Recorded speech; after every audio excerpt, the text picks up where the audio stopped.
Get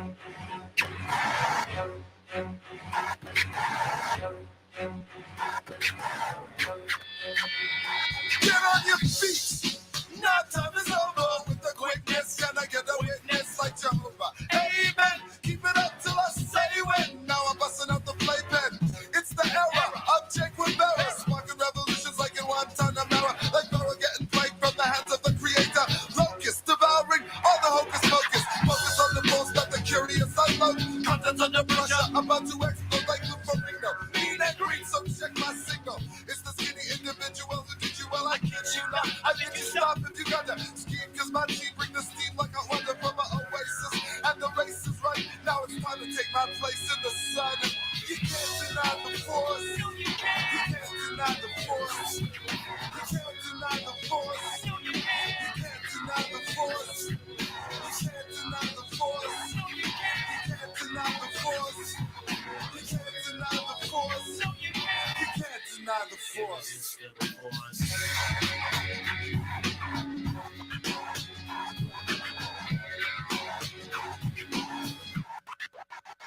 Resistance is futile. We got momentum approval. And then the defense cause our views get futile. It's brutal. So expensive, petty speed, and nothing more symbols all suspended sense. Self-suppression of evidence will be met with belligerence. And you can hesitate penance cause like the present intent. Hence, your confession is expected if you think they were persistent in a method. Yes, you guess it. Blessed are we who come in the name of J. Our word spreads like a Oh, I declare. It's a state of emergency, the present and the sense. So don't expect the fantasy, depend on the humanity. It's enough forgiving that you can't resist the skin. So give yourself a moving, it's still feeling the more emotional you see. Cross us cautiously. You can't deny the force. No, you can't. You can't deny the force. You can't deny the force. No, you can't. You can't deny the force. You can't deny the force. No, you can't. You can't deny the force. You can't deny the force. No, you can't. You can't deny the force.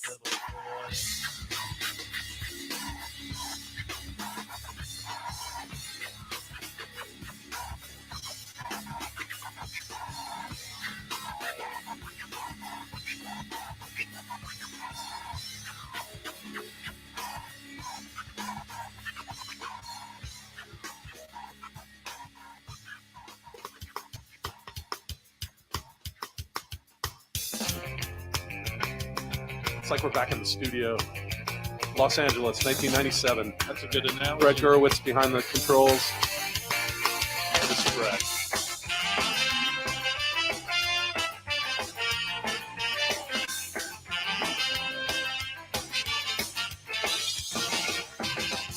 I don't need to tell the truth, but I never lie. I don't need to bow to you. You're just passing by.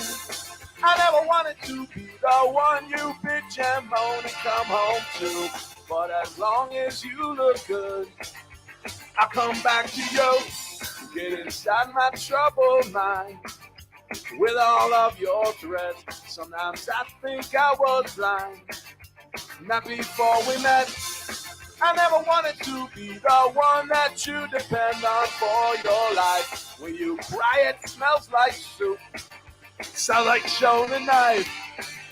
Never fear about what I said all night. I gotta ride. Each time I said all night.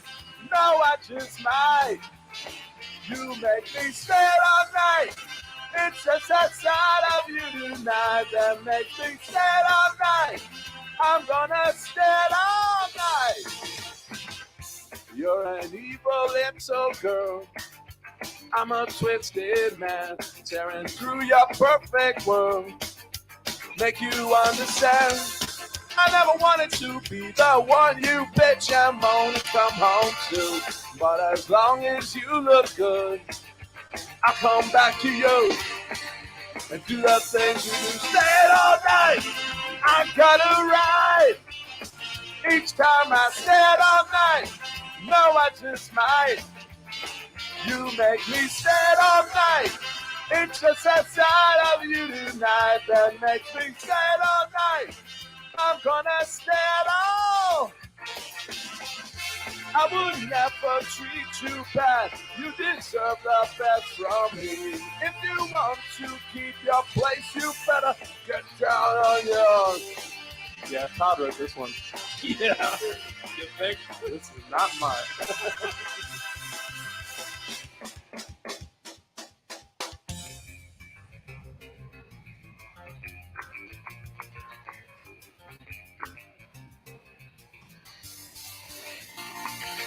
Stayed all night, I got a right. Each time I stayed all night, now I just might. You make me stay all night. It's just that side of you tonight that makes me stay all night. I'm gonna stay all night. R.I.P. Todd. Round robin. Your questions, comments, wagers. Give us a reason. Sleeper fantasy play. Your best alternative line. Whatever you have. Text the round robin 757-354-5517. Can you see by the dawn's early light what so proudly we hailed at the twilight's last gleaming, whose cross nights and bright stars through the perilous fight, o'er the ramparts we watched were so gallantly streaming, and the rocket's red glare, the bombs bursting in air, gave proof through the night that our flag was still there. Oh, take us past our spangled banner yet wave, for the land of the brave and the home of the brave. This is the Deep End Broadcasting Network. You are tuned in to the Round Robin with Stephen Murray on Deep End Broadcasting.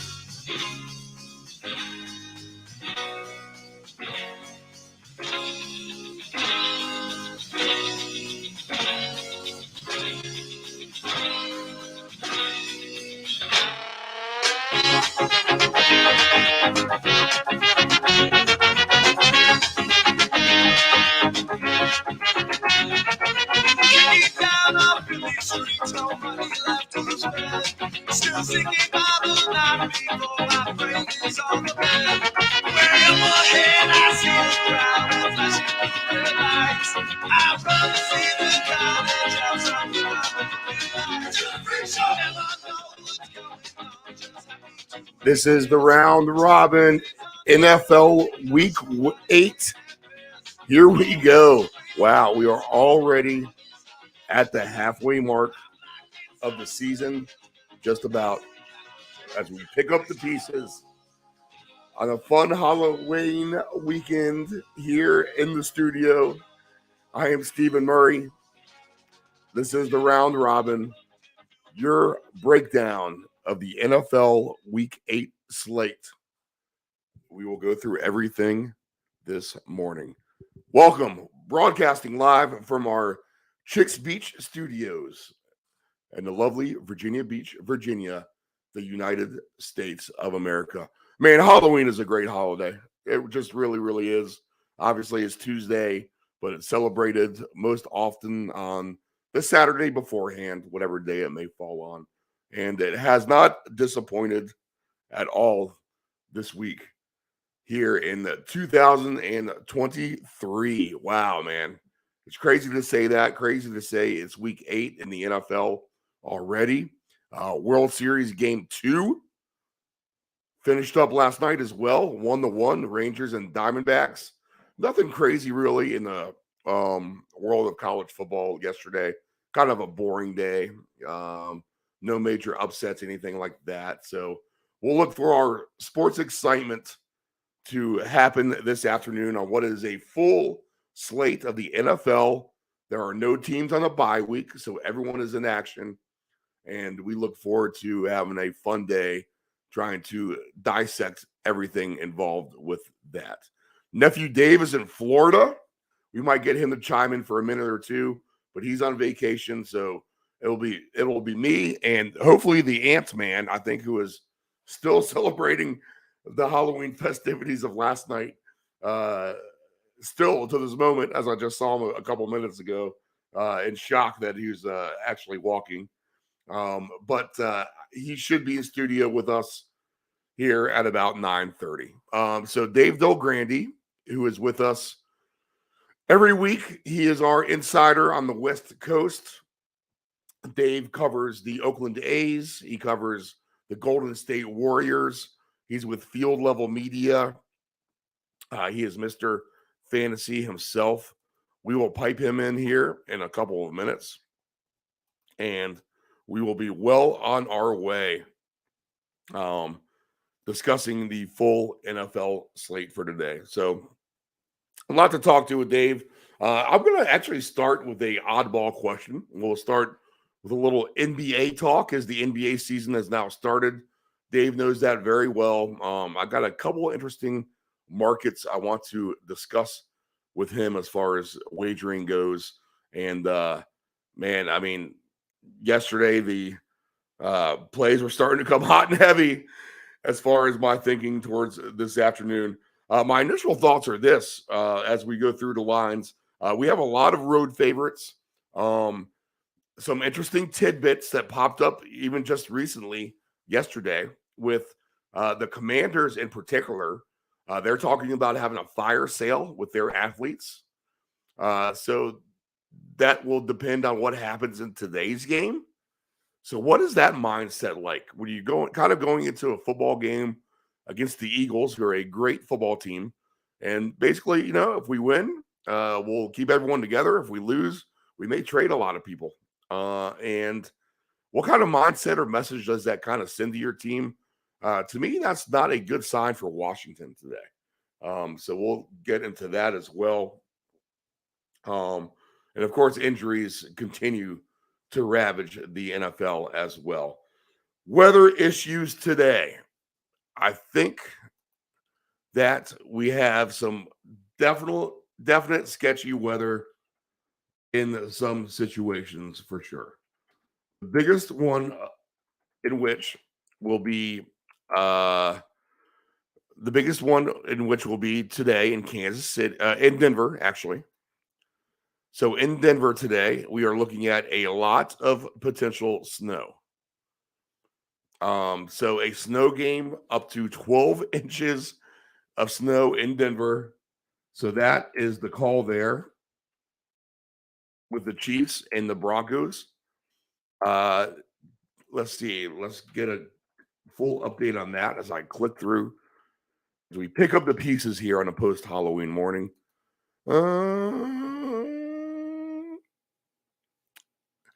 Wow, we'll have to pay attention to this. Okay, so cloudy right now. We have a freeze warning for sure. No snow as of yet, but they are expecting potential snow right about game time. Now, it's only a 25% chance of that. Now, it looks like where they were reporting 12 inches yesterday. So what is it? Do we have snow or do we not? We do look like we have some rain happening in Pittsburgh for the Jaguars and the Steelers. So we'll have to kind of keep that in mind as we go along. And that's a total I was actually looking at today as well. I had a sneaky suspicion that could be an over game in what was kind of a low over-under from the get-go. To start with these two teams. Let's see. But rain may hamper that a little bit. Looks like we have clear skies in Carolina. Dallas will be somewhat inside, so we'll be fine there. Looks like we may have rain in Nashville with the Titans and the Falcons. Now, reduced chances. Well, more rain this morning. So it looks like whatever rain we may have in Nashville should clear out. We have clear skies in Miami for that game with the Patriots and the Dolphins. Green Bay is going to be a little bit colder today. 40 degrees for a high, but it should be pretty dry for the game with Green Bay and Minnesota up there in Lambeau Field. San Francisco is going to be an interesting spot today. Let's see. Weather-wise in San Francisco, a beautiful day in San Fran. It is going to be 75 degrees and sunny. So that's going to be good for that. And Seattle, low 50s, no rain there. So that shouldn't be an issue. Everything else is inside. So that is it. So we're going to pay attention. Maybe we get snow with the Chiefs and the Broncos in Denver. Good chance of rain in Pittsburgh with the Jaguars and the Steelers. And beyond that, I think we are pretty much in the clear. I'm going to get this ticker updated more. I got some of the lines up already. I need to get a few more up. But let's just kind of run through them right now as we do have some line movement this morning. The Eagles are laying 7 at the Commanders, 43.5.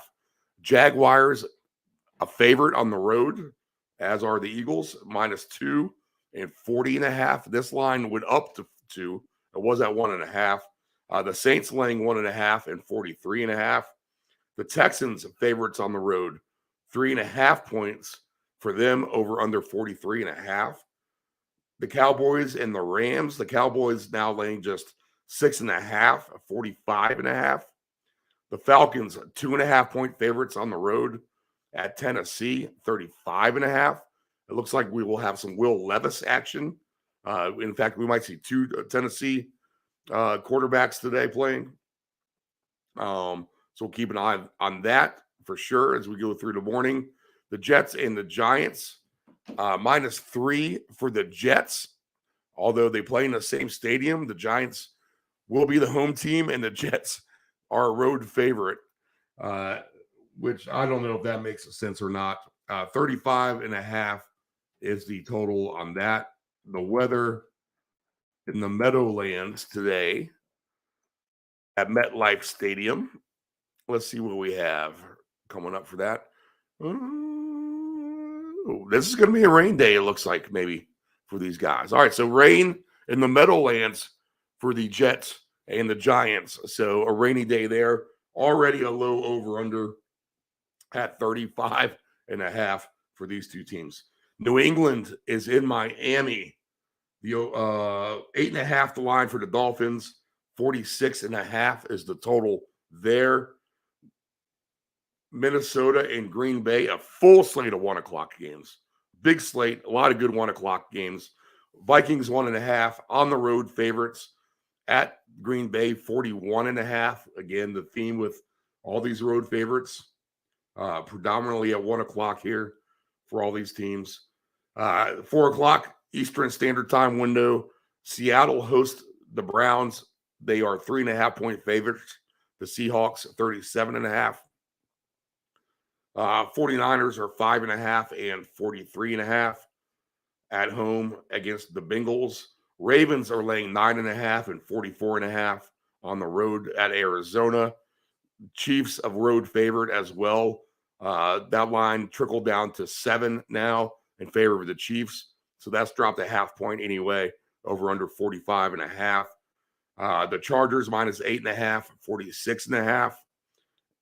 That is the night game tonight. So if you need to get some Sunday night sleep, the Chargers and the Bears should be able to get you to bed early for that game. And then Monday night, it doesn't get much better as we could be looking at a whitewash job with the Lions hosting the Raiders. Lions now 8-point favorites over under 45.5. All right, so those are your lines. We'll get this ticker updated here at the bottom. About 9:30, me and the Ant-Man, if he's still alive, hopefully, we'll pick all these games. We'll go through the whole slate. Hey, if I got to do it solo, I've done it before. We'll roll that route if we need to. Nephew Dave, maybe we'll get a chime in from him at some point. But what we'll go ahead and do now is we will go commercial free for the next 2 hours, and we will have an extended discussion with our man, Dave Del Grande from the West Coast. So from Castro Valley, California, our man, Dave Del Grande. He is a columnist at Field Level Media. He's a senior analyst at StatFactor and the founder of MrFantasy.com.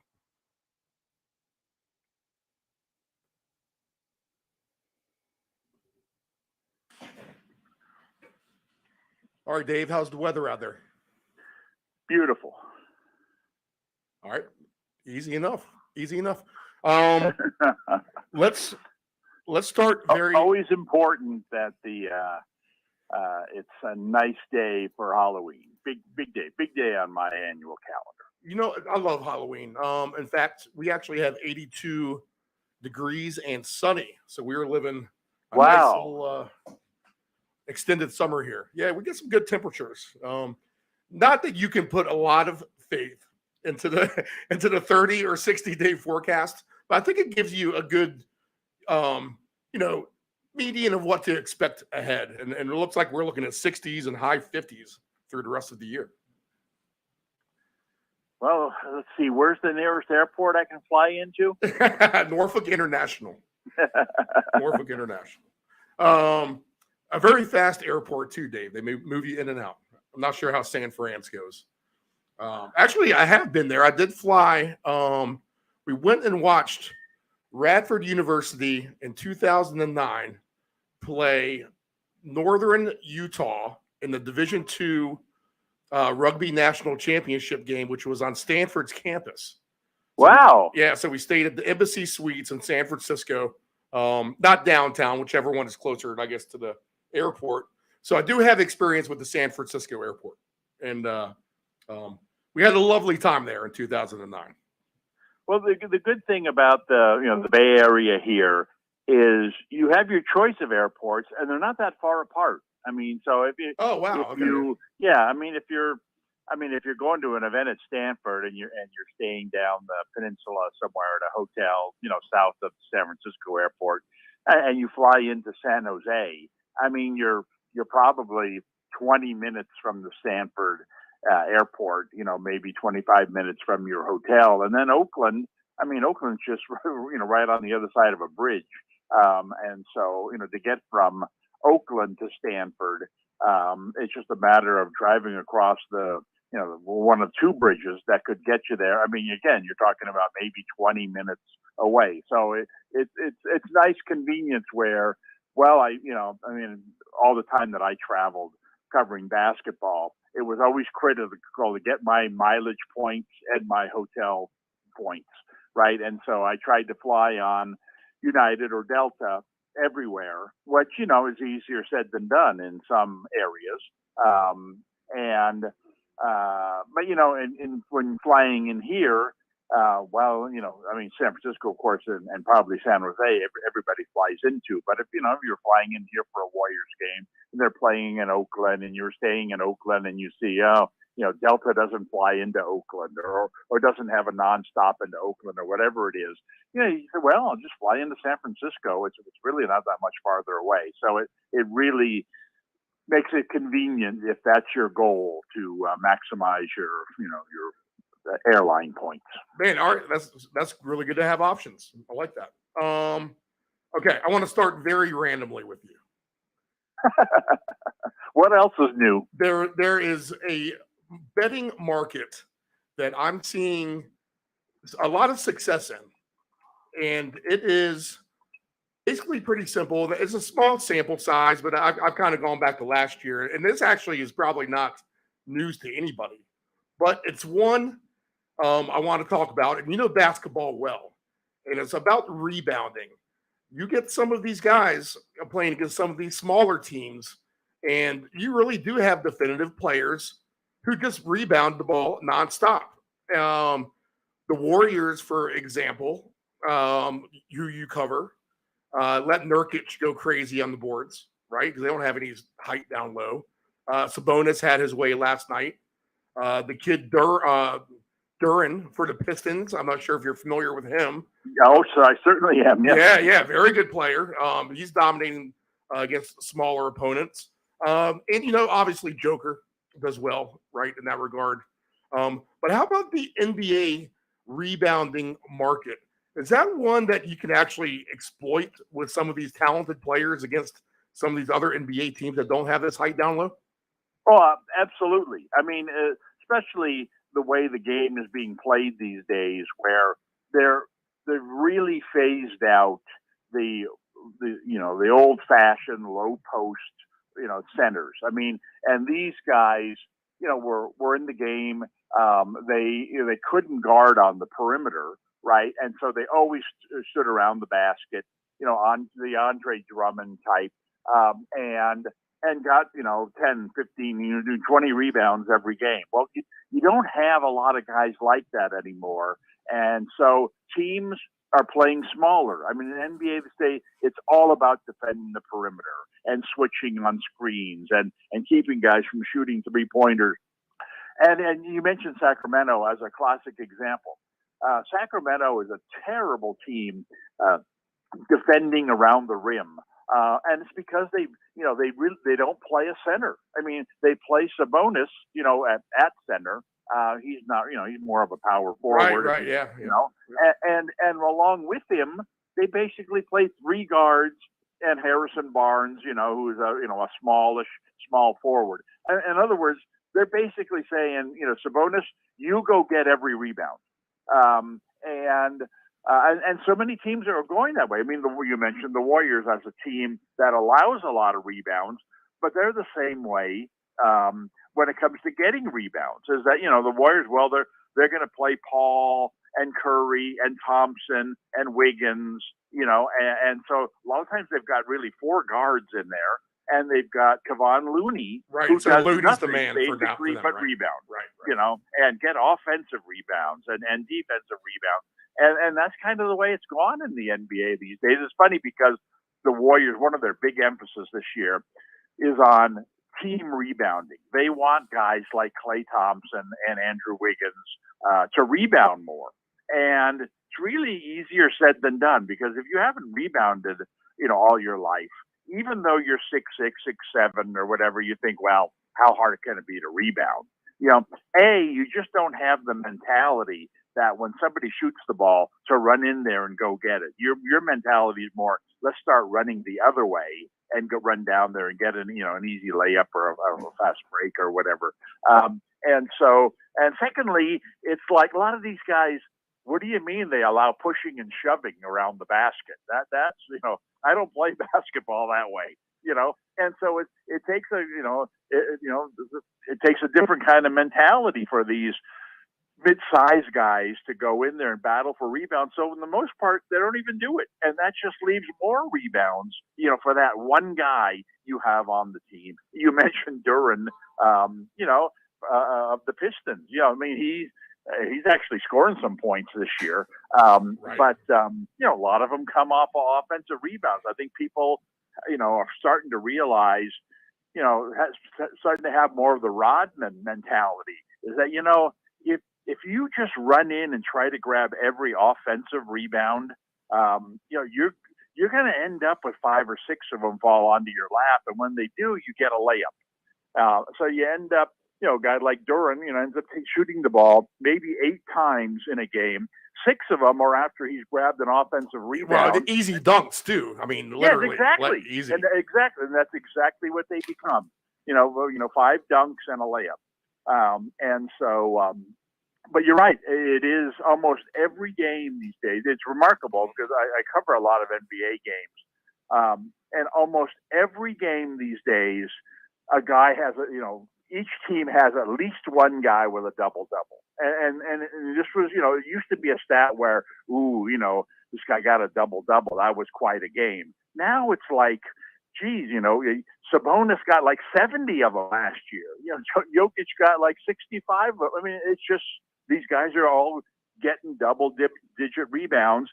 And it's not because they're great rebounders. It's just because teams are smaller And, they are the one designated, look, you're our only guy on the court who's taller than 6'7".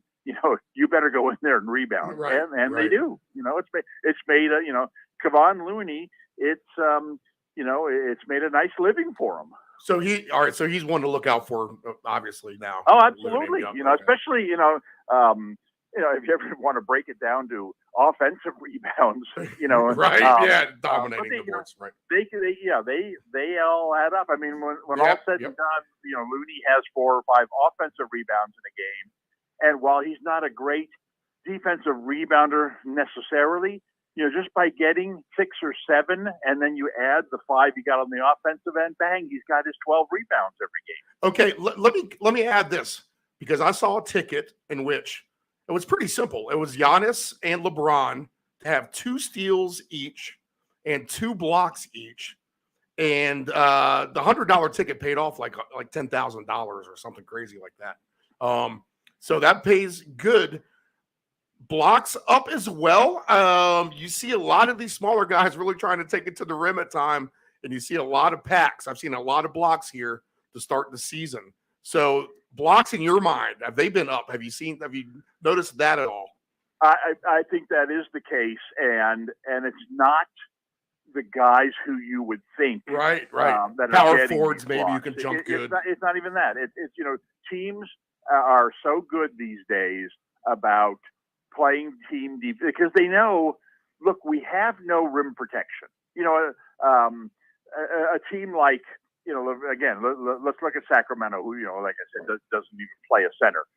They realize when someone drives to the basket that Sabonis is not going to stop them. And so he's just basically in there as a roadblock to detour a guy for a couple of steps. That gives your perimeter guys a chance to come in from behind or from the side and jump up and not shot block in the standard, stand in front of the rim and reject the shot. But this is more, I've got a nice running start. I can come in from the side, kind of LeBron style and swat it away. Right. And you're getting a lot more of that. It's funny. The Thompson twins, who have come into the NBA this year, are 2 guys who I actually coached against in CYO here in the Bay Area. So I've been watching them, and man, oh boy, they're struggling to put the ball in the basket the first couple of games.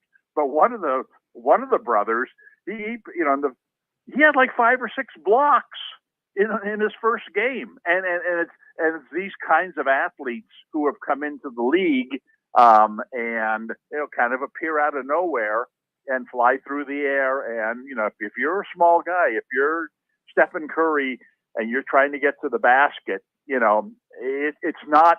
Like I said, in the old days, you would look, okay, where's Russell? And if he's not around, I can get to the basket and get a layup. But these days, you don't just look for the one big guy. It's 4 or 5 guys on that defense who are fully capable of coming in, flying out of nowhere, and blocking shots. So yeah, it's definitely become a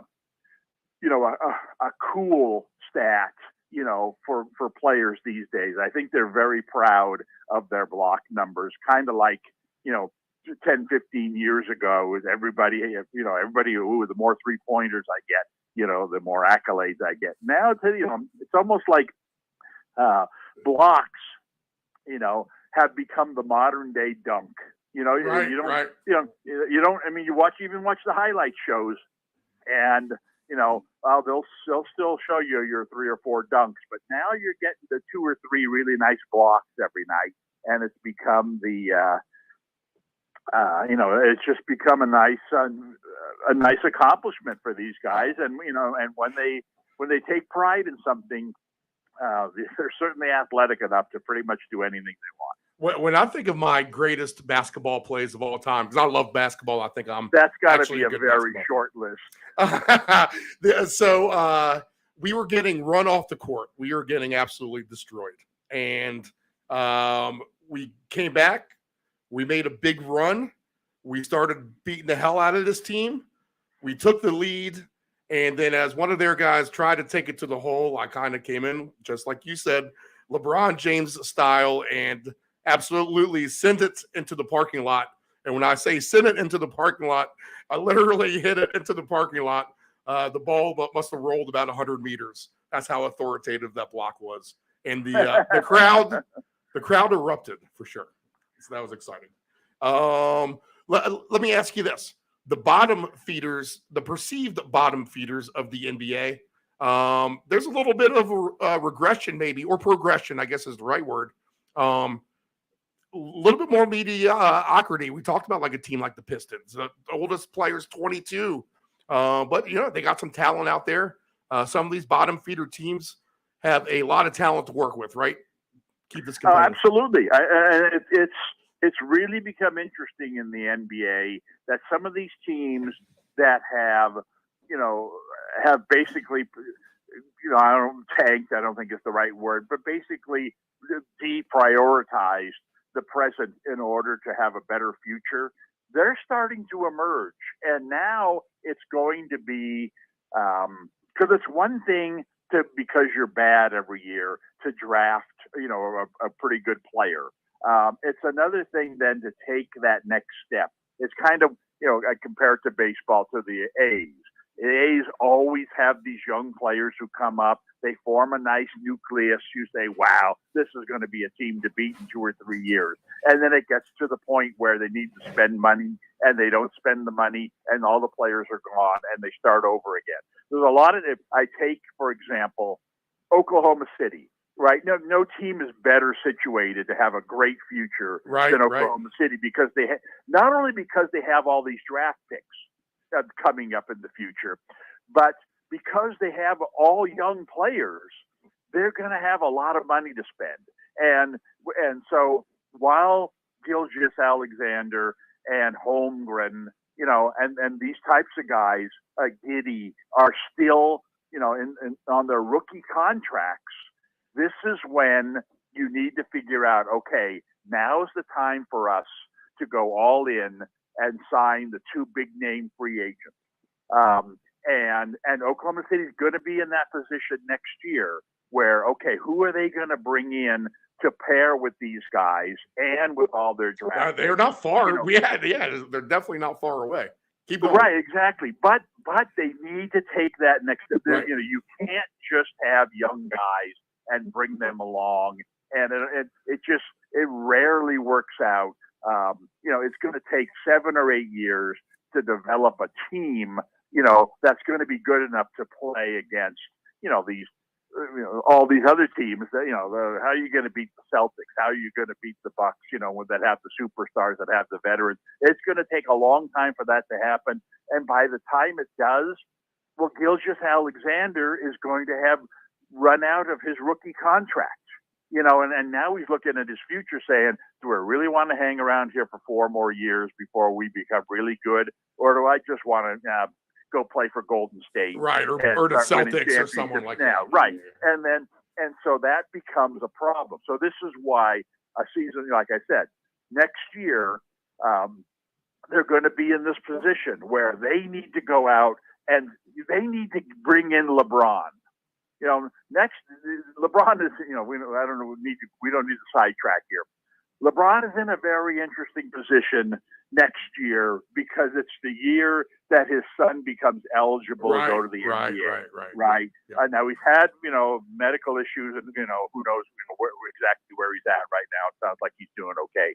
But LeBron has talked about wanting to play with his son.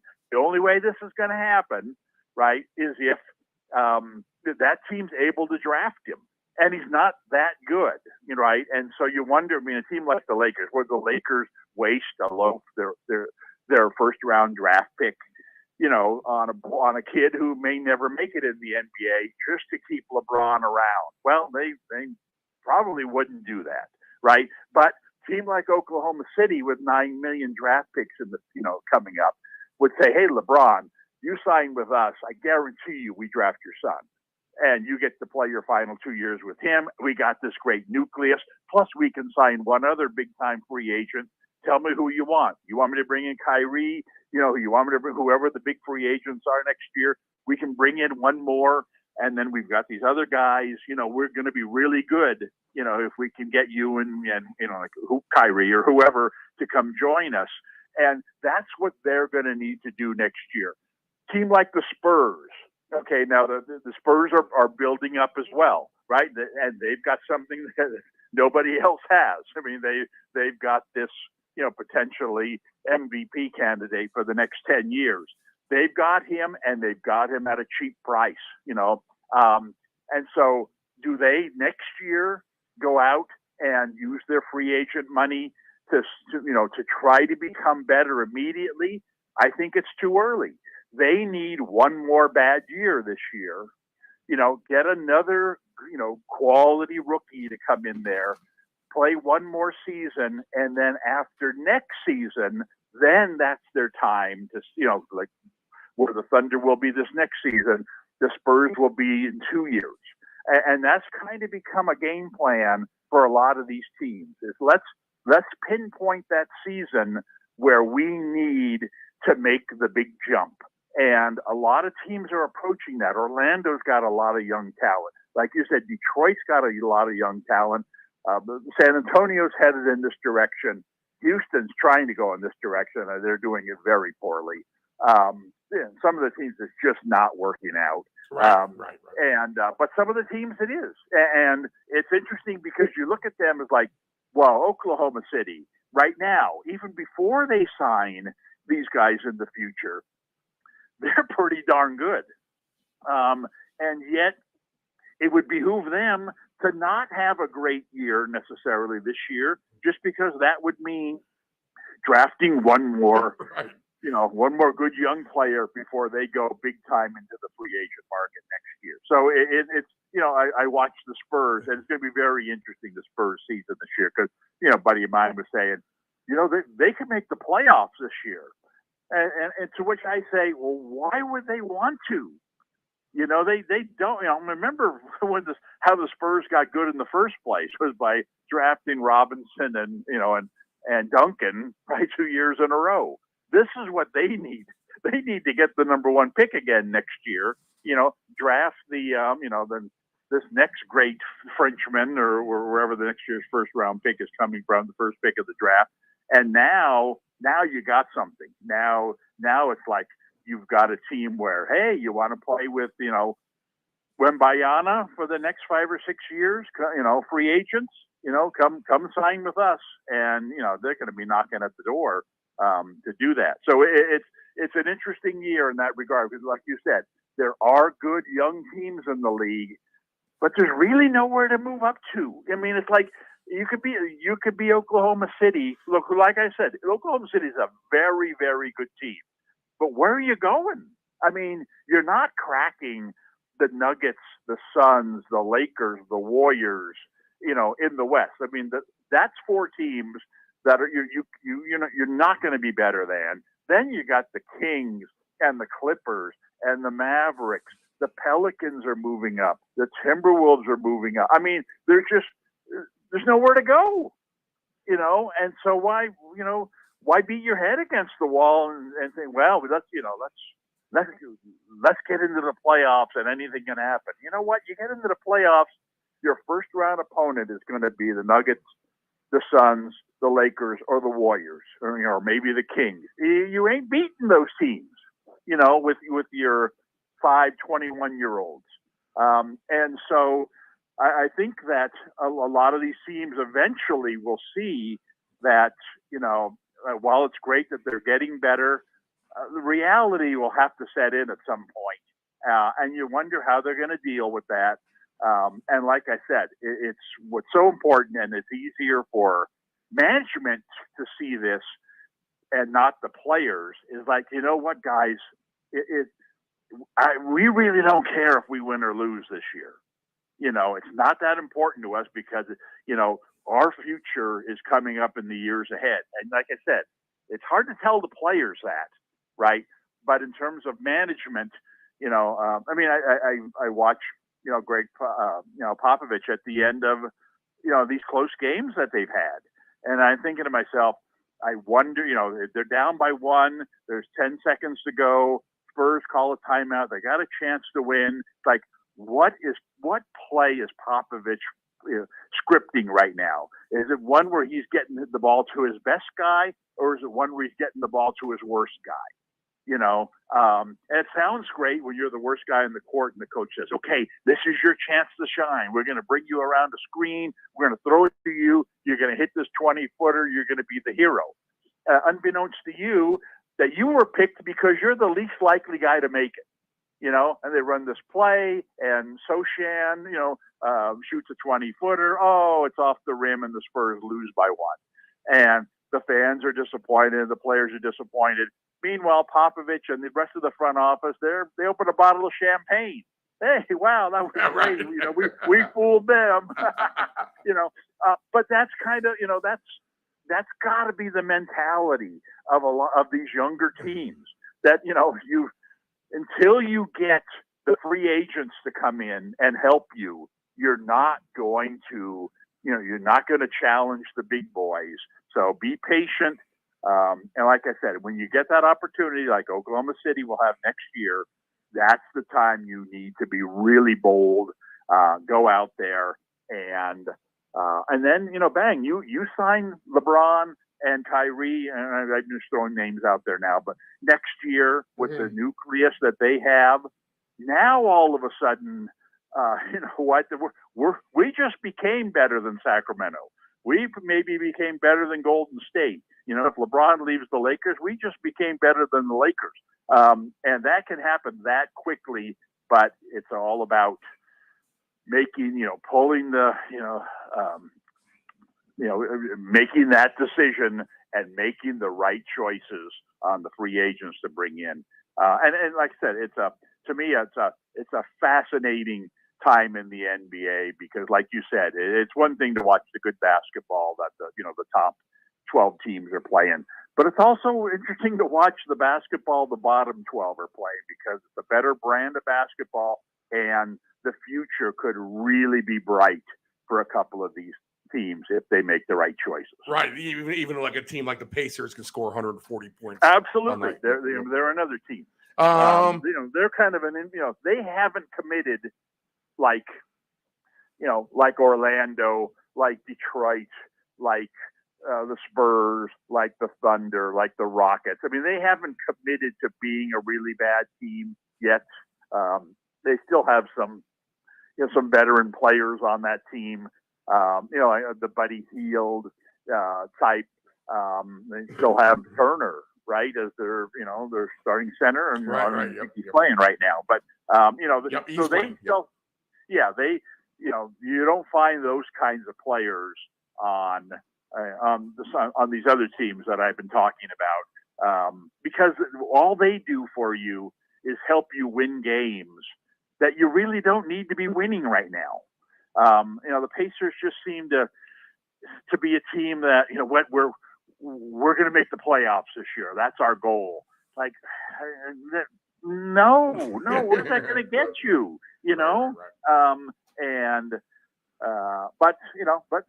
But like you said, they certainly were an exciting team on opening night, and and maybe that's enough for them. But a lot of these teams, I think, have taken a long-term vision, and it's going to be. We could be seeing 3-4 years from now. Kind of what we're seeing in baseball this year is, the Arizona-Texas World Series. Who would have thought this was coming? And 3 years from now, we could be seeing the Thunder, the Magic, finals in the NBA. And who would have ever predicted this? Last question for the NBA. On a scale of 1 to 10, 10 being a complete franchise wrecker, destroyer, like you're knocking down the building downtown with a big ball and chain swinging on the crane. 10 being that, 0 being not at all. Where do you put James Harden on that scale? Oh my goodness! Can I go above? Yeah. Okay. Speaking of which, right. Now that we're using that, there was an earthquake here. Oh wow! Night. Wow. Okay. Yeah, it was kind of it's always kind of fun as long as they're 4.1 or whatever it was. I just don't. I don't think James Harden is a bad player. I think James Harden in some ways is very similar to Westbrook in that I think the situation they need to be put in is on a team where, look, you're our third or fourth best guy, and as such, go stand in the corner and let our better players, dominate the game, because there will come a time when these guys are injured or they're in foul trouble or whatever, where we need to put the ball in your hands, and you're fully capable of being this one-man, destruction crew, which you've been for 10 years in this league. You just can't, you're not good enough anymore to be that guy full time. Right. Yeah. So, and it's taken Westbrook some time to kind of understand that. And I think he's in a position now, maybe it's because Kawhi's talked to him or Paul George has talked to him, whatever it is. He kind of understands now that, you know what? I don't need to be shooting the 7 3-pointers I've shot my entire career, with the worst 3-point percentage in NBA history. That was fun. I could do that because I was also getting 20 points and 12 rebounds and 14 assists, but now I need to be smarter. Now I need to forget to, take fewer shots, get the ball to Kawhi, get the ball to George, and then when they go out of the game, the coach will then say, okay, Russell, it's your turn. You go do your thing, and then I'll get my shots, and everybody be happy, and we'll be winning. He's done a better job of that in recent years after struggling for 2 or 3 years there. And that's where Harden's at. He needs to understand that. Unfortunately for him, kind of like Westbrook, he's no longer a $30, $40 million a year player, and yet he has that contract, around his neck. And so who would want to bring in a guy like that? If you could bring him in at minimum salary and take a chance and just say, hey, look, we need you to, be a team player, and we'll give you your opportunity, kind of just like I explained, then I'll bet you there'd be a handful of teams in the NBA that would say, sure. I mean, Dallas would say, sure, bring him in. We'll, on the nights when Kyrie's not playing or Doncic is hurt, we could use James Harden, to be our go-to guy. Right? Two franchise records on the same team. Well, Speaking exactly. of Kyrie, but there would be teams that would be willing to take that risk. But with that kind of contract as well, and this mentality where he still thinks, that he thinks he's going to make the 2028 dream team. It's like you're gonna be lucky you're not in the G League by then. So yeah, he's just he's played his way into poison. I can't imagine anybody would be interested. He's going to be one of those guys where, in order for Philly to get rid of him, they're going to have to tack on another nothing in return. He's going to be one of those things where, okay, you take Harden, and we'll give you 3 first-round picks, just to take him off our hands. And a team like, Oklahoma City that's got money to spend, we would, okay, 3 more picks. Yeah, we like that, it's just, it's terrible situation. Going to the strip club immediately after getting bounced out of the playoffs. That was just all you needed to know about him. Okay. NFL MVP numbers. When I'm looking at these, there's a couple ones that are just shocking to me that are sticking out to me right now. In fact, one player you just wouldn't even think of is up there. Aaron Rodgers, actually, floating anywhere between, well, it depends where you shop, 15-1 to 60-1. Whoa. Yeah, if he comes back. Yeah, I guess if he comes back, they're thinking. So there's a market for him. People are buying on him.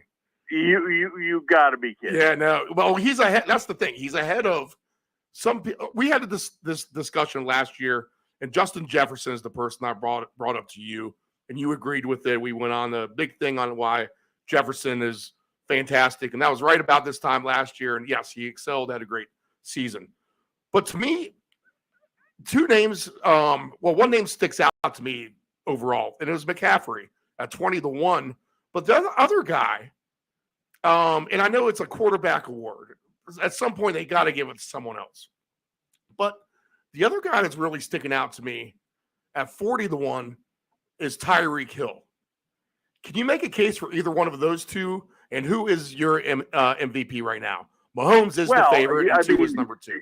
Hurts 3. Yes, but it's the same discussion we had last year. Right. I mean, you're right. I mean, to me, Tyreek Hill has been the player of the year. I mean, he's the most dynamic player in the NFL right now. It's amazing to watch him play. You turn on the Miami game just to watch him, run through the secondary and do all the great things he's done, and he's putting up really big numbers.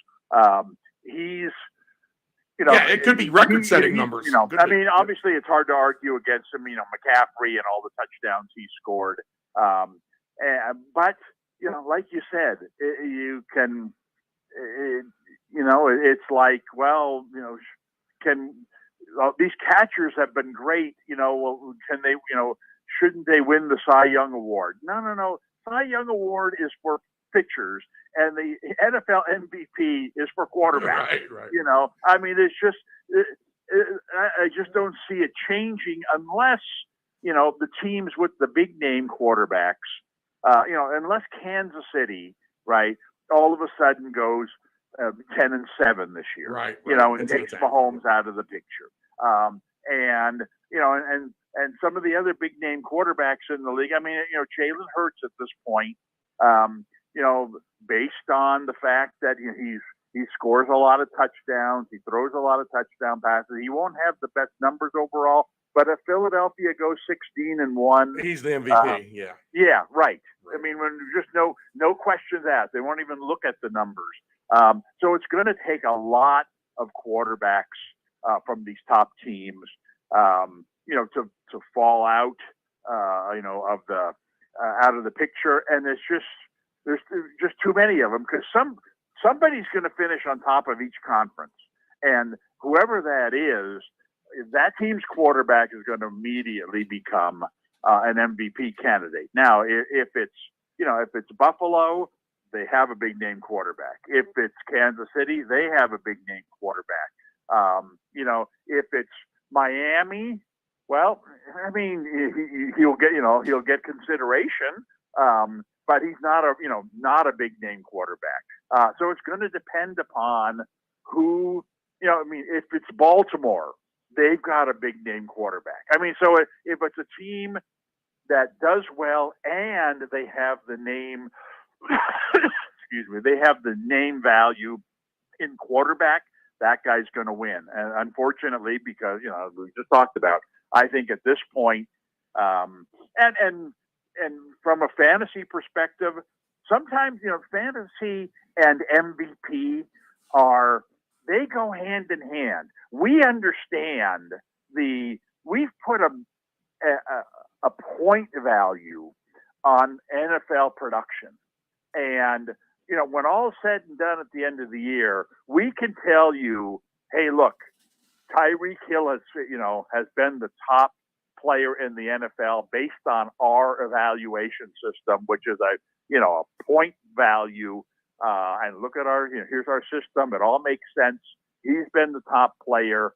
He was the fantasy MVP. He should be the NFL MVP. But unfortunately, it doesn't work that way in the real life. So while it would be nice to have McCaffrey at 20-1 and Hill at 40-1 or whatever, I just think you're throwing your money away in hopes that Mahomes gets injured, or what? You want to take a long shot? If there's one guy who I think would have a chance to win the MVP, who's not a quarterback, based on the extracurriculars or whatever you would want to call them, the intangibles, it would be Kelsey. Right. Because you don't underestimate, the Taylor Swift factor. Right. He's 200-1 right now. Right. First off, he's put up big numbers ever since, whenever she goes to the game, right? You've seen the numbers. He puts up these monster numbers. But when all said and done, somebody out there is going to give an MVP award based on fan votes. Right. Well, Kelsey, write it down. Kelsey's going to win that award. He's a lock. Right, exactly. It's funny you bring him up, and you keep going, but I was going to ask you for Offensive Player of the Year anyway, because that's 35-1. So you kind of stole my thunder bringing him up. But go ahead, keep going. No. So my point is that it's at what point do maybe some of these polls that are showing Kelsey a runaway winner for MVP. When are they impacting the people who actually vote? And I don't think it will have that much of an impact, but it's possible. And like I said, if I had to pick between McCaffrey at 20-1 and Hill at 40-1 and Kelsey at 200-1, to me, that's a no-brainer. I would take Kelsey, go for the big price, and realize, well, it's a long shot. Yes, it's a long shot. It's almost for sure not going to happen. But there is a scenario where it does happen. And don't underestimate things like, well, Taylor Swift has agreed to perform at next year's Super Bowl if the NFL can convince their voters to vote for her boyfriend for MVP. Like, hey, he wins MVP, I'm going to do your Super Bowl next year. And then all of a sudden, hey, you never know. There are very few people, people have bet on conspiracies before. Yes, absolutely. Right. The president of the United States could get on the phone and talk to Goodell and say something like that. And he wouldn't even get past Goodell's, secretary. But Taylor Swift got on the phone and made that proposal. Trust me, they would have a board meeting the next day to discuss. So, at 200-1, what the heck? Let's, take a flyer. All right. Let's play this scenario out. We'll get to the game. I'll get your thoughts on the game later. But, there are games this weekend? Oh, we got a full slate of this looks like a good week of games, actually.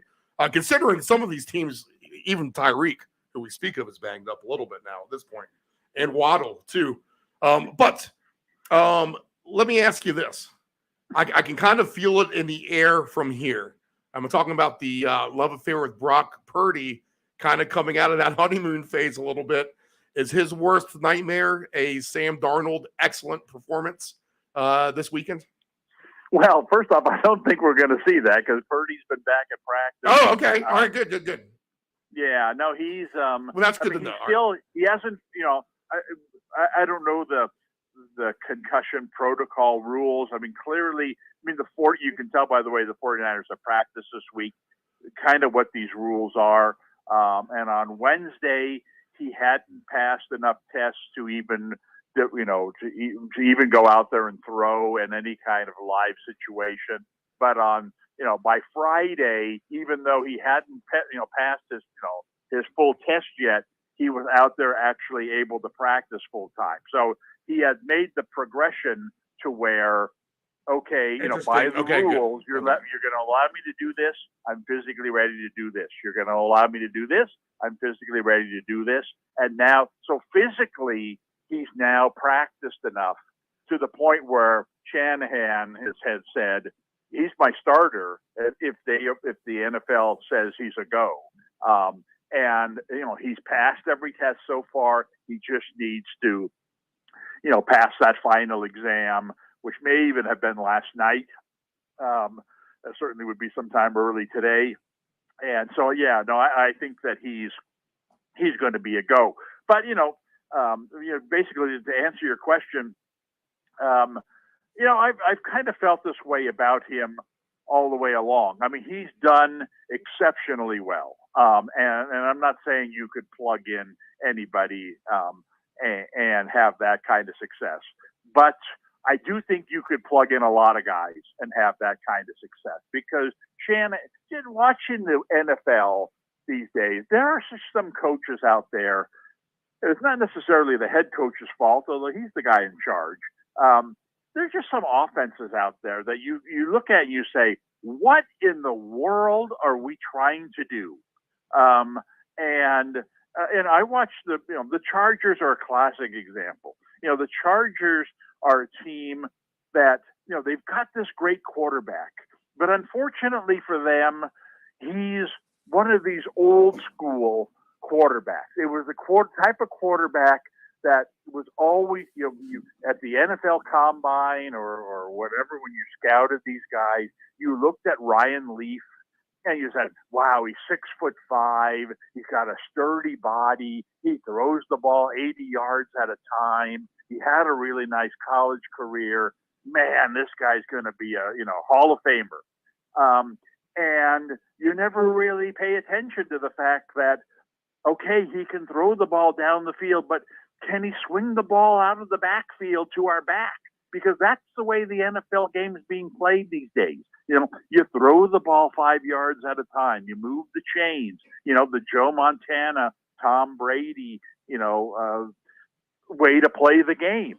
And Herbert just isn't that style. The game against Dallas the other night, they're at the end of the game, just they need a tying field goal. They got 3rd and 10, right? And time's running out, but they've got time. And it's like if this were the 49ers right now, Brock Purdy would throw the ball, to McCaffrey over the line of scrimmage. He'd gain 6 yards. They'd go to 4th and 4. He'd throw another first down, another short pass, first down, move the chains. They keep moving. They kick a field goal. But the Chargers are like, oh, no. We don't play that way because our quarterback's got a strong arm.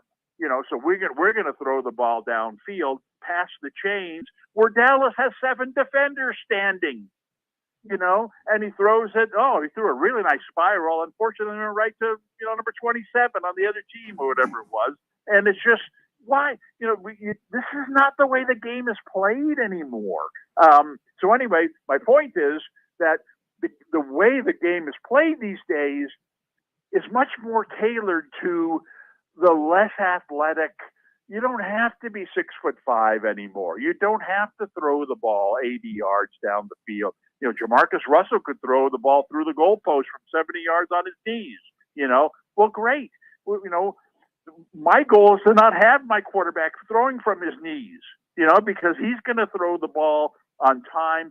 His tight end's got a little curl pattern. We got 3 wide receivers on the left. We're going to throw a screen over here. We're going to swing the ball to the back. Kind of the Aaron Rodgers has done this for 18 years.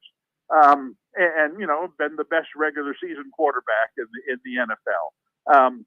And I just think that there are a lot of guys coming out of college these days. There are a lot of guys who are very talented, and there are a lot of guys who are very smart. And I think the guys who are very smart have a better chance of making it in the NFL these days than they've ever had, because more and more teams are going to this, just follow the script. Look, I've set up this, by using motion, by using my formations, I've set this thing up where we've got 3 receivers over here and they've got 2 guys covering. So look at receiver number 1. If he's covered, look at receiver number 2. If he's covered, you don't even have to look at the 3rd guy. I guarantee you he's not covered.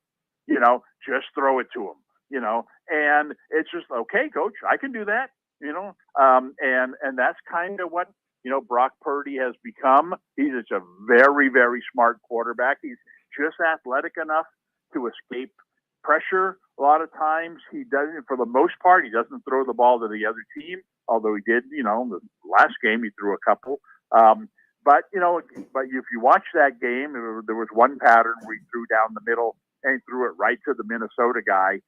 And then you could kind of see afterward, well, the reason was because the receiver, instead of turning, toward the middle of the field like he was supposed to on a timing pattern, he took one extra jab step to the left to fake the guy out before turning to the right. It made him one step late to the ball. And now Purdy looks like an idiot for throwing the ball right to the other team. So he's, there are a lot of guys like this, I think, coming out of college coming out of college football, and I think you're going to see more and more NFL teams, going to this style of offense.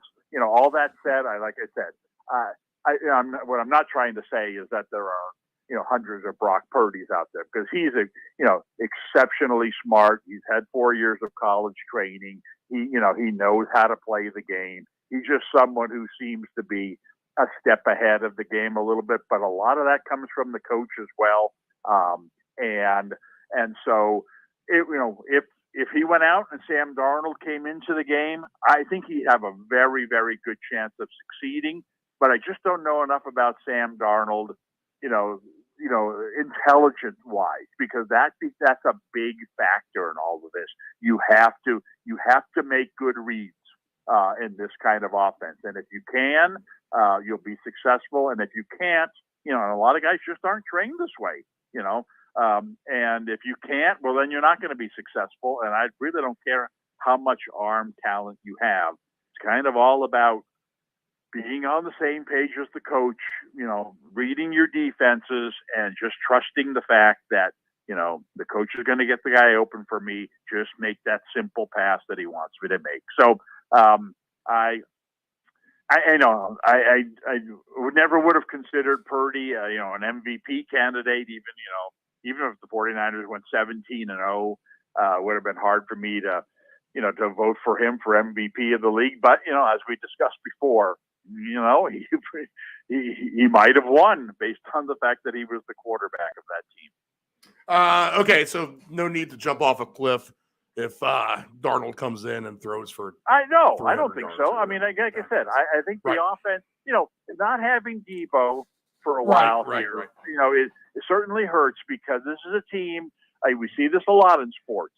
When your team is top heavy in superstar talent, and you spent all your money on 6 or 7 guys, then the rest of your supporting cast is, can be substandard.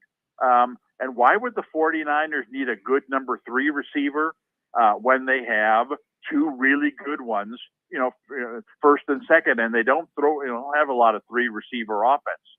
So like, why would we spend money to bring in a quality 3rd receiver when the guy's never going to play? And so you end up with Jawan Jennings, and guys like that who are, very journeyman type guys who come in the game, and he does decent job at times, but he's very average, and he's far less than what you get from Debo or Ayuk. And so you immediately see the quality of the passing game deteriorates because one guy is out. Same thing with their offensive line. I mean, they've got the most expensive left tackle in football, and if he's not in there, you're not replacing him with a really good player, because you don't have the money to spend on, high price backups.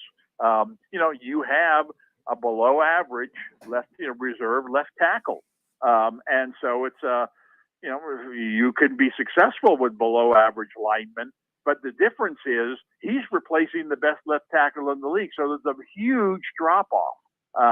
And so, this is what happens when your superstar guys, start getting injured. And I think that's what's happening with the 49ers here. And, even McCaffrey, was injured. And, I didn't think he was going to play this last week. He ended up playing, and look what happened. He basically stayed on the field the entire game. I don't really understand that. But they needed him. They needed him to play the full game because, they're without some key weapons, and they lost anyway. So it's, you see this in the NBA a lot when teams spend all their money on 2 or 3 superstar talents, and then Kevin Durant gets injured and he misses playoff games. Then, you're going to lose because you just don't have any money to spend on backups. And that's, fortunately for most of these top teams, there hasn't been a run of injuries, but in the NFL that could happen any day. And it just so happens that it's happened to the 49ers here. And if it's going to happen, then happen week 6, week 7 of the season. It's not that important. You'd rather it happen now than in week 19. I think our funnest game is going to be included in our NFC West when we get to that here shortly, as we'll cover the AFC West teams, the NFC West with you. But I'm going to make a case for a division team on the road. You've been burned many a times going to the well on this one. But Green Bay is bad. I'm going to make a case for Minnesota maybe winning this game by double digits, having a good chance to. They impressed me Monday night. If they just kind of keep that momentum going against a bad Green Bay team, I think this number's cheap. I think you can get a good alt-line number on it as well. Vikings are laying just 1.5 at Green Bay. It's not like it's a long trip. Weather's going to be cooler, but I don't think that's going to be that big of a deal as we expect temps in the mid-40s. But can you see the Vikings getting a little bit of momentum here, gaining ground? Or can you make a case for the over with Green Bay at home? Yeah, I'm certainly not sold on the Vikings. This is a road game where if they're going to win this game, excuse me, if they're going to 50 passes every game. Oh, there you go. You came back. I got you. You dropped off on the mute for a second. I think you might have. I don't know what happened. You disappeared for 30 seconds. No, all right. Not sold on the Vikings so much. Ratings, divisional game. Go ahead. And ratings immediately went up for those. Right. No, my point is that they're not the traditional way you win on the road in the NFL and tight games. Division games, you got to be able to run the ball, because if you get the lead in the game, you've got to find a way to retain the ball and keep it from getting to the other team playing at home. And how many times have we seen the home team rally at the end of a game and win? Minnesota just doesn't have that option. They're arguably the worst running team. I don't know what the stats show. They got to be the worst running team in the NFL.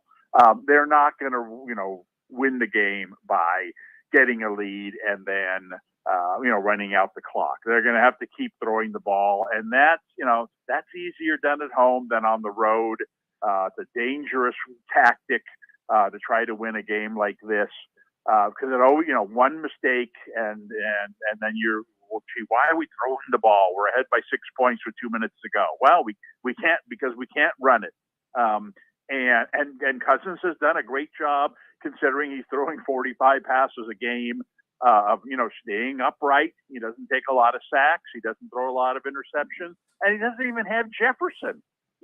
And so and then Hawkinson got banged up in the last game some. I just don't think Minnesota goes to Green Bay here with the type of team that you would say, all the signs point to, a possible, road win here. The only question to me about Green Bay is what's their frame of mind after losing that game last week to Denver? I mean, is it time to cash in the season? What do they think about their coach? I mean, are they, what do they think about this new quarterback? Are they, at this point in it for the long run? Let's look at our division. The top team in our division just lost, 50-0, last week, and the Bears are terrible, and Minnesota's not doing. I mean, they look at their division and say, you know what? I don't care what our record is, we're still in it. Or do they say, man, if we're not good enough to beat Denver, why are we even showing up anymore? I got to believe Green Bay's got a little more pride than that. I'm just not sure, and that would be my biggest concern here.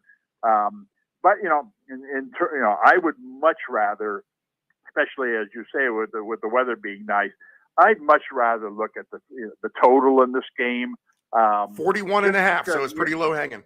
Yes, and just because Minnesota could only play one way, and they're 30th in rushing, by the way. Yeah, okay, and so they're going to throw the ball, and when you throw the ball a lot, the clock just doesn't keep running. I mean, you throw the ball 45 times, the game's going to last 20 minutes longer than if you throw the ball 25 times.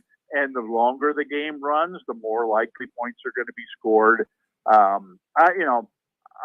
think this game has a chance to be, in terms of winning and losing the game, I would give Green Bay a slight edge, but a very slight edge. But if I had to pick something in this game, I would think that both teams could very, very easily go over 20 points in this game. Someone's going to get into the upper 20s in this game, and that's going to push this game over. Okay, the fun game I'm thinking of, and the Dallas defense does worry me here against the Rams, but I think there's a chance for points for sure. We just need to see that. Then the Rams have been an under team here. It's not like they've been going over. They've been 4 weeks in a row where it looks like they're going to go over, but the game just kind of settles down, never kind of finds that fifth gear to excel past the number. But I think we have a chance here with the Cowboys. It's going to play a fast surface. Just kind of a fun NFC matchup overall. Dallas obviously is the better team. But can you see points here? Well, you would think so. Like you said, the elements are good for it. The Rams have been surprisingly decent on offense without really having a running game. But again, the less you run, the higher the score of these games, especially when you're falling behind. And Dallas is obviously a very good team. Dallas, to me, has a chance to win this game really easily. But at the same time, I would say that, I'd be much more confident of Dallas winning the first half of this game really easily. And then because the Rams have the capability with their passing game of making up deficits. Now they're not going to. Well, they did against the Bengals in that game to cover. Yeah, they're not right. They're not going to do it by throwing 50-yard touchdown passes and 2 yards, 80 2 plays, 80-yard touchdown. No, they're going to do it 5 and 10 yards at a time. But when you're losing 21-3 at halftime, and the other team's thinking, all right, let's just ball control the rest of the game and play our too deep and deep zone defenses. Well, that's the worst thing you can do against the Rams, because they'll 5 yards to Kupp, 7 yards to Nakua, 8 yards to Kupp, 7 yards to Henderson. I mean, they will just nickel and dime you down the field. And it's one of those things where the prevent type of defense will allow the Rams, I think, to get in much more of a rhythm in the second half of this game than they probably had in the first half. And so I can see, the Rams, backdoor covering this game perhaps, but I also see the second half of, the way I see this game playing out, I would definitely take Dallas in the first half and lay the points. And in the second half of this game, I think that you're going to see a much higher scoring game because, like I said, the Dallas will probably relax its defense some, and the Rams will be able to take advantage of that. And at the same time, Dallas is pretty good at, trying to run up the score on people. We've seen this a couple times already this year. And so I think they'll keep pushing in the second half offensively, just not defensively. So that's the way I see this game playing out. And in the end, Dallas will probably win this game 31-21, 31-24, a game that was really never close, but ends up, high scoring because the second half is going to have a lot of scoring. Tutu Atwell, he's been stealing the touchdowns too as well from the other two guys, Kupp and Nakua. But plus 410 for him to score again. I think he has a touchdown in consecutive weeks now, and of course started off strong. And the bad beat of the season maybe too on the first touchdown against Cincinnati, where he scored, although they said he was out of bounds. His foot never hit it. A play that Dave Del Grande did not see, so he cannot. Sounds like a bitter ticket holder there. Well, what? I'm a little bitter from Thursday. I had just small tickets, $5. But my two tickets were this. I had. Let me guess. Kincaid to score 2 touchdowns. No, I did not have that. But he was on my touchdown list, and I took him off. But I took Davis and Godwin to score a touchdown. Both of those players over 50 yards receiving. I also had 40 yards for Kincaid and 50 yards for Evans, who was the one who came up short. Where I was looking at Rice, and I wanted to kick myself because he was easily over. But yeah, that was about $4,000 that would have won if Evans could have just gotten 11 more yards off of $10. Off $10. How about that last play of the game? Yeah. Oh my! The Hail Mary falling to the ground where no one touches it, and Evans got pushed around too. I mean, well, yeah. I mean that they could have easily called a penalty. Usually they're not going to call penalty, when there's 9 guys all running together like that. But yeah, in watching the replay, you just wish sometimes, there should be automatic review of the last play of the game in a 1-score game. Because if they had done that and looked at that play, yeah, you see that, crying out loud. The guys, they're dragging him to the ground. Right. But if Godwin just turned around a half a second earlier, especially the way that game went. I mean, there's no way in the world Buffalo was going to lose that game. And it came down to, it was that close, Yep. Even after Buffalo gets the first down the last time they had the ball, it's like, all right, well, that's, that does it. But they left just enough time on the clock. And that was, for a game that I thought was a pretty terrible game all the way around. To come down to that last play, it's like, this is why you stick around. Well, the holding penalty is what really killed me because Evans went over that number and then they threw that flag on that hold. Oh, yes. He finds right. But all the entire game, the broadcasters are mentioning, and you watch Evans, you kind of see his, the way he's moping around of like, will you please throw me the ball? And they wouldn't throw it to him. They don't throw it to him. Finally, play they calling do. too. Sometimes. Yeah, finally they do, and he catches a long one, and I can just see it. I just see Evan's reaction, like, yeah, you know what, how predictable. I finally catch one, and this doofus is holding, and so that was but like I said, it's. That game was frustrating in a lot of ways. Just watching Mayfield, how many times I screamed at him, "Throw the ball!" Yeah, I know, me too. My God, he thinks he's still in college where I'm going to escape, the pressure here and run for 20 yards. And every time he tried to escape, but for the most part, they tackled. Right. It's like, oh goodness. Anyway, just throw it to Evans. Right. This game has all the chances in the world to get stuck in the mud. There is no mud at Lumen Field. But your boy Pete Carroll and the Seahawks host the Cleveland Browns. 3.5 for the Seahawks, which seems generous, to be honest. Over under 37.5. But maybe the bad spot for the Browns. But man, even in that high-scoring fest last week, which I don't think anyone saw coming, which was the highest scoring game of the year. I don't think anyone said that, but by my count, it has to be. That's higher than the Miami Chargers game, and I don't think we've had really many games come close to that, to be honest. But the Browns and the Colts put up a lot of points. I find it a little bit harder for Cleveland this week in Seattle. 37.5 is the total here. I mean, if I'm going to take any kind of prop, I don't even know if I want Kenneth Walker. I guess I don't. But anyway, go ahead and give me an angle here.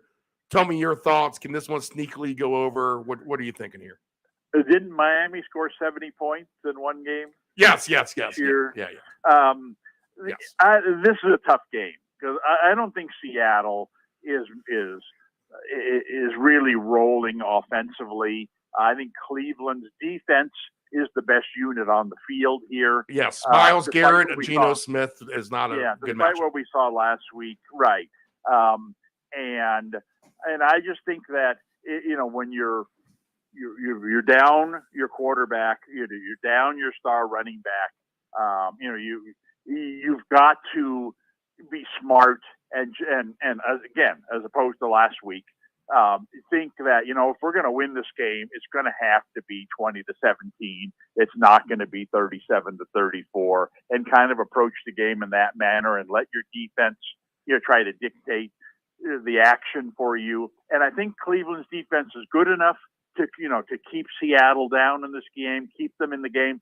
If they can if the quarterback keeps from throwing the ball away, or they keep from making the silly mistakes, right. or the 3 and outs when they should have been running the ball instead of letting this guy throw the ball down the field. So I think it's a very tough game to pick. I wouldn't be shocked if I think Cleveland's the better team in this game when they're healthy. Unfortunately, they're not on offense. But like I said, Seattle just doesn't seem to be, healthy or whatever you would call it, on offense. They're just not in their groove yet offensively. And this is not a good opponent to be playing under those circumstances. Again, we just saw San Francisco go into Cleveland and really struggle against Cleveland's defense. Now, granted, that was on the road, but San Francisco is a lot better offensive team than Seattle is. I think that Cleveland, they play this game smart, can keep the score down, can stay in this game, and have a chance to win this game if they limit their mistakes. So will that happen? With a second string quarterback in there, with the second or third string running back in there. I don't know. That's hard to predict. So to me, I got to stay away from this one. Right, I agree. Run for the hills. San Fran, get back to your neighborhood here. And the Bengals, this has a chance to be a really good game. 4.5 is the line, over under 43.5. Now, if you look at the rank, I was shocked to see that the Bengals had the number 1 ranked overall, or number 32nd ranked overall offense. Did you know that? They're ranked dead last in the NFL in terms of yards and points and that combo there. And their defense is right there too. They're bottom 6 in the NFL, but they're 3-3. And some of that you can attribute to the sluggish start with Burrow and maybe the injury or whatever. And here we go. Purdy, we're not quite sure what we're going to get from him. I'm going to guess in any case it's a heavy dose of Christian McCaffrey for sure. Just get him the ball. He's scored in every game that he's played, which is ridiculous at this point. Probably scores again here. But a chance for the Bengals to go over 500. The Niners need to break this 2-game losing streak. How do you see this playing out? Well, I mean, to me, the Bengals are winning games on fumes. I just don't think they're having a good season. I think that, obviously 2, 3, 4 weeks ago, you would have said, well, gee, that's an understatement. They're having a terrible season. Right, they seem to have, turned in a bit of a, better direction. But, I'm not sure they're beating anybody that's any good. I don't think they really look impressive. They're certainly not firing on their offensive cylinders yet. And I don't see any reason to believe, well, this is going to be the week where they really get it going on offense. They're playing a team that may be as hungry as any team in the NFL right now. They've lost 2 in a row on the road. They come home. This was a team that some were saying a couple weeks ago, wow, is there a chance that they could go 17-0? And while that was impractical, kind of the point is that, they have their eye on Philadelphia. They want to, get the home field advantage in the NFC finals this year. They will play Philadelphia down the line. They've got to stay within 1 game of Philadelphia or tied with them going into that game to have a chance for that goal to come true. They just can't afford to lose, basically any games between now and the Philadelphia game. So I really think the 49ers, will be fired up to have a big bounce back game this week. And I think the Bengals, normally you would look at this game and say, oh boy, this is not the week to be expecting them to bounce back because the Bengals are really good. Fact is, the Bengals aren't very good. The Bengals at this point are probably no better than, 6 or 7 other teams in the AFC where if you said, well, this is Pittsburgh coming into town, or this is Jacksonville, or this is, the Chargers or even some of these other kind of middle of the pack teams coming into town, you would say, look out, because the 49ers are going to explode and blow this team out. And the Bengals, I mean, to me, aren't even as good as those teams that I mentioned. Maybe they're at Pittsburgh's level. But I think the 49ers could blow them out this week. Wow. Okay. Nice. One of the reasons, one of the reasons the line is low is because of the uncertainty of Purdy. Right. But I don't think that's going to be a factor at all. And as we discussed, I think if they put Darnold in there, I think it would affect them probably by 7 points. But that just means instead of winning 34-14, they'd win 27-14. I think this is a very, very easy win for the 49ers.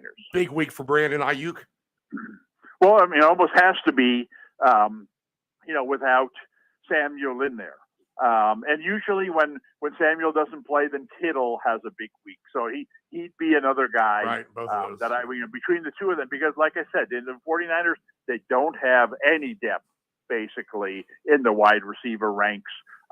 So, I mean, yes, Jennings does catch a couple of passes a game. Right. But for the most part, they're throwing the ball, 10, 12 times to Ayuk and 8, 10 times to Kittle and another 6 to 8 times to McCaffrey. I think those three guys will dominate the stats in this game. I think all three of them have a chance. McCaffrey's going to score once. I mean, with his streak going on, it's almost like Kittle is smart enough that if he's running down the sideline, it's the fourth quarter, and he's running down the sideline and for a touchdown, and McCaffrey hasn't gotten his touchdown yet, that he'd fall down at the 1 yard line just to allow McCaffrey to get the running touchdown on the next play. I mean, they're really going overboard to get him in the end zone every game. And in this type of game, free money.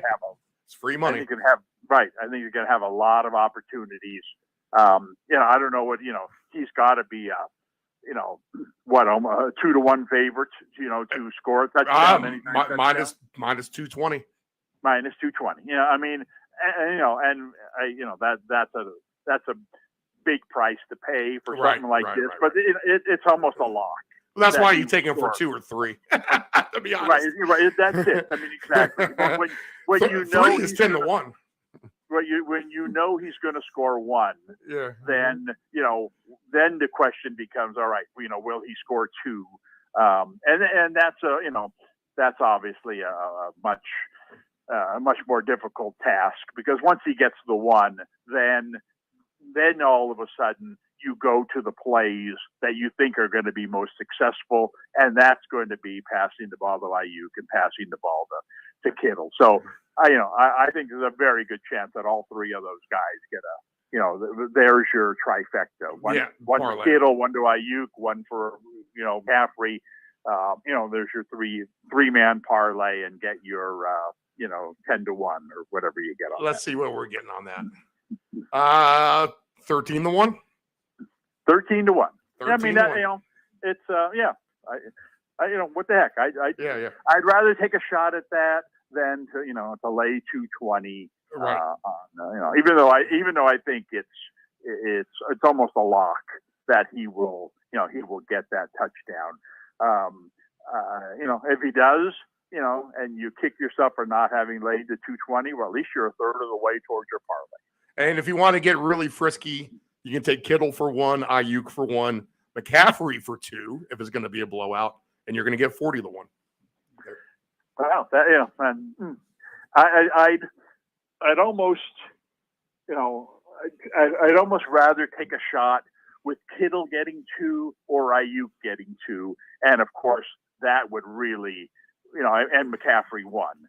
So go like Kittle 2, Ayuk 1, McCaffrey 1, and that's got to bump your, So we'll bump your parlay up to 70-1. We can plug that in real quick for sure. So Kittle's Kittle 2 will be 100-1 if Kittle's has 2. So 100-1 odds if Kittle's has 2, and then if he had 2 and Ayuk had 1, McCaffrey had 2. Ayuk's going to be like 75-1. Yeah. So I mean, that to me, wow, those are attractive numbers. And I think that, like I said, you try to envision how the game's going to turn out, and I just I just don't think Cincinnati is a good team at this point. And so they'll be better. They'll get things right, but they're just not there right now. I think that they could throw in the towel real early in this game, game that they're supposed to lose, and a game that they could fall behind very quickly. And then next thing you know, the 49ers, you're never going to make up for those two games that you lost, but it feels real nice to come out with a 37-14 victory. Yeah, so 43 and you could play that alternate line 49ers with maybe a hair of an alternate over 43 and a half, and try to hit a nice little jackpot that way as well. Well, the line is so low that you could even raise the 49er. Can you lay 10 and a half? You can lay whatever you want. Yeah, exactly. You know what I like to do whenever it's going to be a super blowout, which we don't get. Well, normally you're talking about if a team's a 10-point favorite, right? And then you want to bump it up to 17 or something. Right. Then you're talking about, wow, then they really got to blow them out. But in this case, when you're only favored by 4.5, you throw an extra touchdown on there, get it to 11.5, you really, really bump the odds up. And it's still, it's all you got to do is win by 2 touchdowns. I mean, that's still a reasonably close game. Mm-hmm. So it just makes it to me, a lot more likely that it's going to happen. If the 49ers play like I expect them to. So that, I think this is an opportunity where, I would try something like that. You could do this. You can give yourself a break for a missed extra point, which might not be a bad idea with the 49ers kicker, to be honest. But minus 12.5. So, you get there by a missed extra point. 2 touchdowns, a field goal, or 2 field goals, touchdown gets you there. And over 47.5 pays 6-1. So there you go. Okay. These are 2 teams going in the opposite direction for sure. The Ravens have as much momentum as anybody. They're laying a big number at Arizona, who has not looked good now, and where they had some feistiness and a little bit of fight to them. That's all kind of come back down to earth here, I think, for the most part. But the Ravens are laying 9.5. Over under is 44.5. Why do I just see Lamar Jackson running all over the field? The passing game has been better for sure. Beckham is a little bit healthier now. He may be a good angle for 2 touchdowns. Speaking of 2 touchdowns, because he's going to pay well. But why do I think that the Ravens can name their score in this game? And long day for the Cardinals at home. I don't know, Dave. Give me a reason to maybe back the Cardinals here. I mean, I think of all weeks, it's easiest to overrate the Ravens at this point. Right. I mean, again, we were talking about a team a couple of weeks ago that was very much a middle of the pack AFC team. Will they even make the playoffs this year? Are they better than? Are they going to win the division over Cleveland? Can they get a wild card? It's just not a team that really. That says, blowout. And then lo and behold, they beat someone 40-14 or whatever the score was, 40-7, whatever the score was last week. And now all of a sudden, this is the greatest offensive in the NFL. I just think there's a huge overreaction to them. There's zero reason for the Ravens to show up this week and put a shellacking on this team. I mean, I don't know who they play next, but I can almost assure you that every one of the Ravens players knows who they play next. Probably divisional, right? We'll look at it. Because they, this is a game where they just, they're going to show up and roll their helmets out there and think that they're going to win this game as easily as last week because, hey, we just beat the Lions. Seahawks on deck. They had the Seahawks at home next. Right. And I mean, that to me is a very even, pick 'em type of game for them. And,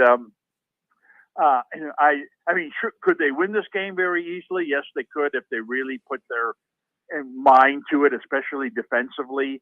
But I can't count on that. I don't think they're that good a team, and I don't think that there's any incentive for them to blow out, score a blowout win here, and Arizona, for as mediocre or less of a team as they are, they tend to give you a good effort. The game at Seattle last week, I think they lost by 10.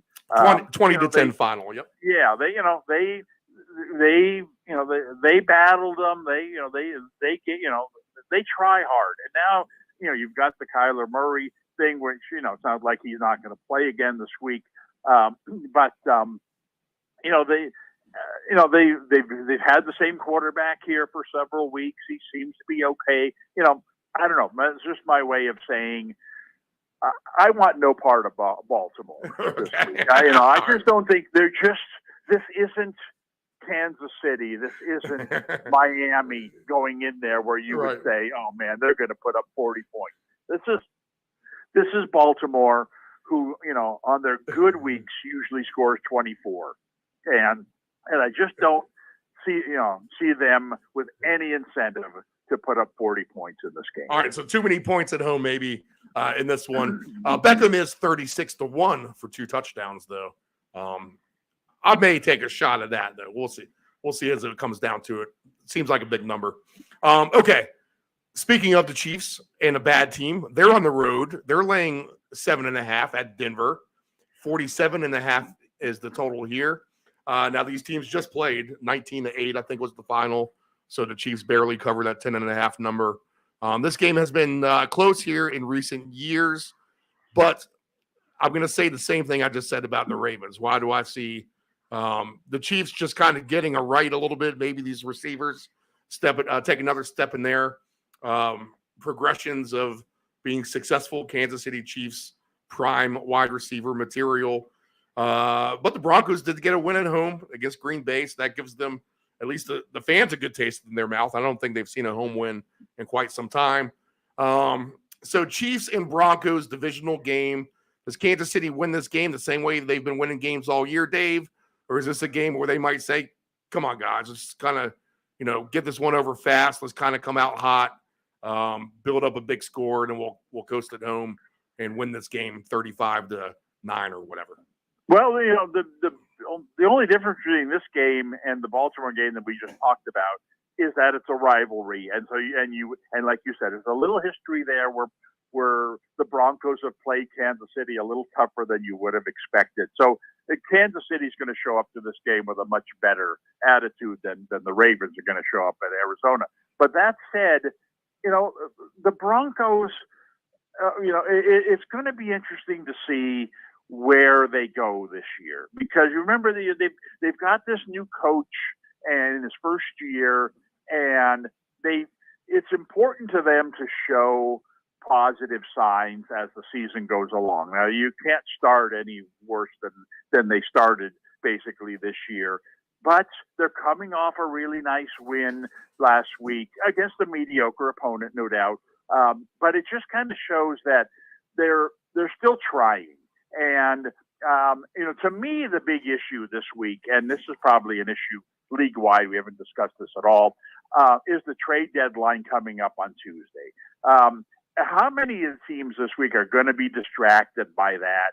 And what kind of role is that going to play? If you're the Broncos and people are talking about there's going to be a fire sale, is Judy going here? Is Sutton going here? Is Surtain going here? I mean, you've got all half the team being rumored to be traded. What's your mindset going into this game? I mean, do you want to put up one final big game, to help assure that that some other team is going to come calling for you? Or do you not bother to show up because you don't want to get hurt and that would risk you getting traded?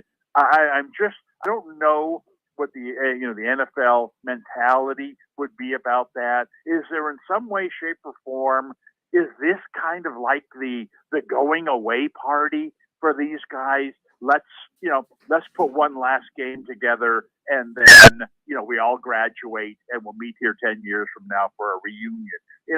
I don't know what kind of effort you're going to see from Broncos, because it could be, on the extremes. I mean, they could completely go in the tank this week, knowing that, they've given up on us. They're trading all of us. Why are we even showing up? Or like I said, it could be the other way around where they kind of rally around this and let's win one, for ourselves. And so I don't know quite, frankly, what kind of effort you're going to get from the Broncos here. But being that it's the Chiefs, I would think that would get their attention. Coming off a nice win last week, I would think that would help them emotionally going into this game. And Kansas City is not that far removed from Cincinnati. Cincinnati's had a bad season, but Kansas City hasn't met expectations either, despite the fact that their record, is really nice. They haven't gotten it rolling yet, and I'm not sure why. I'm not sure, and there's no urgency for them, to play their best game this week. As long as they keep winning, by a touchdown, by a field goal, whatever they keep winning by that, they'll be happy. They don't need to be playing their best football till the end of the year. Kansas City's going to be on the other end of the trade market. Who's Kansas City going to bring in? Are they going to get, Travis Henry, next week? There's going to be some excitement about that.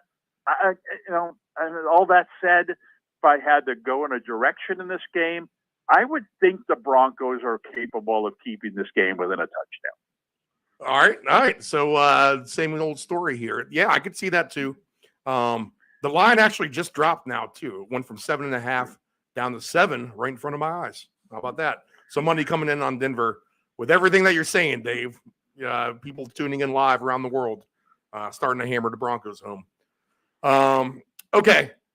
This game is going to be maybe the worst Sunday night game of all time. The Bears and the Chargers.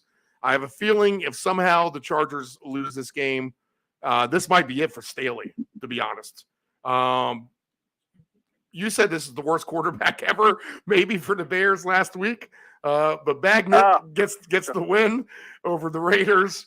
And it's Herbert against Bagnett, a complete mismatch on paper here. The Chargers minus 8.5, 46.5.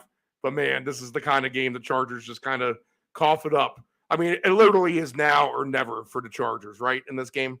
Yeah, absolutely. You know what? I've been wrong a lot on the show here. Maybe never more so than in that Raider game last week. I even went out and picked up the Raider defense in fantasy, thinking that they were going to turn this rookie into a turnover machine and sack him. And oh my God, that was a total disaster last week. But at least now, where the Chargers benefit is they now know Chicago's game plan. They now. This guy last week. We talked about the new way of the NFL games being played. I don't know that I've ever seen a game where a quarterback threw more short passes right. Than the guy threw last week. And not only that, I've never seen a game where the other team's defense didn't respond to the fact that they've just thrown 22-yard patterns.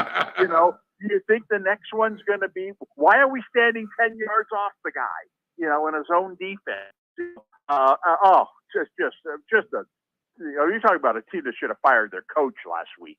But first of all, I think you're right. I think that this, the Chargers coach is really walking on eggshells. But this is a game that they really should win easily. This is a game that has a chance, I think, to be very high scoring because I think that as the Chargers are able to put up points in this game, which they should be able to do, even though they've got some injuries now in their wide receiver ranks, which to me opens up an interesting possibility, which we'll discuss here in a minute. I think the Chargers are going to be able to put up big points in this game, and I think that will in turn prompt Chicago probably into playing a slightly different game than they played last week. You're down by 14. You're not going to throw a lot of wide receiver screens. You're going to try to throw the ball down the field a little more.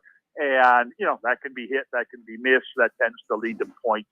in both directions. I think this should be a very high-scoring game, and I would look at several options for the Chargers in terms of who's scoring touchdowns and how many. I mean, Eckler all day, right? I mean, he's like a layup, is like not quite the layup of McCaffrey, but he's close.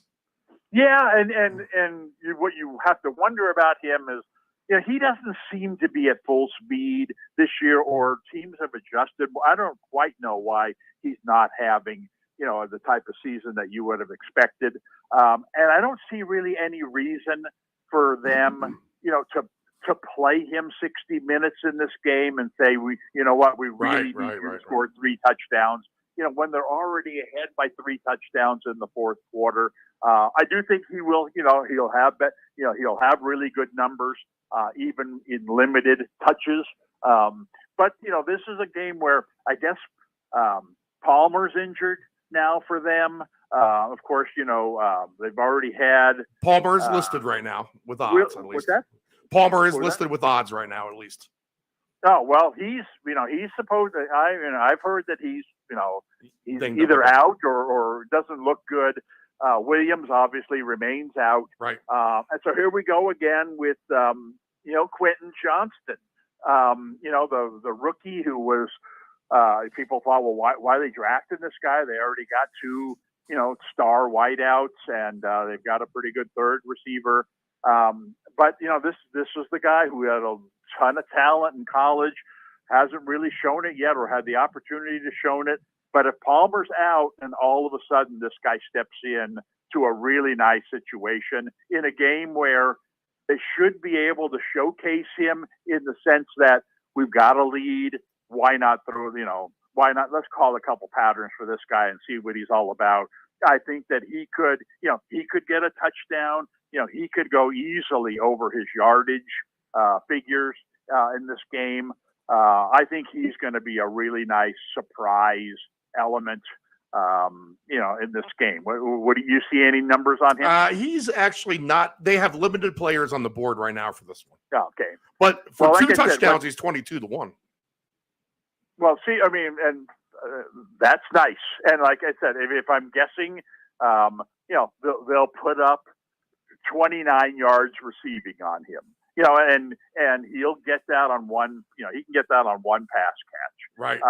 And I just think that to me, he's a green light. He's take the touchdown I like that. number, nice. Take Good. the yardage number, parlay them together. You've got I think of all the guys I see in the league this week, I think among the surprise guys, I think that he could be a guy who, makes a name for himself. This is a perfect opportunity.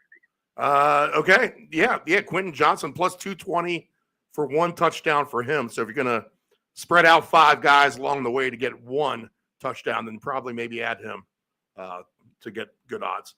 Okay. So Chargers in the roll.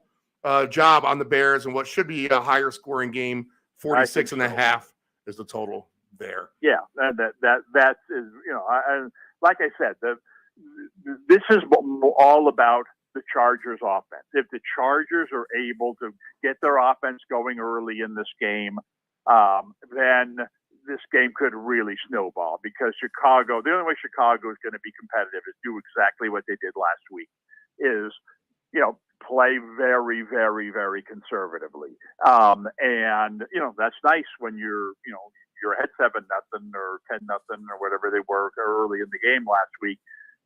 But if the Chargers come out and put up a couple of scores early on and kind of force the Bears, especially after halftime, to go into this, all right, guys, we're down 17. We're not throwing the ball 2 yards anymore. Let's start running 20 yards down the field. And next thing you know, the quarterback sacked, and he fumbled, and the Chargers get a cheap touchdown, and now you're 35-17 final. So I think that this is this could very, very easily go over that number. Okay, if the Bears win this game, is that it for Staley? You would think so. I mean, I really think that he's, and I don't really blame him a lot. Like I said, I mean, to me, Herbert is not the style of quarterback, that's going to be successful in the NFL days. I think he takes a lot of the blame. He always, even last week, they're down by 7. They're driving down the field late in the game. And lo and behold, he has a pass intercepted. Now it was deflected at the line of scrimmage. It wasn't necessarily his fault, but it's kind of the same thing I'm talking about, is that he just throws too many balls down the field. And that's, he has the arm to do it. He has the receivers to do it, especially when they're at full strength as the receivers. But it's just, there's too many good defensive backs and safeties these days, and too many good disguise coverages down the field to do that time and again. Dan Marino would not be successful in the game today throwing the ball like he did in the old Dolphins days, where Duper, you run deep, and Clayton, you run deep, and I'll throw it to one of you. That just isn't working in the NFL these days. And that's what we got here with Herbert. We got the modern day Marino with a great arm, great talent, and looks really good when it's clicking. But in today's game, that just, it's a recipe for disaster, and it keeps happening to this team time and time and time again. And what ends up happening, the coach gets the blame because he went for 4th down in the second quarter. Like, yeah, that didn't help, but you know what else it didn't help? You got a quarterback that can't, and a style that just can't, be successful, or, for the most part, isn't successful in the fourth quarter of these tight games. And we need to swing the ball more. Throw the ball to Eckler. Throw the ball short to your tight end. Get a possession receiver instead of drafting, this guy Johnston, who's like a mirror image of Williams. He's 6'5" and runs a 4.3 and great. That's all great, and he could be a really good receiver. But this isn't what this team needs. This team needs Cooper Kupp. This team needs Godwin. One of these guys who Nakua. Needs one of these guys who just run 3 yards, turn around, catch it, look for an opening, dive forward. You've got 6 yards. That's great. It's 2nd and 4. Now we can run any play in the book, rather than Johnston. You run deep, we throw it. Oh, it's incomplete. It's 2nd and 10, and now we're screwed. Now we get sacked, and then we punt, and it's just not the way the game is played anymore. And unfortunately, I think that's going to take down the coach. Yeah, if this could, we're at last straw point for this coach, and it's going to happen. It's going to happen within the next 2 or 3 weeks, almost for sure. Even if they win this game, they're going to lose by 3 points the following week. They always do, and I think that's going to be it. I think the Lions are motivated after last week's debacle in Baltimore. If they put up a shellacking here on the Raiders, could that be it for McDaniel? I mean, you just mentioned it about the fact that he probably should have lost his job last week. But here we go. If the Raiders get blown out here in Detroit, is there a scenario in which McDaniel gets the axe here? Well, you know what, and this goes for the Charger situation too, and maybe other situations where New England, where they're pondering a coaching change or a retirement or whatever you might want to call it. To me, I don't know that much about college football, mind you. That's an overstatement. I should say that's an understatement. But to me, all in the NFL, all eyes are on Harbaugh. There's no way Harbaugh's going to survive, this latest sign stealing thing. Right, it's just another straw that, we already put him on. Yeah, it's always something, right? It's always something popping up, right? Exactly. And he's like, well, I'm above the rules. I can do whatever I want. And you know what? In the NFL, you can get away with that. In college football, you can't. Harbaugh is going to be coaching in the NFL next season. Mark it down. The question is where, and the question is, would you fire your coach now, right, knowing he's not available now, or would you just wait until the end of the season and and say, you know what, we're gonna, we'll ride it out. The Raiders, we're not going anywhere this year. Let's not embarrass anybody. Mark Davis just won the WNBA title. He's riding high. He doesn't need to go out there and call this next press conference to announce that he screwed up on his coaching choice. No, wait till the end of the season. Do it as quietly as possible. And at that point, know that, all right, we can get Harbaugh. I mean, I think the Raiders are a perfect spot for him. But I also think other teams will be going for him. And so I don't think anything can happen between now and the end of the season that would prompt the Raiders to make a coaching change. I think they should make a coaching change, but I think they got to let this guy play out for the rest of the year. And you're right about this game. This is, they really shouldn't be competitive in this game, especially given the fact that Detroit, should take this game seriously. Detroit was having a very good season until the last week's debacle. And they're the type of team that it's kind of like, they're the NFC's version of Tennessee. If you're not going well, this is not the type of team you want to see. You want to play against a team, that's freewheeling, going to be high scoring. Sure, we might get blown out, but we're going to be able to put up points against this team. This is not that team. Detroit's they'll kill you in the trenches. They'll run the ball on you. They'll sack your quarterback. It is just going to be a miserable game, I think, for the Raiders. And they'll just be demoralized more and more as the game goes along. I think Detroit's going to win this game really easily. How's it going to be done? Well, with Montgomery injured, they've ridden him so much early in the season, and they basically didn't play Gibbs at all. He's getting a nice opportunity now. This could be, Monday Night Football. This could be his real big, busting out party. I think he's got a chance in this game to put up really big numbers in terms of a couple of touchdowns. And he's a guy who runs a lot, but he also catches a lot of passes. He's a guy I wouldn't want to be going up against in fantasy this week, that's for sure. So I'm not sure whether to say, well, he's going to have a lot of receiving yards or going to have a lot of rushing yards. If there's such a thing as combined yards, I would think he's going to be easily over 100 combined yards in this game. And as the game goes along, and Detroit's winning this game real handily, and they've got this monster offensive line, and they really don't have a very good reserve back. They're going to, keep riding this rookie. And I think that, it's going to be a big, really big game for him. I'm as high on him this week as, pretty much any player that I've talked about. And I think that he could be, if things didn't go well for you on Sunday, well, here's your guy to ride on Monday night. Let's see here. Montgomery. Not Gibbs, not Montgomery. Oh, Gibbs. Montgomery's I'm sorry. Injured. Oh, yeah. Gibbs.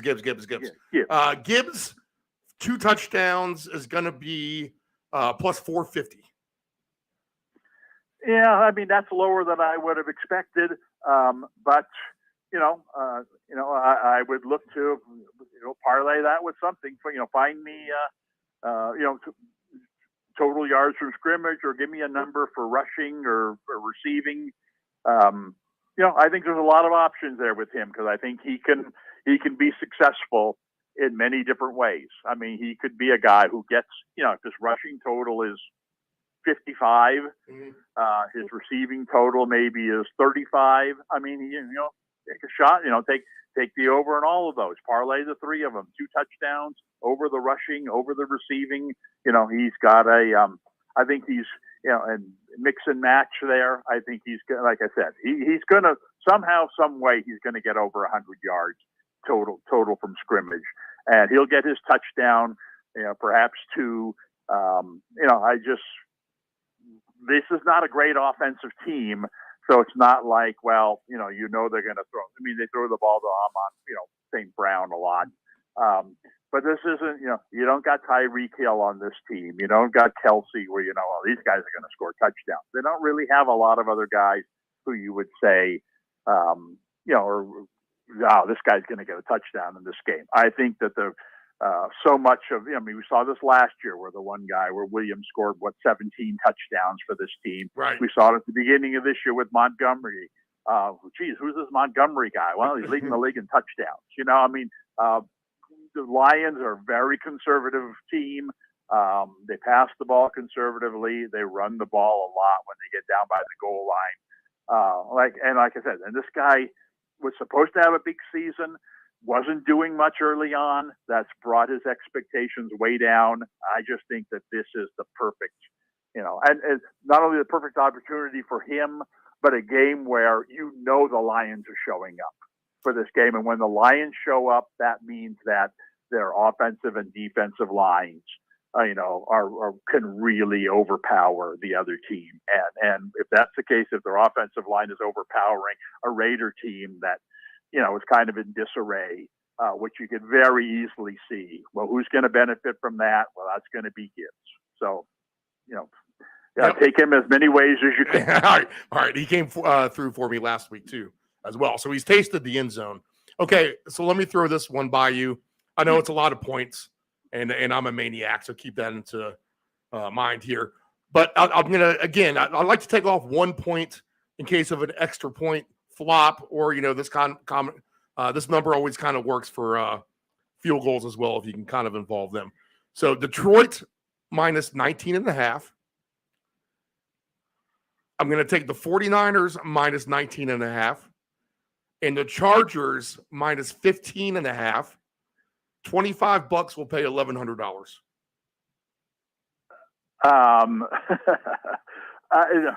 Well, it's going to be a well deserved. Those are big numbers. Big there. Numbers, yes. Individually, I can see each of those things happening. To see all three of them happening is going to be a little hard to believe. But you know what? I mean, like you said, you're betting a penny to win, $100, and so. And if you can see each one happening individually, well, then why not collectively? So I like that kind of thing. Okay. All right. 10-4. All right. Any fun game that we didn't touch on? I think my Patriots might actually be competitive at Miami, especially if Miami is dinged up. After that, Atlanta has a top 3 defense. I don't know if you knew that or not.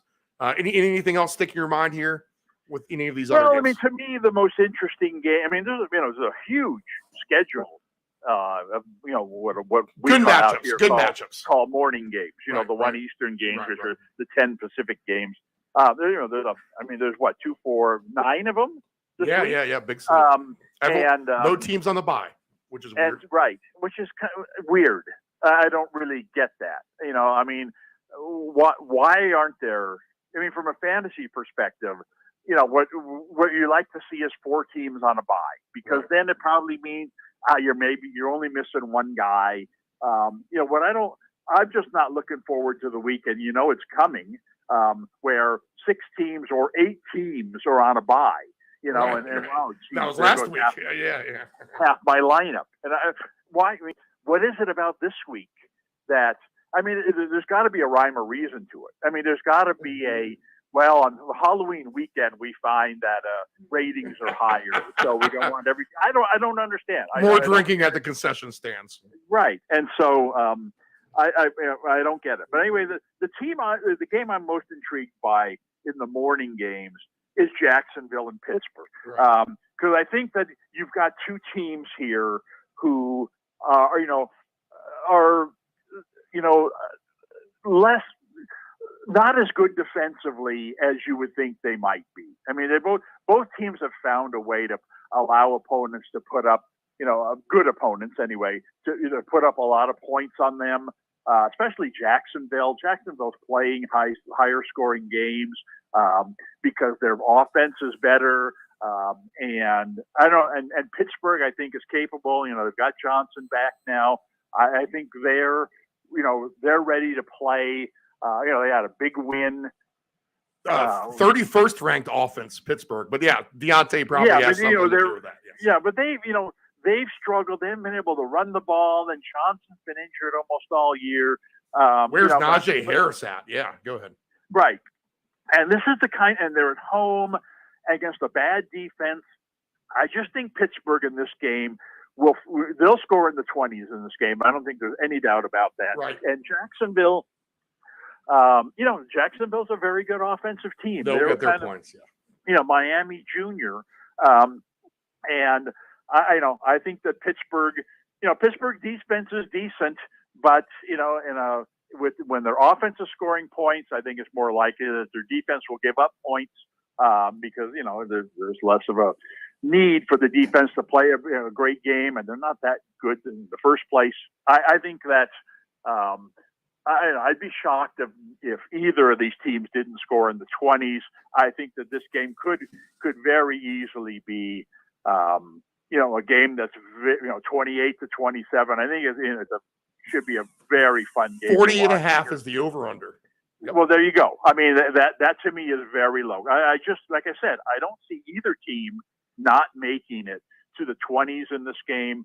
28, 27. Now, right? I predicted the final score of the Pittsburgh game last week, 24-17. Yeah, right? Yep. And so I'll give you the final score of this week's Pittsburgh game. Pittsburgh's going to win 28-27. I think both teams are going to score in the upper 20s. And if anyone's, he hasn't had one yet, but Pickens eventually will have a 2-touchdown game. So maybe this will be it. Well, what'll help him is having Johnson back. Yep. Johnson back, right? Because now, when he wasn't in there, he got all the defensive attention. Now that Johnson's back, not that Johnson's a great receiver, but it's kind of like the 49ers, where you're going to double team Ayuk when Debo's on the other side, or you're going to double team Debo when Ayuk's on the other side. It's no matter which one you do, chances are you're going to be wrong.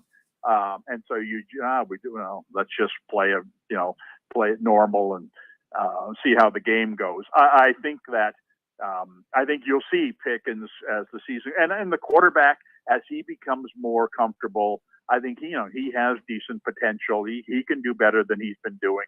I think he's kind of trending upward a little bit.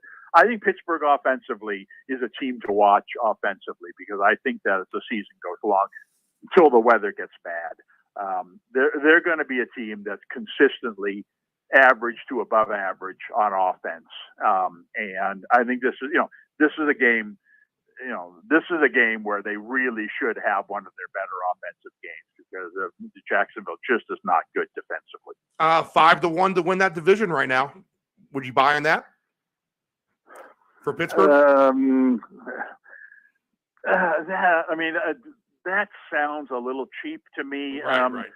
Because you would think that Baltimore, based on last week, would be getting a lot of action. Everyone's got to be thinking, oh, gee, Baltimore, they're now one of the AFC favorites. They're going to win that week division. They've got to be like, less than 2-1.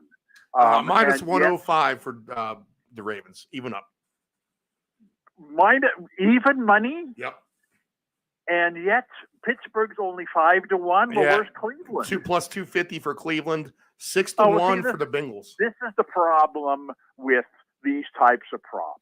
Right. Is that it's supposed to even, it's supposed to even out. If one team, it's like a horse race. If you've got an even money favorite in the race, well, that means that everybody else is 10-1, and here we go with one team's even money. Another team is 2-1. Another team is 5-1. We're Cincinnati in all of this. They've certainly got a chance. What it should be if Baltimore is even money is that Cleveland should be 5-1, Pittsburgh should be 8-1, and Cincinnati should be 12-1. I mean, that's the way it should be if you really, honest odds. But this is just the it's 2023 with the online sports book. Yeah, they're not going to. Yeah, right. This is right. This is the online sports book saying, well, we got to take our 25% take out of all of this, and it knocks your odds down from where it should be. I think that all of those numbers are too low, and a reason to stay away from stuff like that. All right, 10-4, Dave. Anything else we didn't get to you want to touch on? No. I think how's your fantasy team doing? Actually good. I think I told you last week, I made this big trade where I traded Mostert, Swift, right, yeah, Thielen, right, in order to get Justin Jefferson. Then played that team last week. Those guys combined for 80 points, killed me, and it was my first loss of the season. But I bounced back last week, and obviously I still don't have Jefferson. But Taylor, I do have Taylor with McCaffrey now in my backfield, and he, had his best game. He's trending upward. Again, we're looking at this week where Moss is injured and will play less than before. Taylor will play even more. And so, I really like where my backfield is right now, and the strength of my team is receivers. I mean, once Jefferson is back, presuming he comes back, and that was a big win for Minnesota over the 49ers. Because I think the more they're in the race, the sooner Jefferson will come back. I was going to say. When I get Jefferson with A.J. Brown and Keenan Allen, you can't do better than that for a three-man receiving core. I've got Andrews at tight end. I mean, I've got a monster team. But how it goes. We just lost McCaffrey for the season. So much for your monster team. Because I traded away all my depth in order to get this, superpower, 5-man, wrecking crew. And like I said, I've got Andrews as my tight end, who's a very good tight end. He catches touchdown passes. I'm just very strong. I've Goff as my quarterback, and he's been throwing a lot of passes in recent weeks. He's my game manager. I knew when I drafted Rodgers as my quarterback. I used a very late pick. I was the last guy to take the quarterback. But I knew I wasn't going to win with my quarterback. I just needed someone serviceable, to go with, these other guys. And so Goff is fine. So anyway, I'm, 6-1 now. Another nice week last week. In fact, I had already won my matchup even before Monday night when I had McCaffrey and your favorite kicker, the 49er kicker, going. Yeah. And like I said, and this week, I just wish that somebody were on a bye this week. I just wish the Eagles weren't playing and I could sit out A.J. Brown because I've got all my other guys going. I got good matchups. And with Jefferson out, that means I either play more of the Bears, who's got a nice matchup, or Pickens, who's got a nice matchup. But I got to sit one of them. I just wish, I wish the Eagles were on a bye. I could play both of them, get away with it, get that bye out of the way. But I haven't looked ahead at the schedule, but I just know it's going to hit me. Oh, gee, look, the 49ers and the Eagles and the Chargers all have a bye the same week. And I traded away all my depth. Whoops, But think I've got the projections show that I'm 90% chance to make the playoffs. So things are going good. All right, ESPN projections. There we go. 90%. Yeah, right. Don't get me started with them. Don't get me started with them. All right, Dave. They have me rated, ranked first, now in my league, and that's the worst thing. Because if you look at, I've told you this before, but if you look at their projections from the beginning of the season, the 5 teams they picked 1 through 5, they're all doing terrible. The teams they picked 6 through 10, which of course included me, are all doing well. And it's like, oh my God, we've never had a worse season in projection. And the biggest trade since Herschel Walker got dealt to the Vikings for 7 draft picks to the Dallas Cowboys. There we go. So, biggest trade I've ever made, right. For sure. And we'll see. Hopefully Jefferson comes back, and if he does, then it was worth it. And if he doesn't, well, you know what? I'm still pretty good, even if he doesn't come back. And an incredible run of luck drafting running backs in the middle round. I drafted White and Swift, then Taylor, then Mostert, then Moss.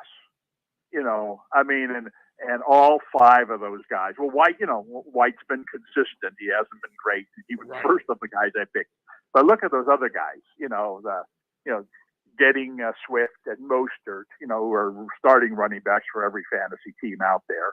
I drafted in like the 6th and 7th round. Moss, who's had a really good season, of course, now until Taylor came back. So he was a nice fill-in. And I got Taylor in there, who's another, starting running back for all fantasy teams. And on top of that, I had McCaffrey. This is why it prompted me to make this trade, even by trading, Swift and Mostert, 2 of the top backs in fantasy. Still at least even with McCaffrey and Taylor and White. White as a third back that I hope to never use because I've got a nice, a real deep core of wide receivers. And so, like I said, it was all blind luck. Drafted a bunch of guys who, get hurt all the time. And lo and behold, look who's got an ankle injury. It's Mostert. So I wanted to sell high on these people before they got hurt. And now, Mostert's already, headed down that road, it appears. So, we'll see. All right, halfway point of the season. We'll cross over that next week. So, can't believe it's halfway done just about now, huh? Well, you can tell that the weather's still nice, so you can tell it's still early in the season, and we'll be able to tell when we start talking more about the weather every week. That it must be getting late, must be getting time to talk about the playoffs, and big day Tuesday in the NFL, no doubt about it. With the trade deadline. We didn't talk anything about that. Yeah, right. And there's a lot of talk. Who do you think Derrick Henry goes to? Well, Kansas City is going to pick up somebody. I don't know who it's going to be. They always do. They're going to be. They're not firing on all cylinders this year. They'd love to get a wide receiver, Judy or somebody like that. But I don't think the Broncos will trade it within the division. Be interesting to see if the Raiders, after a bad game this week, decide to sell on Adams. There's a lot of potential, trades out there. I think Baltimore is a chance to be in the market to pick up a big back like Henry. I think Dallas is another team that would make a big splash like that. I just think that there's a lot of teams that, the question is, are they going to be willing to pay the price? Because the price on running backs is generally pretty low. So I'm not sure Tennessee's going to give him up, for certainly anything less than a couple of second-round picks. Tennessee's got a back, right? The rookie who's ready to take over next year. Right. So they can afford to make the trade. But, question is, would anybody be willing to give up a first-round pick for Henry, or is it going to take a couple of seconds, whatever? And I'm not going to be shocked, given all that's happened, if Baltimore doesn't trade Taylor, just because Moss has come in and done so well. Why do we have both of them now? Why, maybe the market now. You mean the Colts, not the Ravens, right? Right. I'm sorry, the Ravens. I'm sorry, the Colts. Why, especially for the teams that have tried, going all in for Henry, and he ends up going to Dallas, and now the Chiefs and the Ravens are out there, and there are some other teams. The Browns, all legitimate contenders, thinking we need a back. Who's number 2 on our list? Wow, let's call Baltimore and see if they're Baltimore. Let's call the Colts and see if they're still interested in trading Taylor. We're desperate now. We'll give them that first round pick that they want.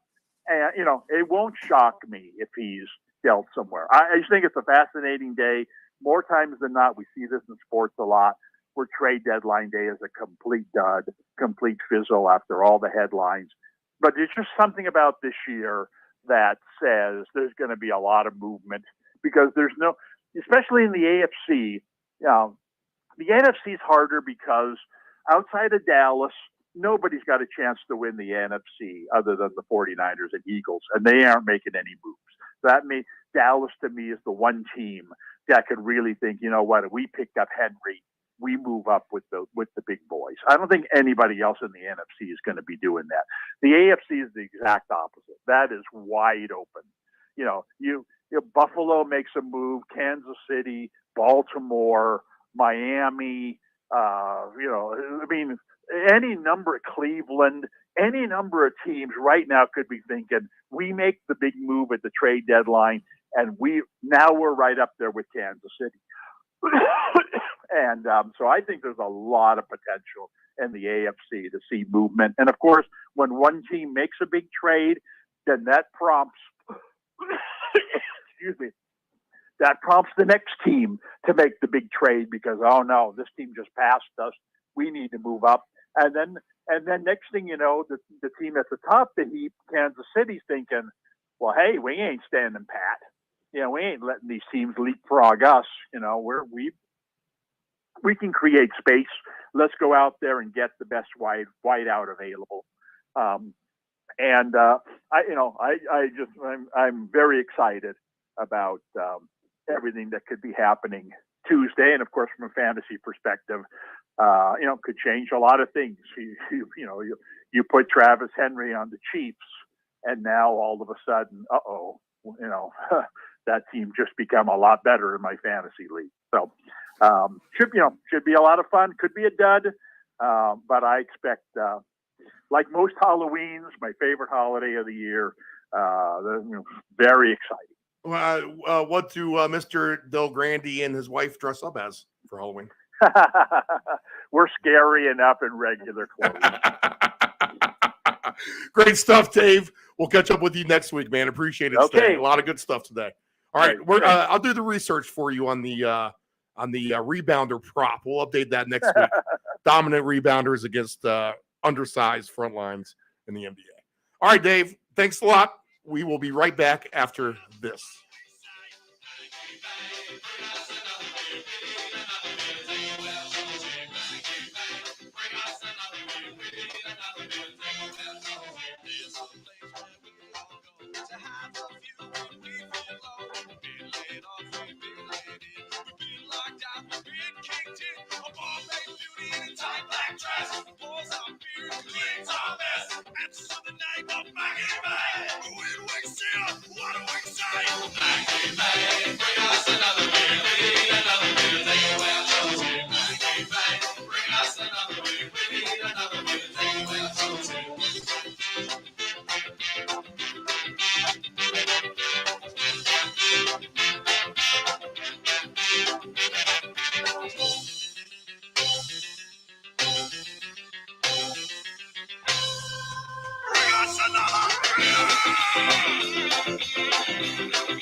Dependable Solutions can provide all voice-over services for your advanced audio production needs. Think of us as an inexpensive option, no matter what the size of the project is. From one-word cameos to full-script productions, contact Dependable Solutions at 757-354-5517. Know your gambling limits.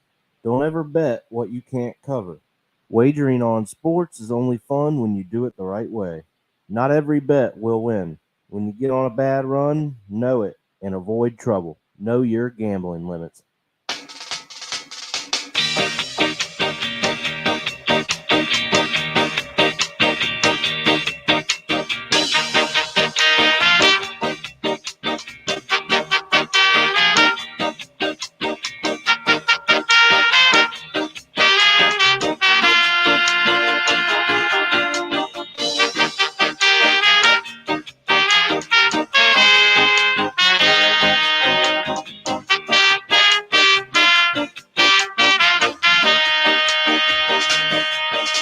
You said it was a waste of time.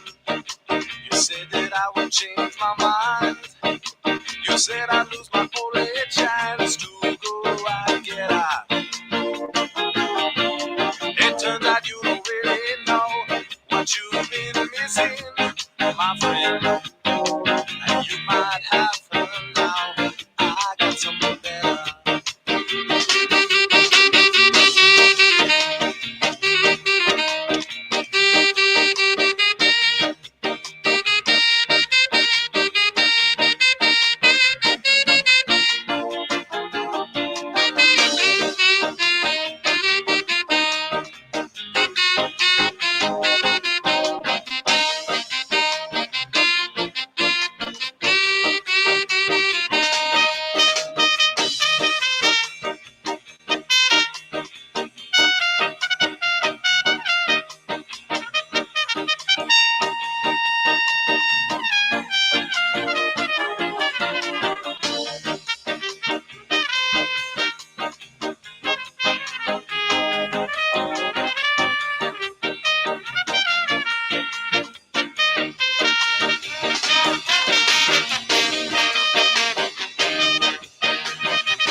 Never took a chance on fate, and more that comes to those who wait. And if there is a lady like I'll never met her. You never get a chance for life unless you live it, my friend. And you might have her now. I got something better. You said it was a waste of time. You said that I would change my mind. You said I'd lose my only chance to go right out.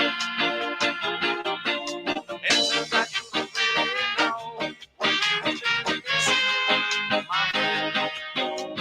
You might have her now. I got something better. You might have her now. I got something better.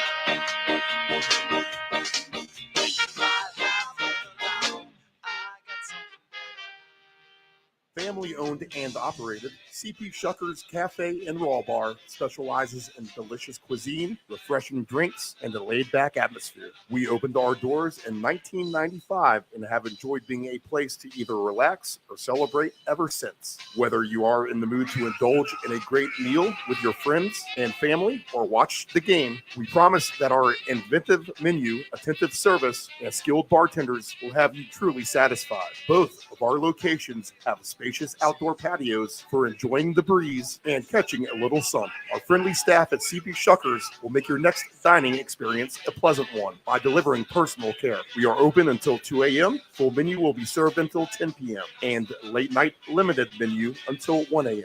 For larger parties, please give the location of choice a call. Pacific Avenue, 757-425-8676 or Shore Drive, 757-412-2929. More information at cpshuckers.com. Thank you for your continued support and have a shuckin' good time. Control your alcohol. Don't fight.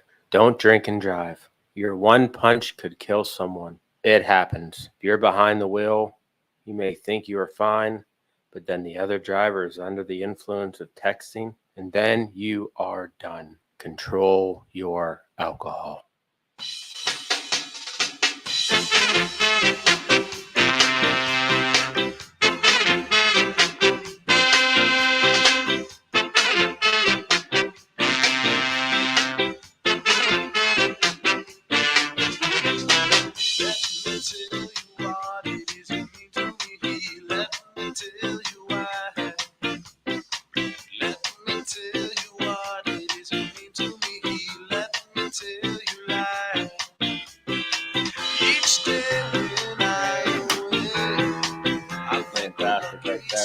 Dave Del Grande, great as always.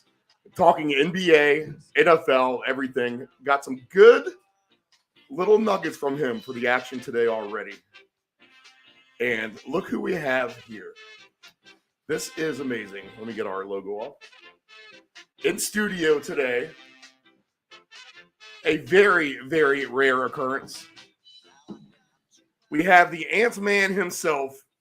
And if you're just listening and you're not watching on the video or the TV at this moment, take a quick second to glance at your video screen and check out the Ant-Man decked out from last week's holiday Halloween shenanigans. Anthony, on a scale of 0 to 10, 10 being fantastic, where do you rate Halloween on that scale for Halloween? It is always a 10 out of 10. 100% 10 out of 10. What a night we had last night. We went bar hopping. We had drinks. We had food. And talk about everything that we saw last night. I just can't believe that I'm only on 2 hours of sleep. But you know, we're going to get through this show. 2 hours? I don't think you had 2 hours. Did you have 2 hours? More like 88 minutes. How about that? As I woke up at 6:30 a.m. this morning out of my own slumber, peering in from my living room was the Ant-Man himself, checking in to see how the show was getting ready to go or whatever. I was definitely brain scrambled at that moment in time. I'm like, where did this man come from? It was an insane night. Here's the thing, Steve. You left at the perfect time because we got back. We took some shots. We made some more pizza. And I have no idea why I actually passed out on my own living room floor when I could have just passed out with my girlfriend. But here we are. My face is still painted. I'm still in damn costume. Let's roll. All right. So Nephew Dave is in Florida. So the Ant-Man sits in today. Maybe we'll get Dave to even call up and I'll put the offer out to him. Let's give him a call. Let's see if he I'll give him the studio hotline here.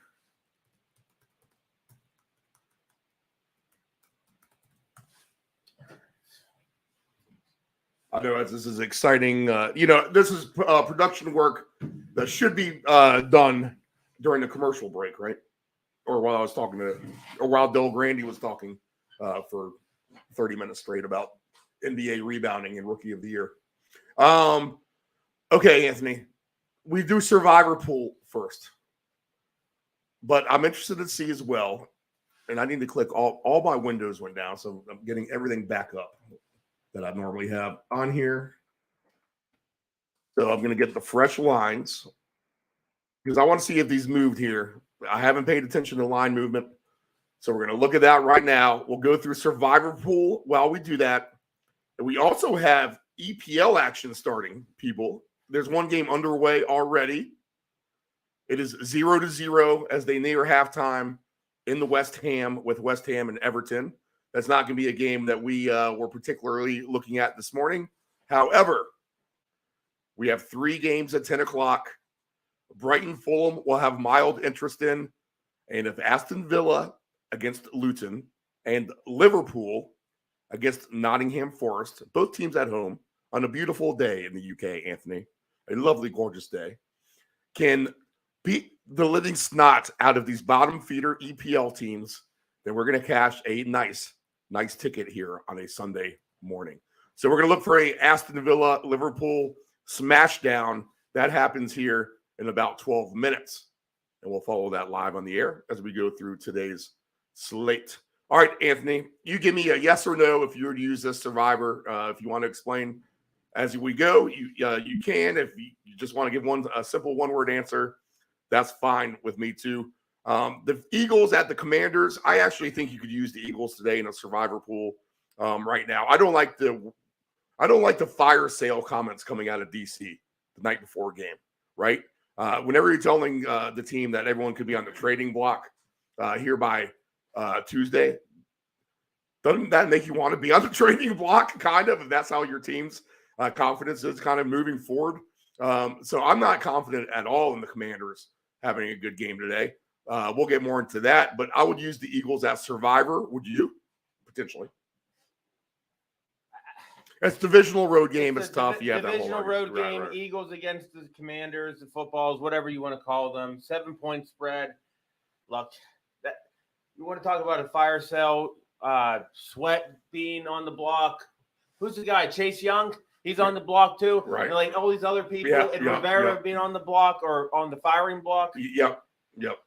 Yeah, he could end up as the first coach. As a Survivor pick, yes. I was talking that with Del Grande. I didn't even bring up Rivera, but he's on there.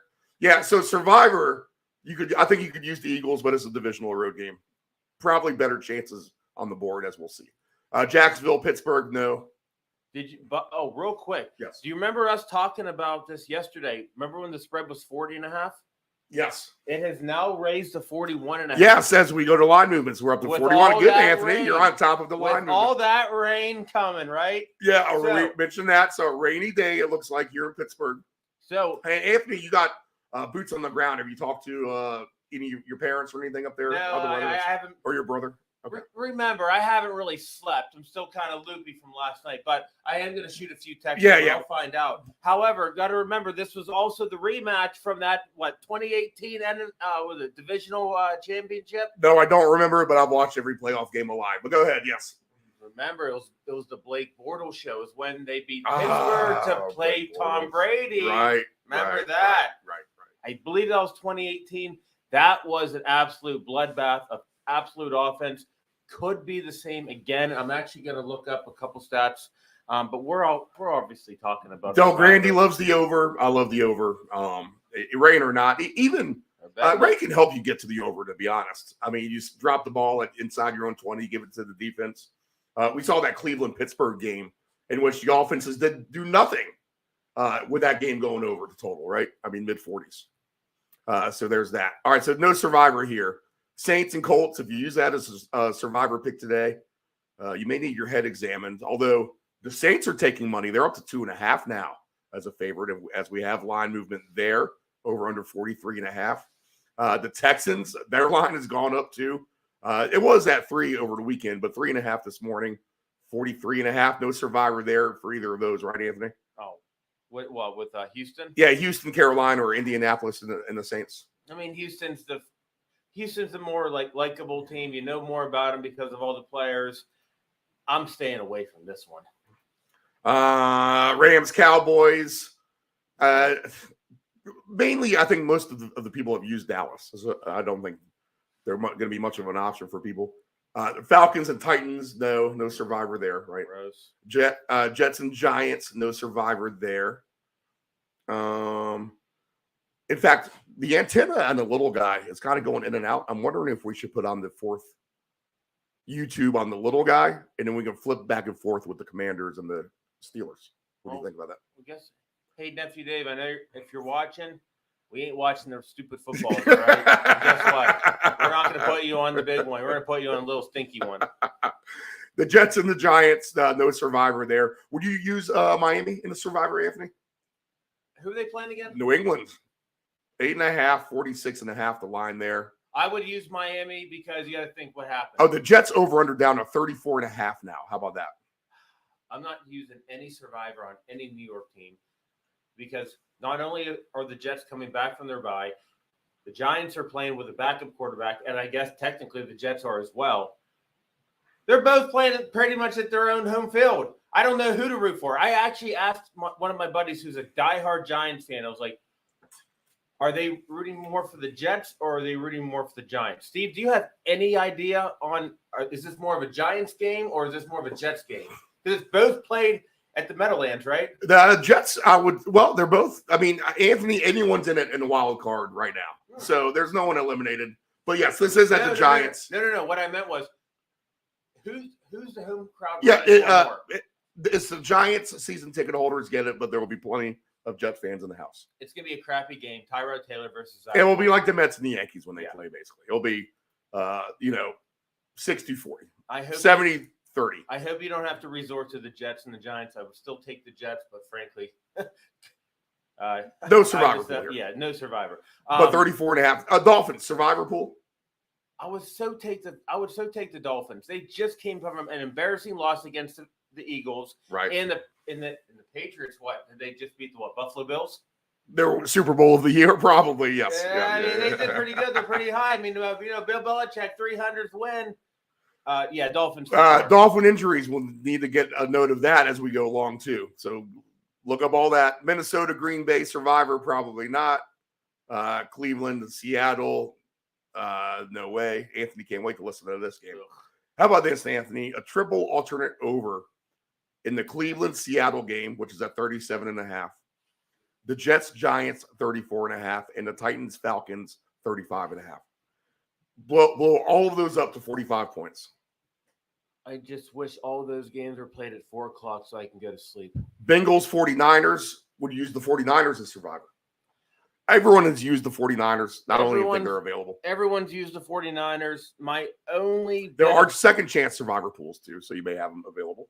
Like I'm in. My only bit of hesitance, and yes, of course, I'm going to use. I have a couple bets with the 49ers. I have them at -2.5, maybe -3.5 money line block. But they just came from an embarrassing loss against the Vikings.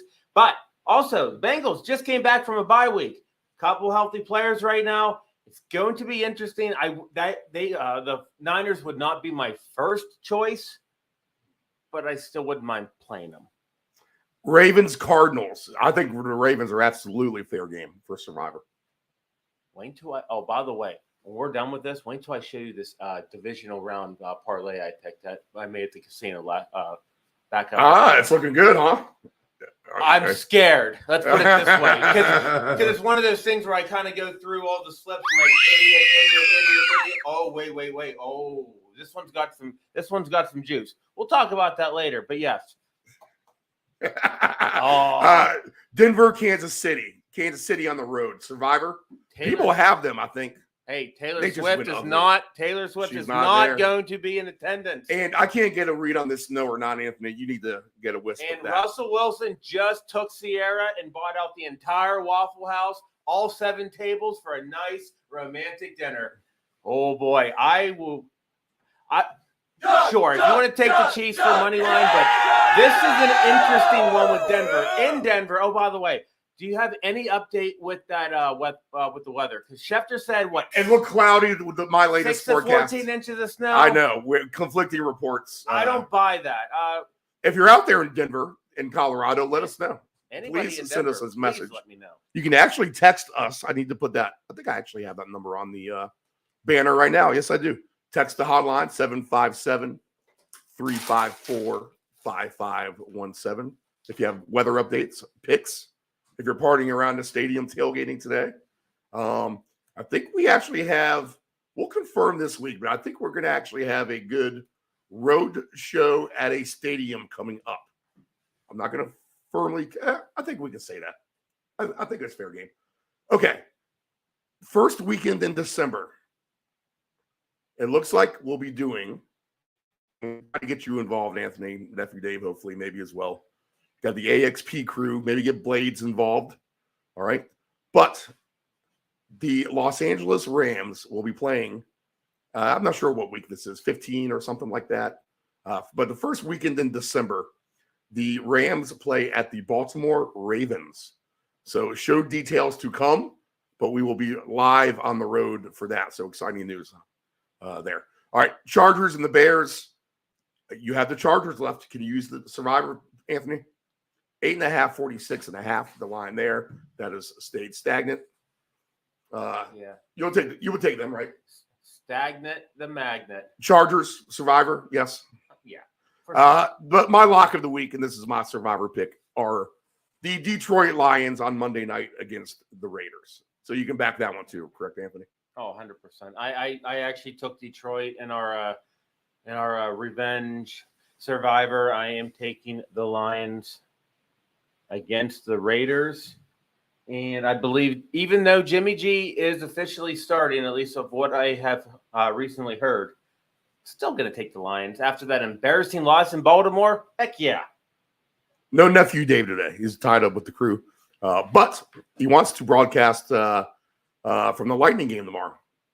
So maybe a special What the Puck is going on tomorrow on Monday, as we'll preview the week live from Tampa in the NHL slate. How about that, Anthony? So the round robin live from Tampa Bay. Speaking of being on the road. Okay, let's go through our slate. We'll do our 2 touchdown scorers to cap everything off. But this is the round robin. Your in-game everything breakdown, props, fantasy, touchdown scores, alternative lines, whatever we have. Send us your best pick as well. 757-937-0777. Actually, that's studio line 1.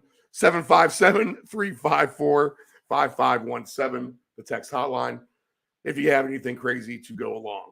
All right, first one on the board, 1 o'clock Eastern. We have Philadelphia and the Commanders, -7, 43.5. And I just do not like this talk of the fire sale. You can't say this on Saturday. You got to say this on Monday, right? What are you trying to tell the players? Go out there and prove a point that you want to play and win this thing. And now if they go out there and win this game, that's a different story.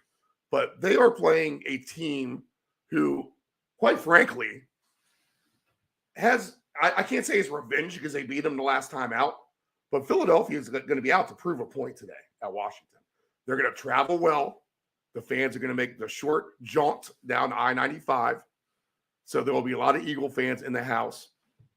Actually, I had an option to go to this game. I just wasn't in the cards for the weekend. But Eagles, Commanders, Eagles -7. I was kind of leaning Washington all week because of the way that they do play them. But I don't know. I don't like the message on the Saturday going out that there could be a fire sale here. I think this could be where I went to thinking this is going to be competitive. I'm now not certain, but I'm going to bank on the bloodbath here. So I'm going to lay it with the Eagles. I'd never bet on them. I would never take a big favorite like this on the road with an alternative line or nothing. But this could be blowout central at this point. And if Washington does get down, and that message that was sent to their team here in the last just hours ago, really. I mean, this is news as of last night that Washington could be, like Anthony said, the whole D-line could be traded off. Maybe you see McLaurin even go somewhere, could you? I mean, that would be crazy. Robinson and Howell will be there. I think anyone else is fair game after that, to be honest, if this is the way that they're talking. I'm going to look for the Eagles to put the beat down here on Washington. And, it's going to be a green light for everyone. A.J. Brown's been fantastic this year. Why not just take him for another touchdown? I think you got to today anyway. He's going to be cheap at plus 110. But I think that's a very fair number if you're going to do like a 5-player anytime touchdown score here at 1 o'clock or whatever. So throw A.J. Brown in there. He might even have 2 touchdowns. 2 touchdowns for him today is at plus 850. I'll probably throw him in my 2 touchdown score parlay. I'll just call that all now. But the Eagles will roll at Washington today. And they'll trade. They will trade off. Anthony, your thoughts here?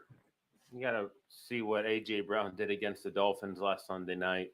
Not just that, but And I know you talk about him, but I'm intrigued on Devontae Smith, who's kind of been a little rusty.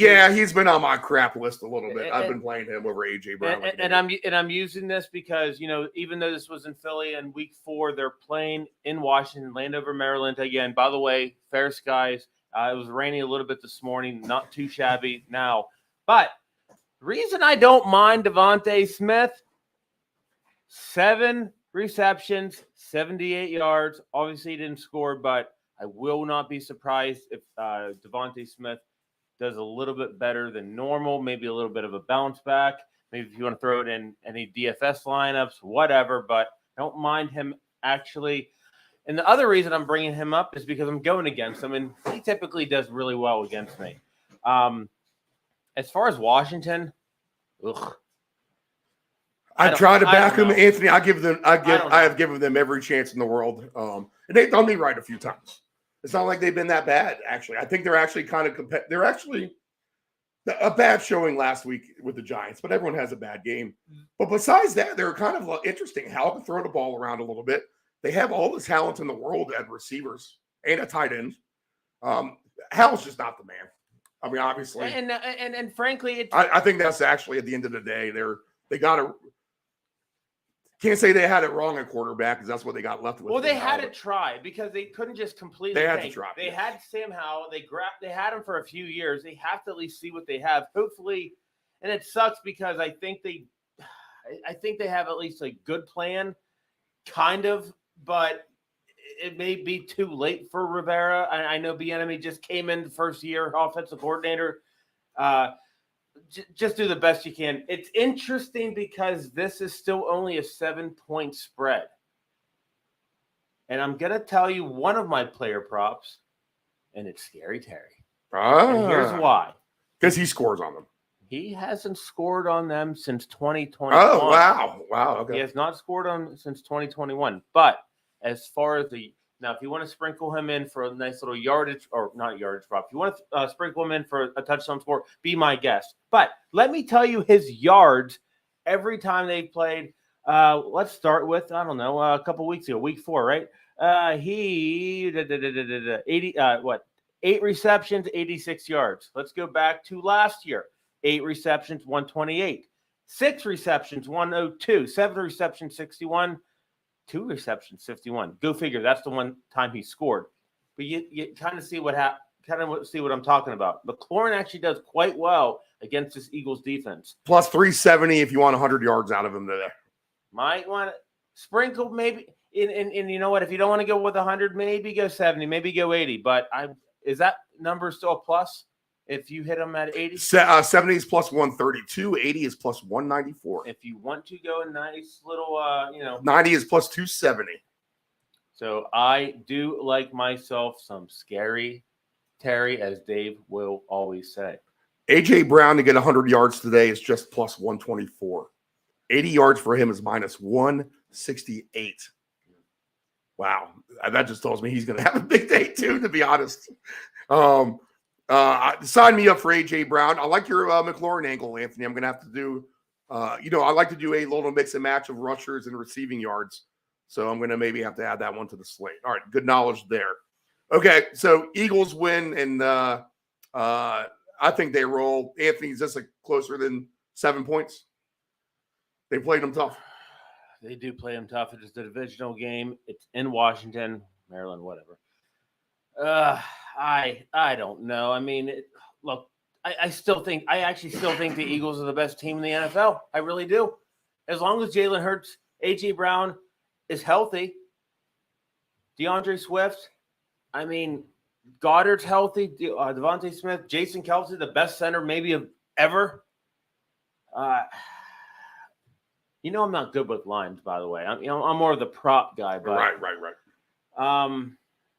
This game at 1:00, right? Is it on 1 o'clock?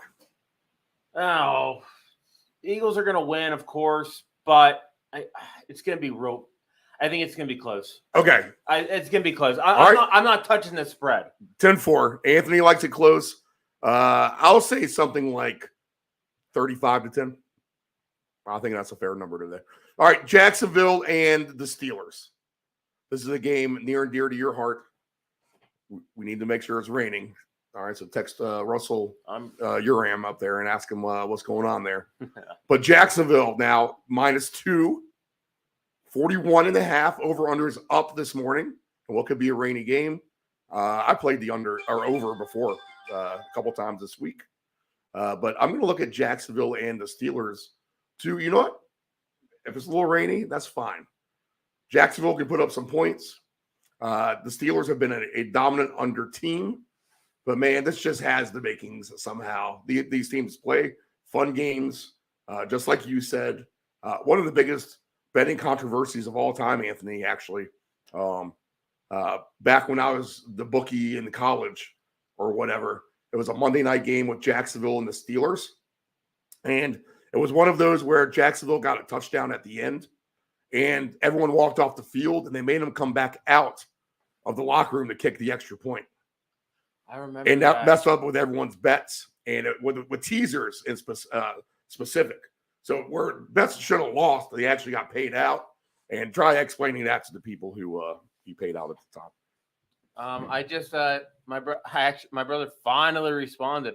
All I said was, "Is it raining up there?" And he lives about 10 minutes away from the stadium. I said, "Is it raining?" He goes, "Yeah." All right, rain in Jacksonville.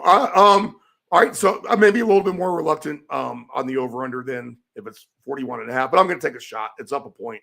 That's kind of weird to me anyway, so I'll go with the flow here. What do you think, Ant? Why do I kind of want to bet the over now? Now I kind of want to bet the alternate over because, I forget exactly what the score was when they played last in that divisional round in the wild card. I'm pretty sure they skyrocketed the over. Pretty sure I want to say it was like over like 60-some points. I got to look that up. But this could be some fireworks. Ridley's plus 185 for a touchdown.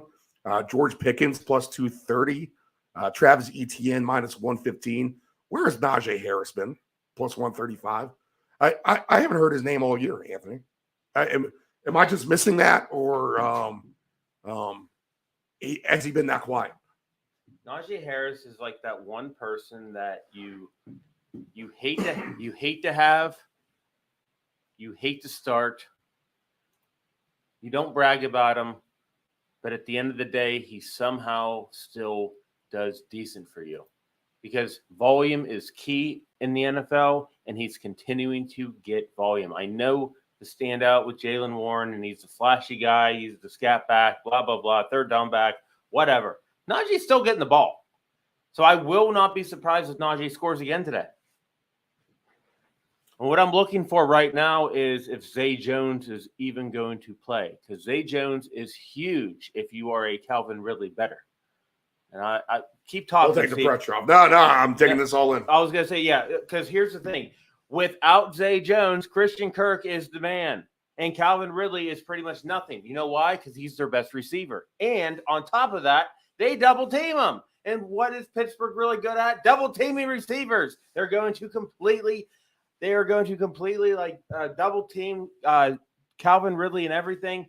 Christian Kirk's going to be open. He's had a good year too, right? For the most part, Kirk. Oh my God, he's had a great year, right? He's been incredible. Yeah, he's been incredible. But let's see. I'm finally. Hold on. Zay Jones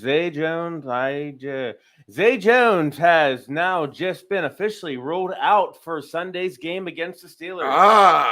Breaking news. Look at that. So, possibly, if you're a Calvin Ridley owner, of course you still start him, but you're still probably going to want to run with Kirk. Look, it's Calvin Ridley. He's still really damn good. As long as he's not betting on any games, he's still fantastic, but proceed with some caution. Kirk for a touchdown? I actually like Evan Ingram, believe it or not. Really? Okay, interesting. And I'm going completely against the grain because he's due for sure, right? Pittsburgh's fantastic with TJ Watt and everyone else like that. Fantastic. Plus 280 for Ingram for an anytime touchdown. Don't mind that.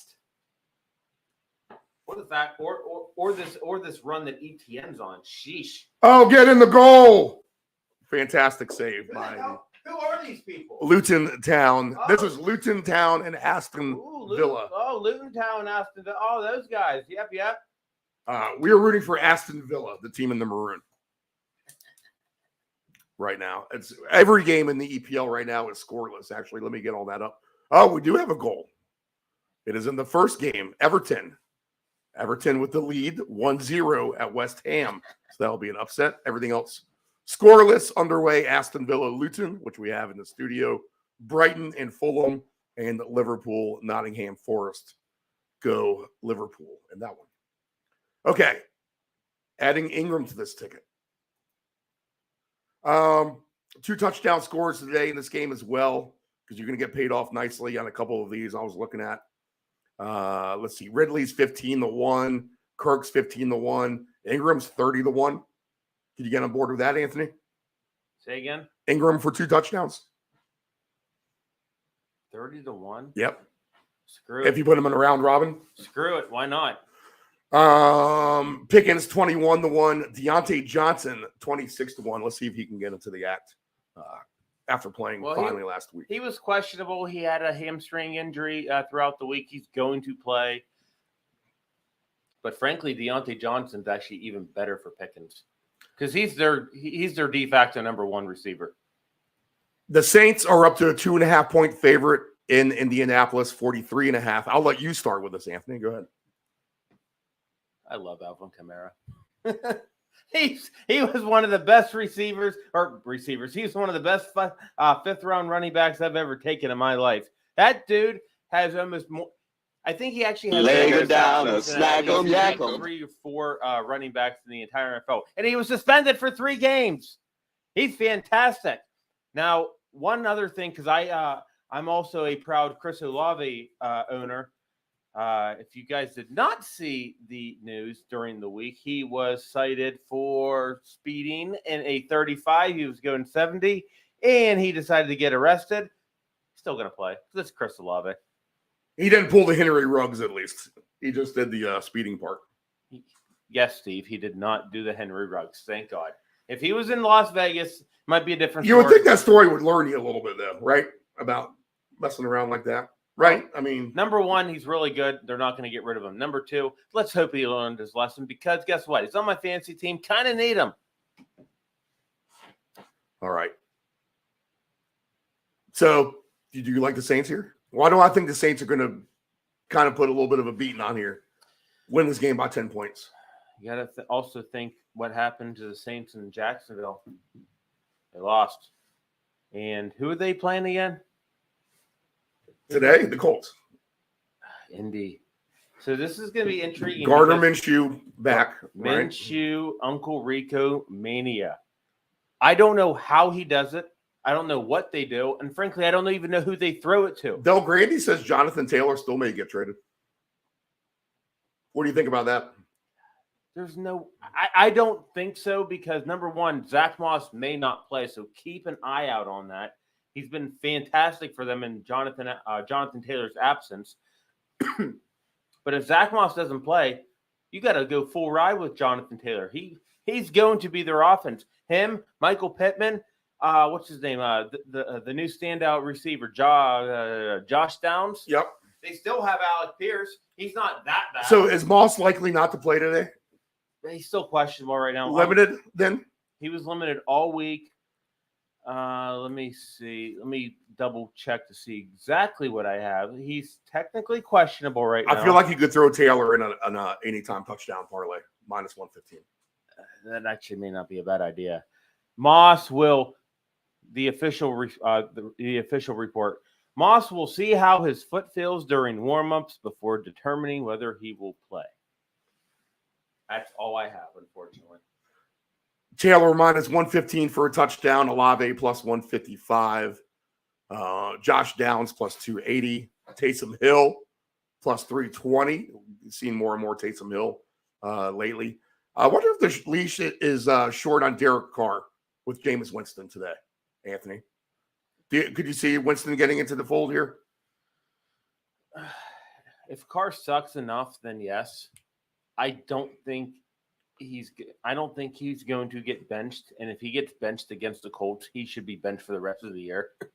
But if famous Jameis actually somehow comes in, fire everybody up, including Michael Thomas, Chris Olave, and Rashid Shaheed. Hell, throw Taysom Hill in there. Why not? He's actually finally playing the tight end role the way he's supposed to. It looks like Jimmy Graham is listed as well, plus 750 for him today. So Jimmy Graham sneaks back into the fold maybe here. We'll see. I don't know. I had a little birdie who says that they love the Saints. That's their play of the week, actually. Kind of makes sense if you think about it.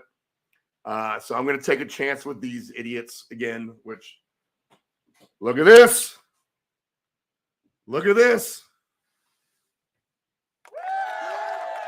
The score in Aston Villa, Villa Park. Aston Villa 1, Luton 0. Let's get a few more of those guys to get one. Okay, so 1-0 is the score there in Aston Villa. Everything else remains the same. Scoreless in Brighton and Liverpool at those two venues, and Everton with the 1-0 lead over West Ham. Okay, just on a weird play, I'll probably be cussing at the end of the day, Anthony, but I'm going to take the Saints on the alt line in this one. Go for it. All right, this is a weird game. Texans and Carolina. Texans laying 3.5, 43.5. So a lot of respect here on the Texans to lay this number on the road. How in God's green earth are the Texans more than a 3-point favorite over anybody on the road, or anyone almost period, you may ask? Well, because they're actually pretty decent.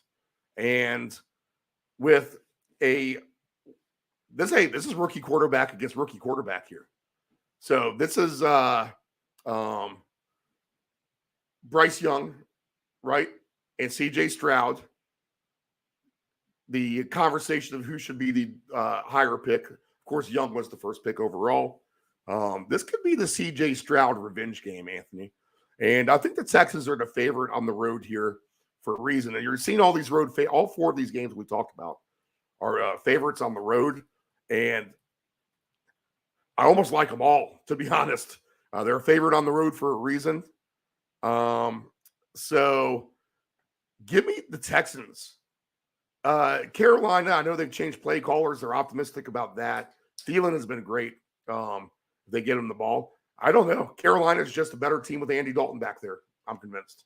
And I think he gives them the better chance to win at the moment than Bryce Young does.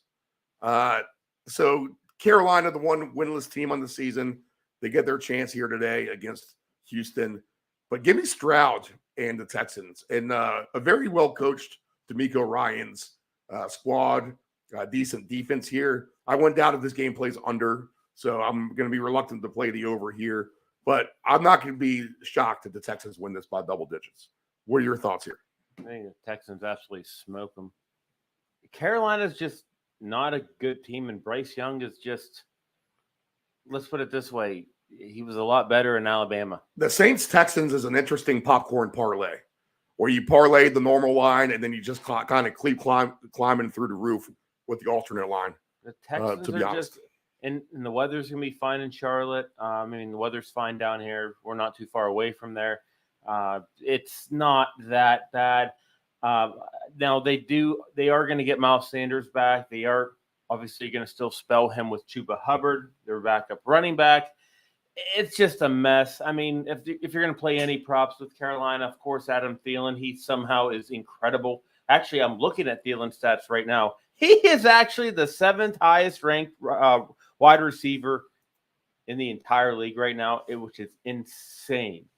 But you got to go with this Houston team.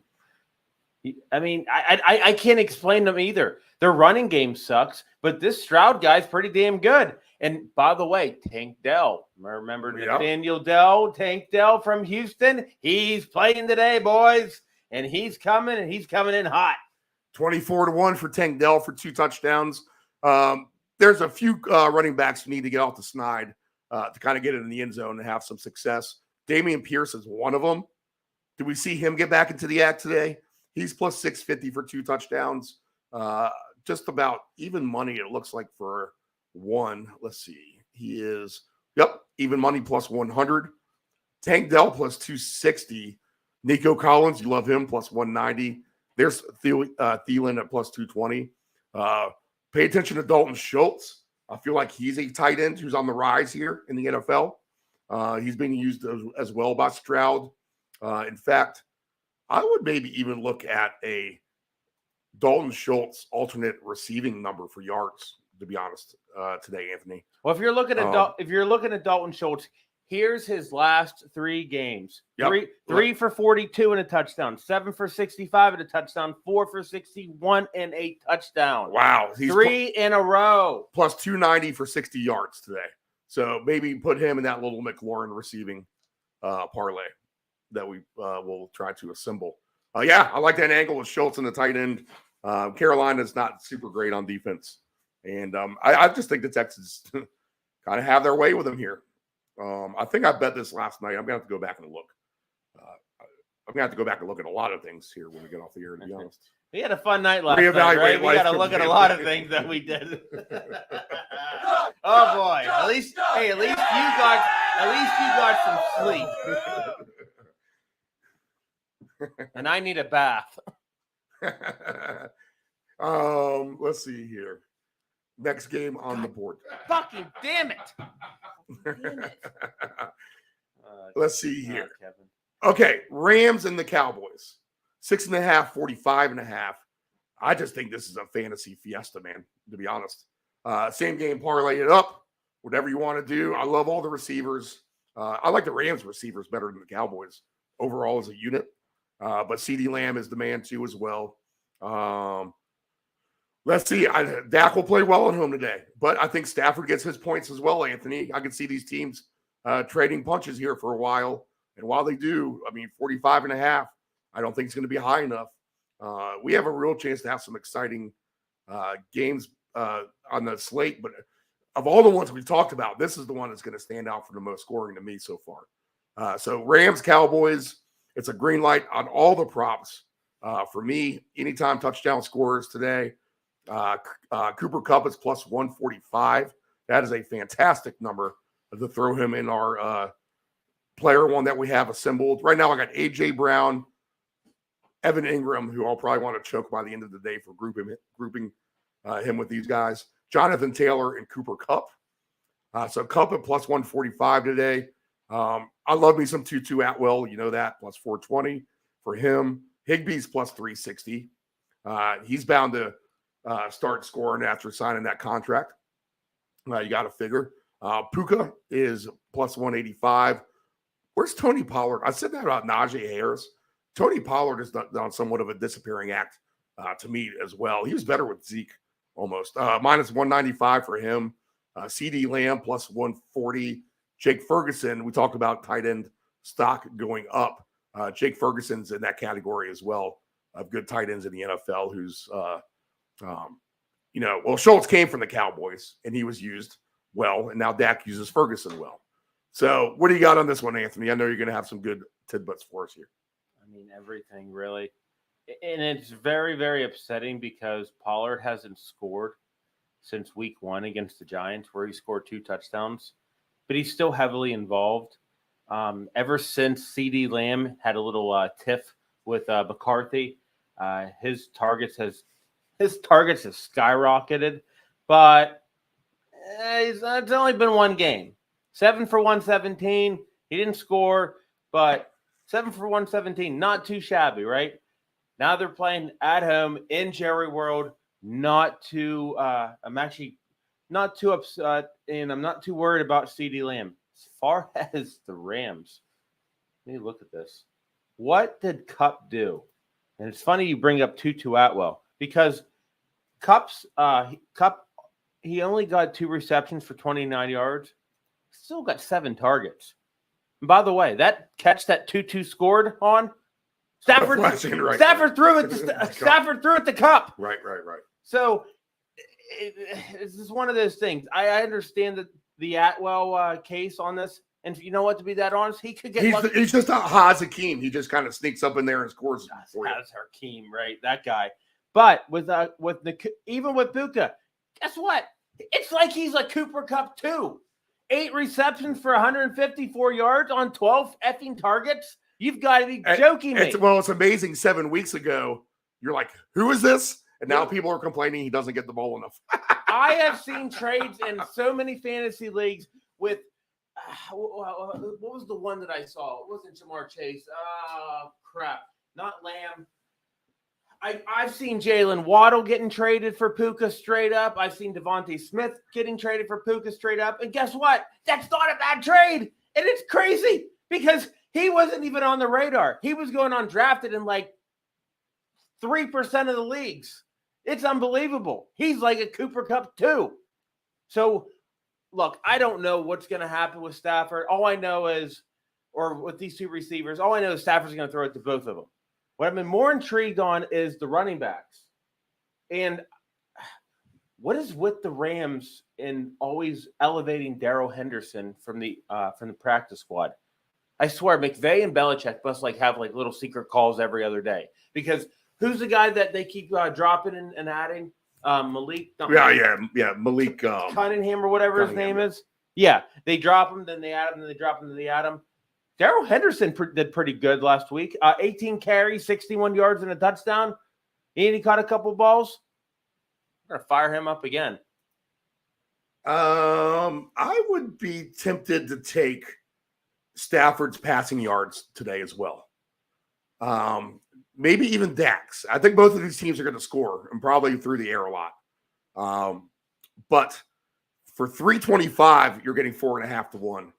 That's a lot for Stafford to go over. But of all the, and I like to do the little quarterback, little round robin with 5 quarterbacks every week anyway. But Stafford, I think of all the games that we talked about, I think I'm going to have him on my list for that right now. I'm actually interested in Pickett a little bit today as well. If we're thinking that's going to be an overpassing yard scenario, Pickett for 275 is plus 400. If we think that's going to be an over game. Steve, so that's interesting to me. Steve, you said Stafford for what, 325? Yes. I'm just going to, no negativity here because, like I said, I do believe that this is going to be an overscoring game. What do you got for me? The only time this entire year that Stafford threw for over 325 was in week 1 against Seattle where he threw for 334. But it's not. What's he averaging a game? I don't have a calculator in front of me, but I'm just going to throw down the numbers. Throw them at me. First 7 weeks, 334, 307, 269, 319, 222. 22. Oh, pun intended, right? 226, 231. But the Rams kind of look like Worm Chow against the Steelers. They look like Worm Chow against the Cardinals, and they absolutely look terrible against the Eagles. Now they're playing in Jerry World in the Dome.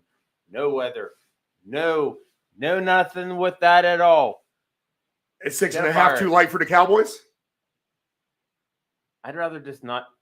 I'd rather either. I just see these teams counter blowing, and I know there is going to be an underdog that wins today against someone who's good. And the Rams just fit that profile. I'm not taking Dallas in Survivor. That's for sure. I know. What's the line? What, like minus 6.5 and 45.5.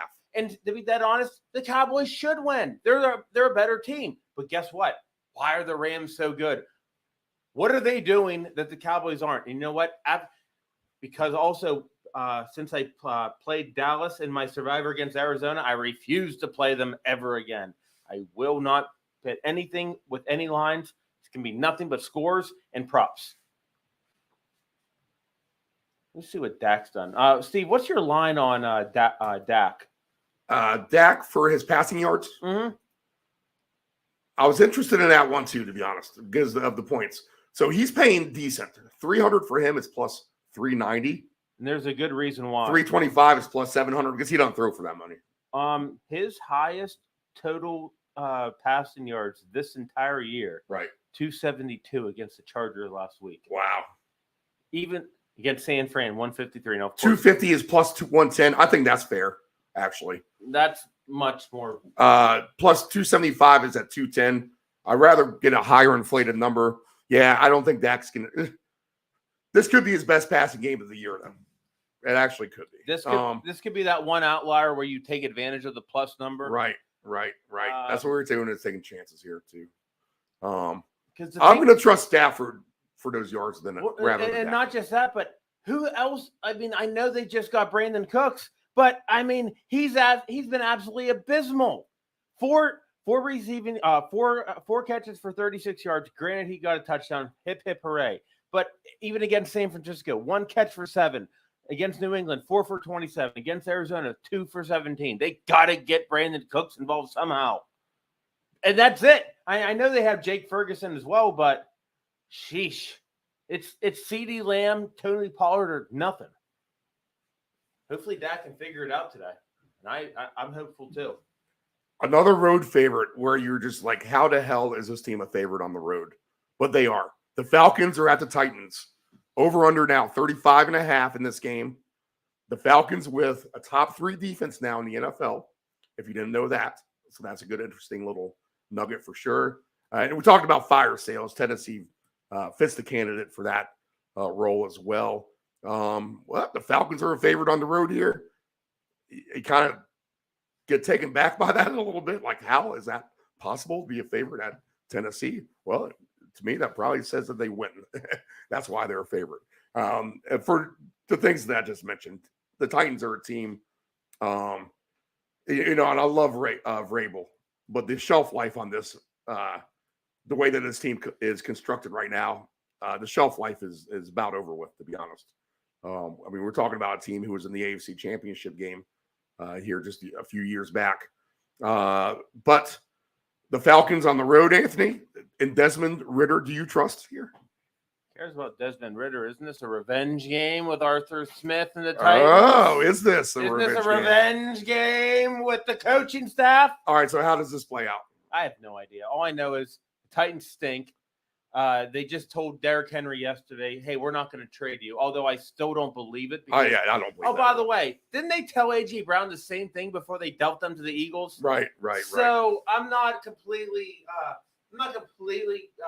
holding out one in one hand and freaking out. But why are the Falcons good? And how did they win last year? Did you know that Bijan Robinson got one? They still need to prove it to me. Bijan Robinson got one play. Yeah, that was a talk and everything I was listening to. That was in like the fourth quarter too, and he was sick, and they didn't roll him out. I guess they had like some big investigation, but here's the thing: he's so good. They're like, screw it. I think he scores today. It's gonna be a big Bijan game, actually. Plus 170 for him, so I'll throw him on my touchdown list. Now, the only word of caution is Tennessee's, I think, bottom 5 in pass defense. So don't be surprised if Drake London can get through. And by the way, Kyle Pitts has actually been doing pretty well. Remember that guy? You draft him in fantasy in like the 6th, 7th, 8th round, and you're like, what the hell am I supposed to do with him? He's actually been doing pretty good. That Titans pass defense stinks. And also, on the flip side, Atlanta's run defense. So both run defenses are fantastic. I'm intrigued to see what happens in this game, though, because they just told Derrick Henry and his entire staff, hey, bud, hey, big guy, we're not going to trade you. I wonder if this could be the Derrick Henry Unleashed game. So he has an incredible game. And then once he has an incredible game, raise the stock for him. Yeah. I got you. Bulldoze it. And then just ship him away for something, and then unleash Tajay Spears. He's an interesting prop angle just for what you said there. Let's see. Derrick Henry to have 100 yards rushing today is plus 320. You know what? Look, I don't hate that at all. I'm going to tell you that. When I do my mix and match of players here, I think I'm going to have to throw him on the list. This game is, and here's the other thing. This game is being played in Nashville. Right. He does better at home. Home game. I know it's obviously Nashville. It's close to where we are. It's not that cold. It's not like Denver. Wait till you see what the video I show you of what it looks like right now on that field. But there's always going to be that one Derrick Henry blow-up game. And I know, he's boring. He's the big guy. But once he gets through that first hole, he's gone. So maybe this could be the big Derrick Henry 2-touchdown, 125 yards game. For 125 yards, and excuse me, I'm a little enamored right now as I just checked the Liverpool score. Right now in the first half, 36 minutes in, Liverpool 2, Nottingham Forest 0. So we're halfway home. We need to get to 4 goals, Anthony, in Liverpool and with Aston Villa, who leads 1-0 still in the 36th minute. Can they get another goal before halftime? Brighton has a lead now as well, 1-0. And we have about 15 minutes left in Everton and West Hampton, with Everton having the lead there. Derrick Henry for 125 yards today is plus 750. 110 yards is plus 430. That 430 number is always weird. I never win when I bet that. So I stopped playing that one. But plus 320 sounds good with me at just 100 yards. I mean, tread lightly with it, but we all know that game is coming. And with all the trade rumors. 80 yards is plus 164. Do you hate that at all? I mean, if I'm going to look. If you want like a sure thing, that's probably pretty decent. 70 yards is plus 108. And the thing is with Derrick Henry is, can he get, 30 carries for 55 yards and that's it? Of course, Derrick Henry's not as good as he used to be, but there's always that one chance that he squeaks through the cracks a few times. Will we be surprised if they actually overuse him for trade value? Today could be the day. And another reason why they may not use him a lot, Falcons defense. What was that stat you told me yesterday? They like third against the run? They're third overall? Unreal. Wait, not just against the run, overall, right? Yep. And their specialty is against the run. Like their pass defense stinks. So does Tennessee. But if we're gonna go against the grain here, maybe a Bijan Derrick Henry game. Well, I was just getting ready to say, Anthony, and I'm trying to log on right now so I can go ahead and fire this ticket because I have this play up, and I'm going to go ahead and erase it because I'm happy where it stands right now. But we're going to do this. We're going to take, as I said, we're going to take A.J. Brown. Of course, location failure. Okay, I'm just going to have to redo this later. A.J. Brown, Evan Ingram, Jonathan Taylor, Cooper Kupp, Bijan Robinson. So 10 on that pays 1,172. All right, so I'll remember that later, hopefully, when we finish the show. Okay, so if we do what you just said, let's take both of these guys for 100 yards. Yes, I could see a dual 100-yard rushing attack here. How about this? Bijan, what do you think he pays for 100 yards, Anthony? Take a stab. I don't think you're going to get close. And I'm not looking it up. I'm just looking at his last couple. Well, games. Obviously he's sharing the wealth back there. We all know that. Yes, because they mix Algier in there, and apparently Cordell Patterson decided to come out of the dead too. Right. Bijan's so they've played 7 games this year. And to be dead honest, I'm going to just roll out last week because apparently he had a case of the 6, whatever. So we'll just go with 6 games. Out of those 6 games, he's only rushed 124, 105. So 2 out of the entire games this year, 100 yards rushing. I'm going to say, I feel like this is a trick question. If I'm going to just guess I'm just going to say just to score once plus 165. To score, he's scoring. He's simple here. Let's see. But yardage to get 100 yards. That's the question. I'm going to say plus like 220. Plus a 700. What? Plus 170 today. Yes. Wait to score? Yes. So I wasn't that far off, at least with scoring props. But wait, 100 yards, plus 700 for 100 rushing yards? So if you put $5 on Bijan Robinson and Derrick Henry both to have 100 yards today, $5 pays $289. Why not just at least try it? Yeah. Hell with it. I mean, I might do that right now. If you want to do the popcorn parlay with that, if you want to put 5 on that, honestly, what you do is you put 5 on the 80. So you get that, which would be Bijan is plus 360 for 80. So 5 wins 68. So that's your starter.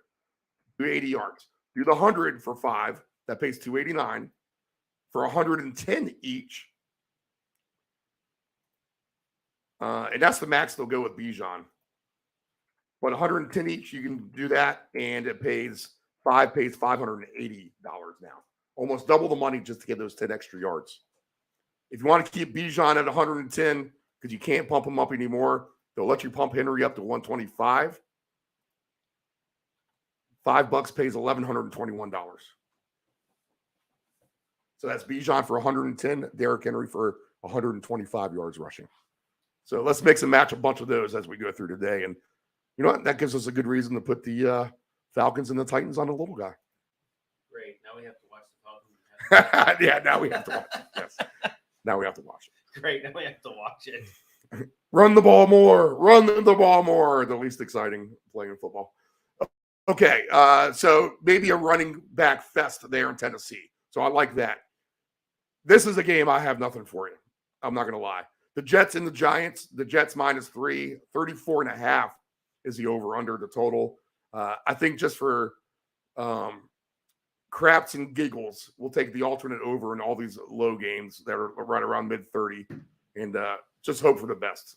It'll be disgusting. It'll be gross. We'll know that we're not going to win it, but this is the NFL. That's why you almost have to do it. Jets and Giants. Anthony, I don't know. You know what? If you're going to make me do a prop here, Dalvin Cook is obviously not happy. He's not finding life in the backfield good at all with Mr. Breece Hall. But how about this? Go ahead and give me Breece Hall against a stingy Giants defense the last 2 weeks. For him to get 100 yards today is just plus 230. I think the more fair number for him is like 890 at plus 168. At any time touchdown for him as well. I think you can throw him on a touchdown list as well. Let's see. His anytime touchdown scored number is at plus 125. So I might throw him in that one that I was talking about earlier. But go ahead and give me the Breece Hall numbers for today. And I obviously had that big game with Denver. Anthony, what else can you go ahead and talk about him or this game on? What do you like? I also think that when he played the Broncos last week, was it last 2 or 3 weeks ago? He killed. I mean, no. He played Philly. Then they played. And there's a bye week in there as well. Yeah. So they even that. Remember, they beat Philly 12 carries, 39 yards, and a touchdown against the Broncos. 22 carries, 177 yards, and a touchdown. But you also got to remember, it's also the same place where he tore his ACL last year. Now they're playing the Giants. Is their run defense actually that good? Let's see. Are they actually stingy, or is this just like a? Look that up. I'm intrigued. I don't have that in front of me. I'll have that up here shortly. It was on my old screen here. Oh, by the way, I'm taking a swig of your coffee. Oh yeah, if there's any left. I need it. Let's see. All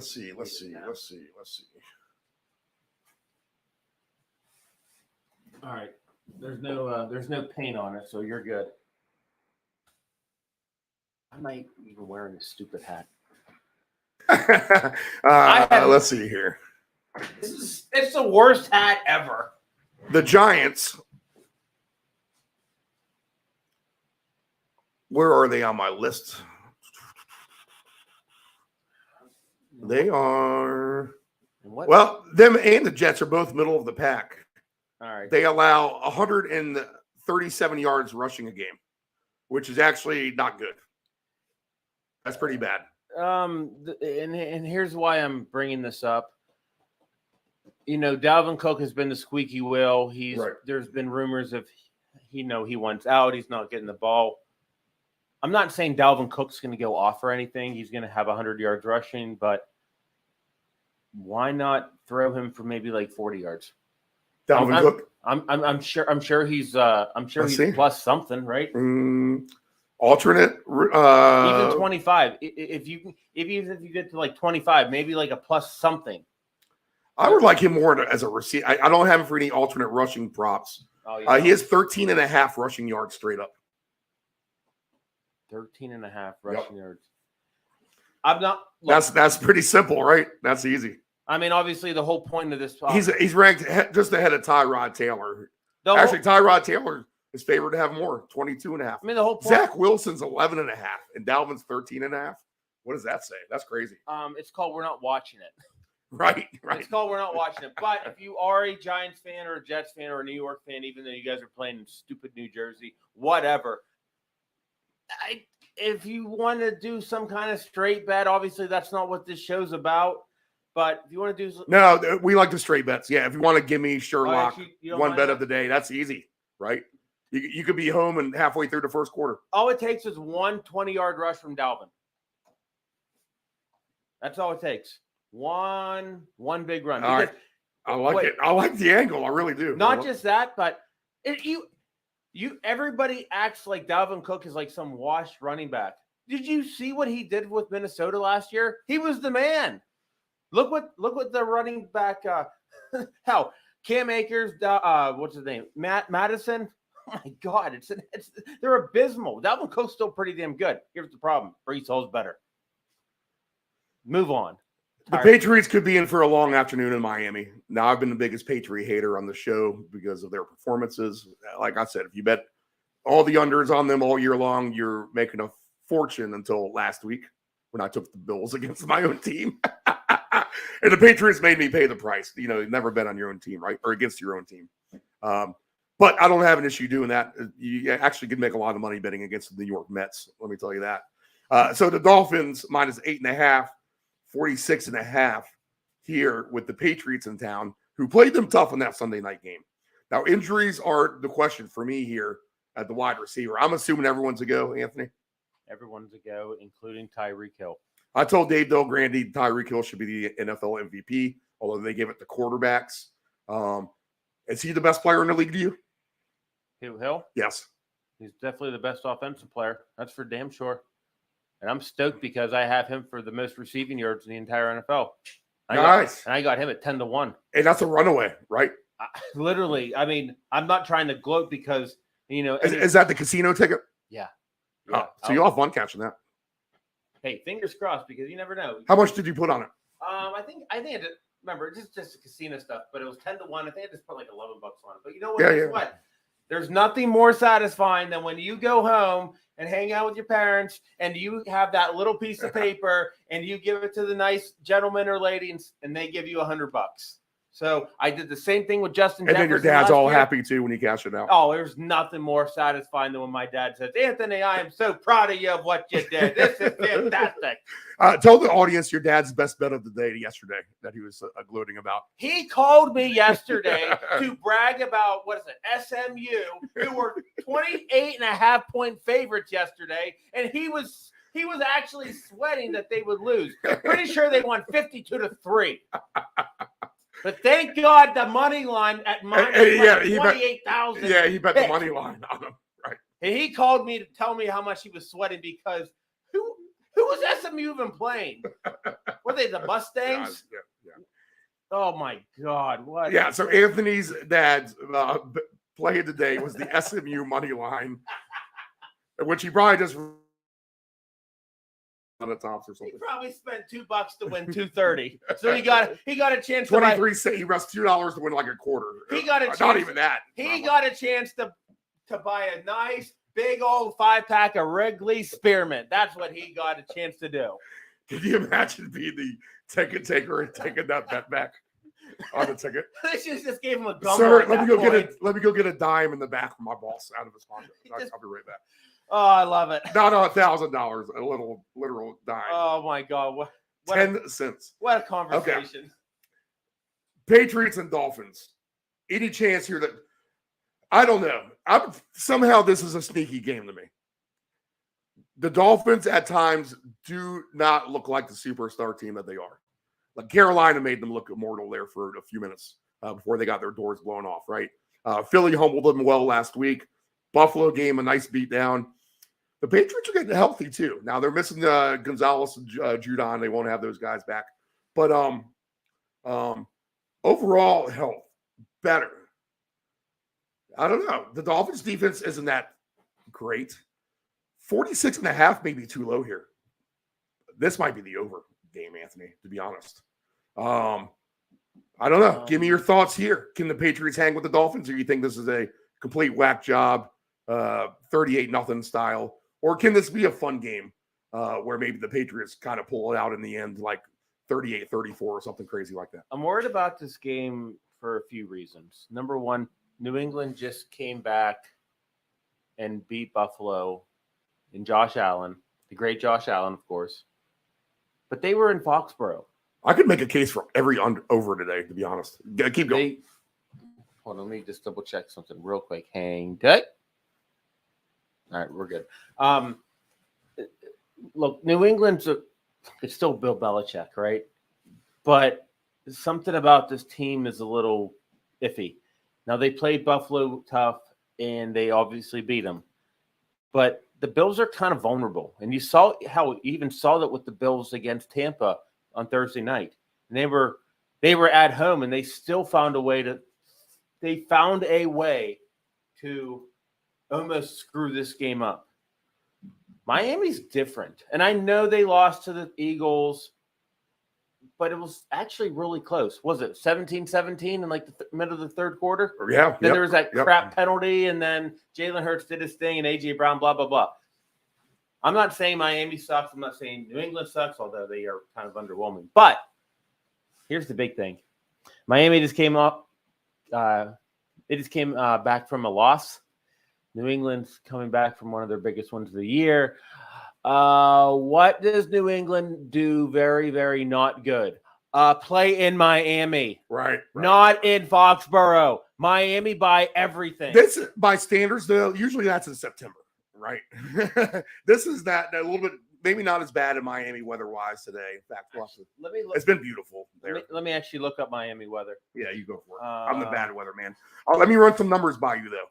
And I'm going to do it from the New England perspective because, let's be honest, you're going to have to get a lot of yards to get a little bit of money on anyone on Miami. Okay, so from the New England perspective,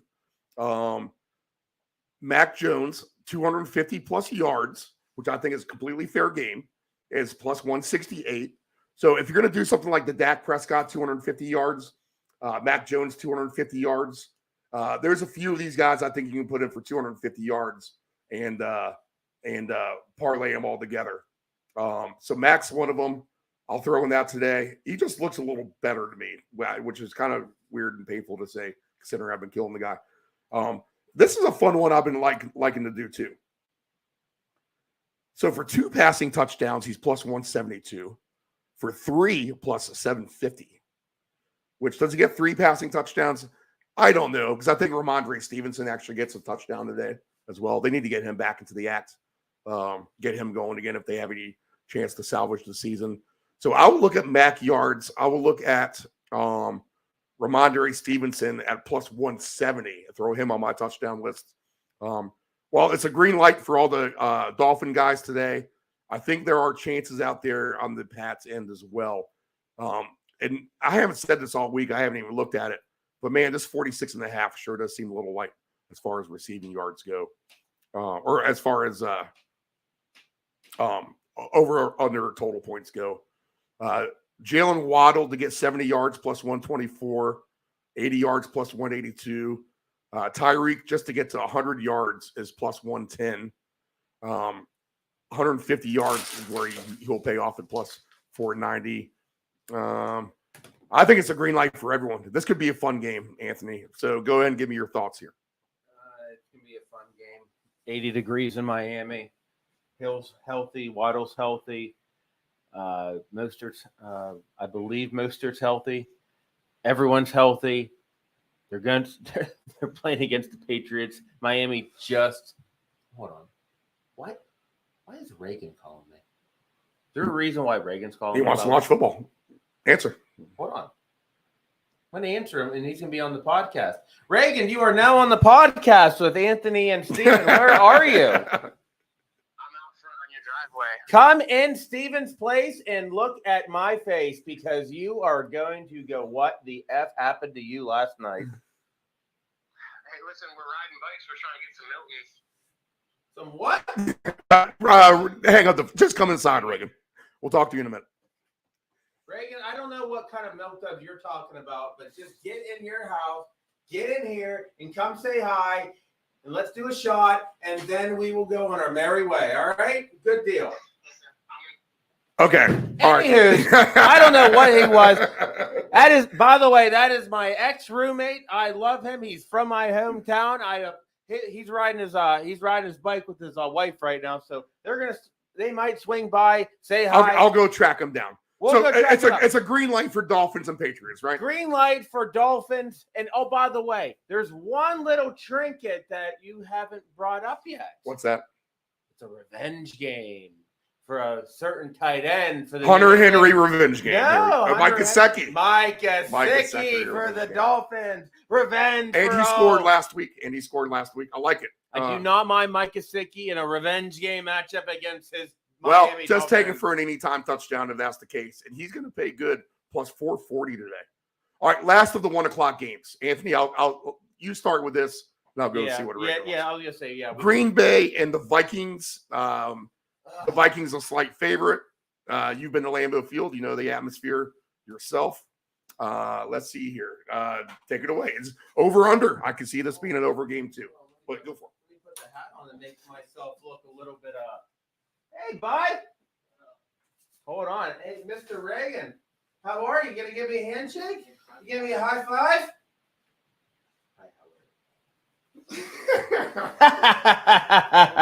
You guys go hang out and do whatever you need to absolutely do. Oh wait, this is weird. I am not supposed to do this.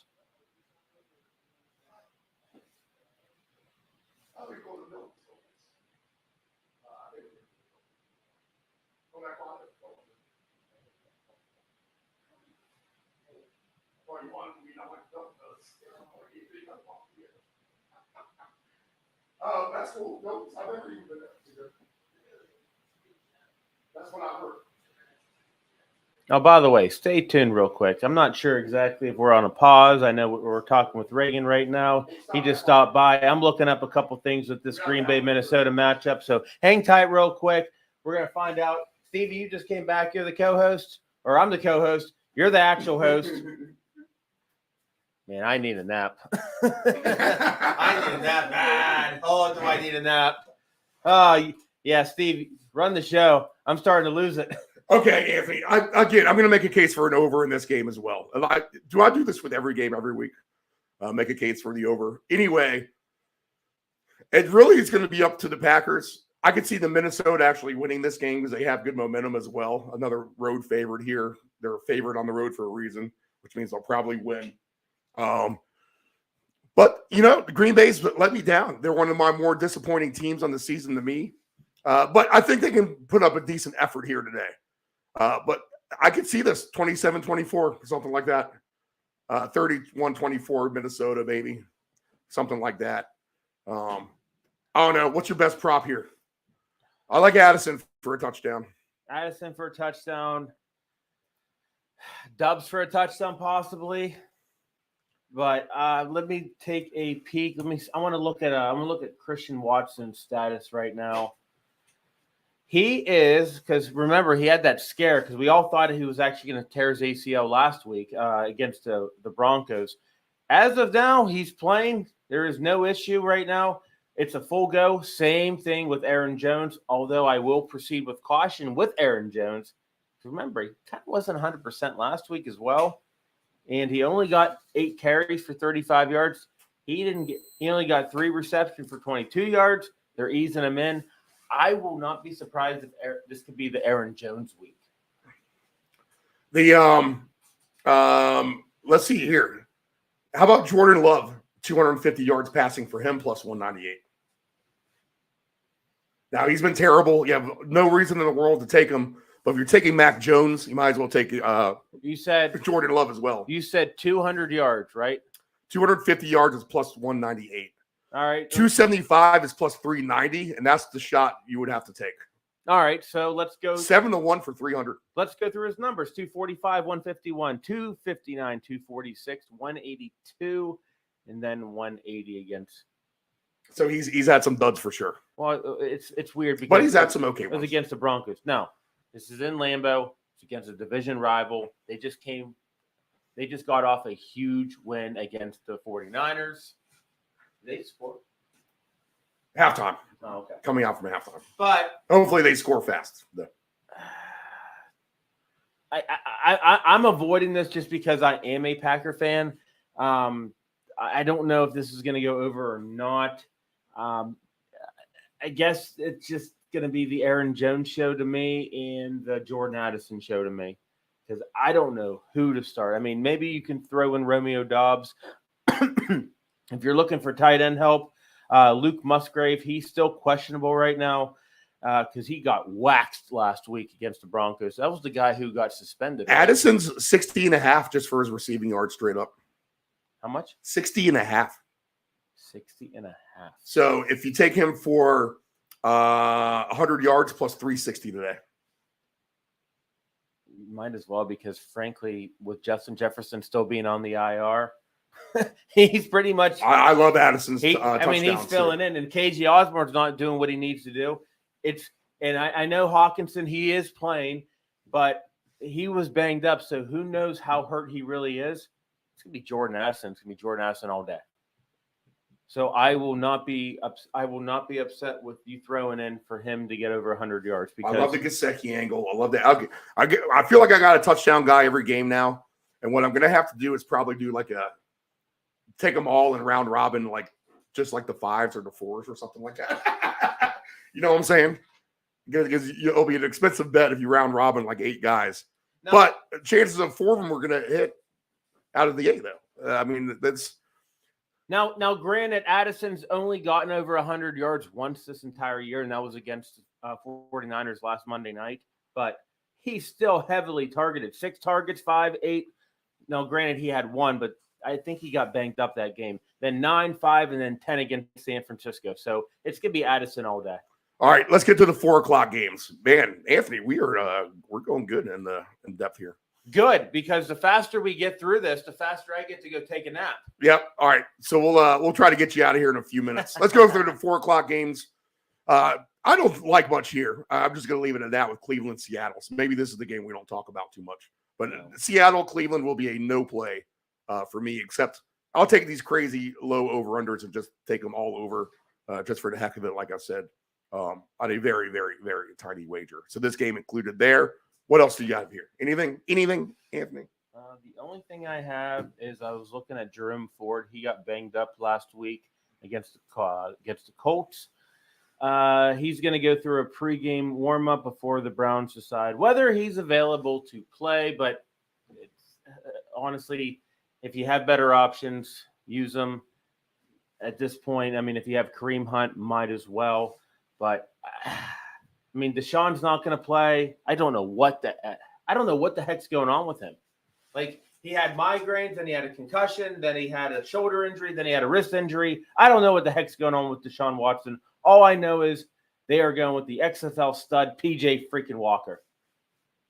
And what is his prop? Because he got 192 against the 49ers. He got 178 against the Colts. See, can you find PJ Walker's I want to see what his odds are to get over 200 yards. Yeah, let's see. Let's see here. Interesting. That's an interesting angle, Anthony. Stop it, computer. So passing props here. PJ Walker, 200 yards is plus 108. 250 for him is 4-1. I guess that's interesting. It's just like I said, 750 for 275 yards plus for PJ Walker. On that note, with Geno, who I just don't trust anymore, to be honest.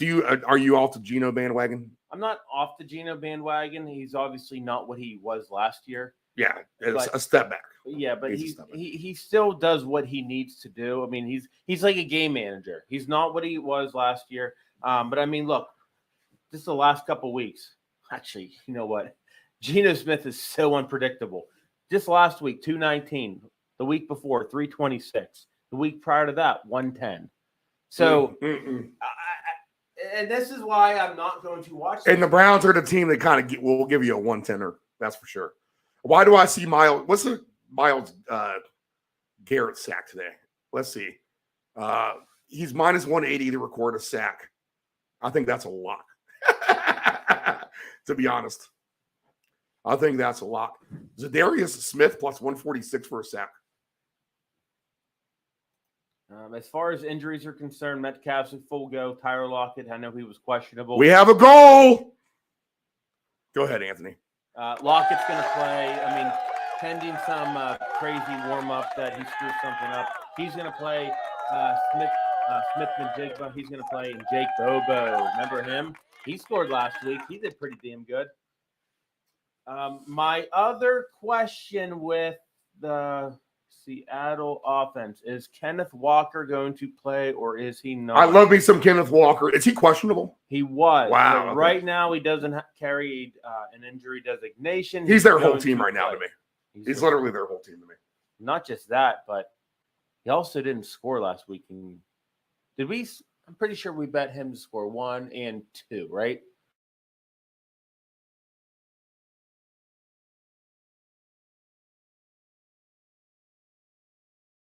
Could be the Kenneth Walker game that nobody anything high, maybe like plus.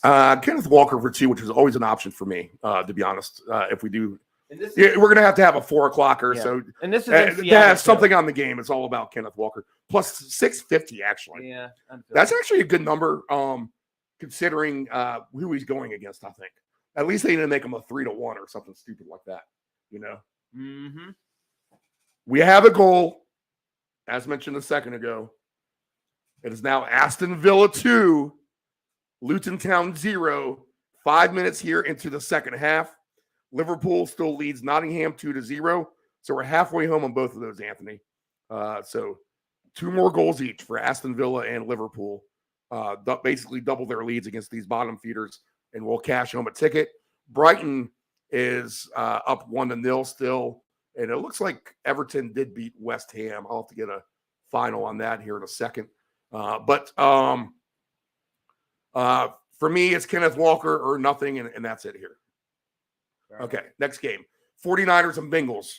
Is this a blowout, Anthony? Dave Del Grande made a case for it. I know if you're a Bengals fan out there, you're like, what's he talking about blowout early?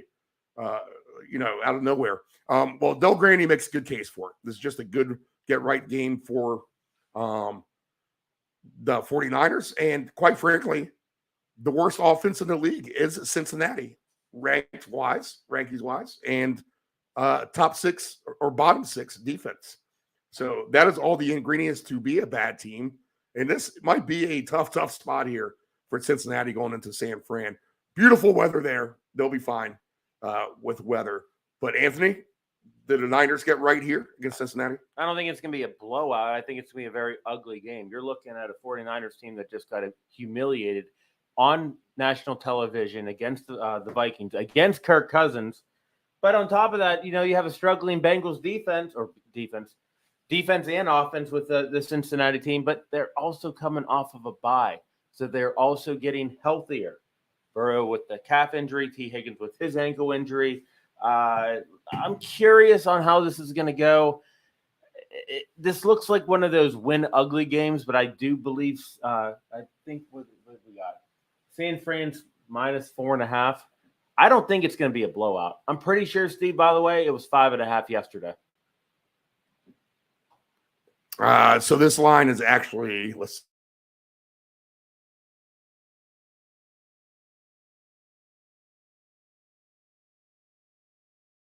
I saw 5. I'm not saying that I don't think it's going to be a blowout.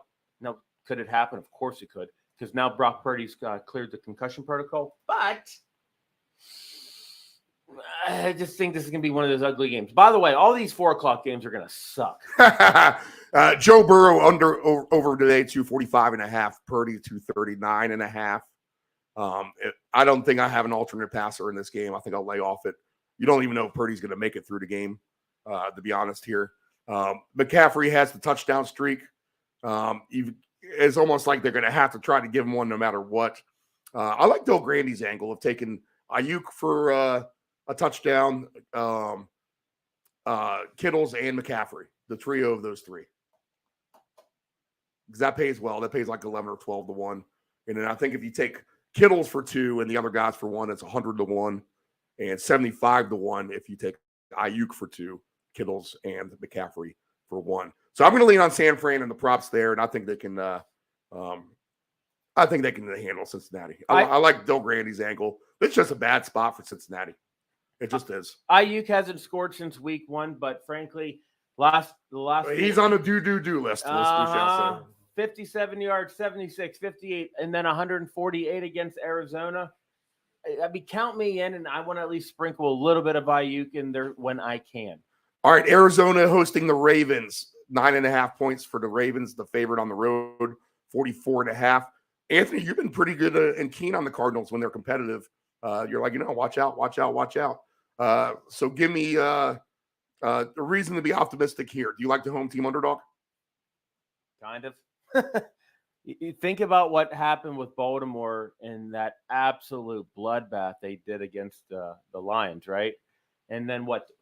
Who the Cardinals play last week? It wasn't the They played the Seahawks, 20-10 losers. Competitive though. Yeah, it was crappy competitive, but it was still competitive. But they're playing in Arizona, playing against a team that pretty much probably thinks they're the best team in the AFC after what they did to the Lions. Maybe a little over cocky. I don't like this 9.5 point line. I might shift this guy maybe 3.5, maybe 4.5. I don't know exactly. Who knows? Maybe if I wake up and I have a second wind, I'll actually bet the Cardinals for a money line. But this has trap written all over it. All over it. I know, Lamar Jackson, MVP considerations, Zay Flowers healthy, Mark Andrews, best tight end, blah, blah, blah, blah, blah, blah, blah. On top of that, I mean, I know Kyler Murray's been taken off the injured reserve, even though he's not playing. It's still going to be the Josh Dobbs show. But this Cardinals team just somehow does better than you think. And they're always that one team that just screws everything up for everyone else. Lamar's been a little bit better at passing as well. So let's just look at the quarterbacks for these guys. Dobbs to have 250 yards is plus 410. Can you buy that? I can see that. Lamar is plus 280 to get this 275 yards. I mean, I would put him on a 250-plus yard list anyway, a plus 144. The one thing is, do you think this game could actually be a shootout? Which it actually could. Lamar had 357 passing yards last week, but that was pretty much it. That was mainly in the first half. Yeah, they just destroyed Detroit. But against Tennessee, 223, then 236, 186, 202, 237. So he's had some bad, we're talking to Lamar, and he's trying to be the good passer. Not quite there yet. You're hoping for a shootout. Who knows? I mean, it's in Arizona. It's a weird game. Why could that be 20-6? Yeah, that could happen just as well. And frankly, it could be Arizona. Okay, we might have a foot of snow in Denver. We might have no snow. No one has any idea. But the Chiefs are 7-point favorites on the road, over under 45.5. Denver has always played this team well. You can't stand Russell Wilson, Anthony. I know he's your most hated player of all time. Can the Broncos keep this close with the Chiefs today? What's the spread on that? They usually play him good. 7 points, 45.5. I actually think they will in a weird way. I can't. Del Grande says so too. I can't explain it. I can't predict it. I have zero. Well, Kansas City's been winning ugly. There's no Taylor Swift in the stands, which Kelsey does do better when she's there. So I don't know. Mahomes just as good as he is, he still does some stupid things here and there. This is a tricky game for me. Why do I think the Chiefs win this by 6 or 7? Steve, I don't know if you. I mean, obviously, I know I'm on camera, but can you see this at all? No. Like on your screen. Oh, right now. Well, I mean, kind of, sort of. Let's point it out. I know it's. Well, I'm trying to show it to the camera. This. Oh, yeah. Yes. Doing my T. Yes. I got it. I'm doing my best right now to at least show what it looks like in Denver. Yeah, so we do have snow. Look at this. We do have some snow. So this can be intriguing. Because remember, the Broncos did play. Well, I have under 31.5, so we're going to roll with that. It would be wise to keep the snow on the field as long as possible and try to slow down this Chiefs team here. It is still 45 and a half. I'm so excited. I can't believe it's that high, to be honest. That's unbelievable. All right, so I'll look for an under here. I'm not no props for me here. Laying off completely. Let's just root for an under in the snow. Let's see. Night game. Look at this, Anthony. We're at the night games. This is crazy. This is an Anthony. I can't wait to go to bed special, which you can't wait to go to bed now. I was going to say. At 11:30, but the games are coming on, so we won't go to bed. But by the time this game comes on, he will be long out cold with the Chargers and the Bears. Yep. Del Grande loves the Chargers. He loves some Quentin Johnson today. Do you like that? I don't mind him. I mean, what is it? We're talking about the Chargers wide receiver because we do have some Josh Palmer injury action going down here for the Chargers. It's now or never for San Diego or for Los Angeles. I said that before. I don't know. Maybe the Bears do keep this a little competitive, but I'm going to look for San Diego to kind of walk away with this. Maybe this game goes over as well, too. It almost looks like a complete mismatch on paper when you're putting these two quarterbacks next to each other or in the same sentence, to be honest. But the Bears, big underdogs. Is this at least a competitive game, Anthony? The Chargers make you competitive, I feel like, no matter what. But the Bears are the Bears. I was going to say, me and you could play the Chargers, and they'll still somehow find a way to make it competitive. Right. They're a better team on paper with coaching and everything else, and they always find a way to screw it up. As far as Palmer's concerned, he's still a game time decision, but they are leaning towards him playing. But who knows what's going to actually happen with Quentin Johnson? He only got one catch last week, so I think it's kind of a stretch because he's just really not that involved with this darn team. It's pretty much Keenan Allen, Austin Eckler. Who's their other? Who's the other? Not Parham. Who's the other tight end? Let me get to this game. Oh, who the hell is it? Komet? Oh, Gerald Everett, who may not play. So this could be another Parham game if Everett does not go through. You know what? I do like the angle for Parham. And you nail him on the first touchdown. So is he worth that tonight? I mean, I'm going to bet him again. Why not? Because this is the only game going on. All right, so Donald Parham, who is a first touchdown machine, as documented on this show too, by the way, is at 21-1 for the first touchdown. As far as Chicago's concerned, plus 400 for one. I mean, Justin Fields is out. Tyson bagged it. I mean, bagged it the magnet. He did pretty darn good the past couple weeks. Plus 900 for him to have a rushing touchdown. Let's see. I mean, which I think that's actually doable because he'll be scrambling. He hasn't done. I mean, look, he did score against the. He's Vikings. an athlete. He's a CrossFitter, so he's an athlete. He got a touchdown rush against the Vikings. Now he didn't get any rushing touchdowns last week, but he still threw 162 and a touchdowns, no interceptions. Are they going to count this? He's still a game manager. It looks like this may go to replay, but we have an Aston Villa goal. It is now 3-0, 62 minutes in, which means we need one goal. One goal now. Well, we need two from Liverpool, who is 59 minutes into their game. Come on, Liverpool. Step it up here against Nottingham.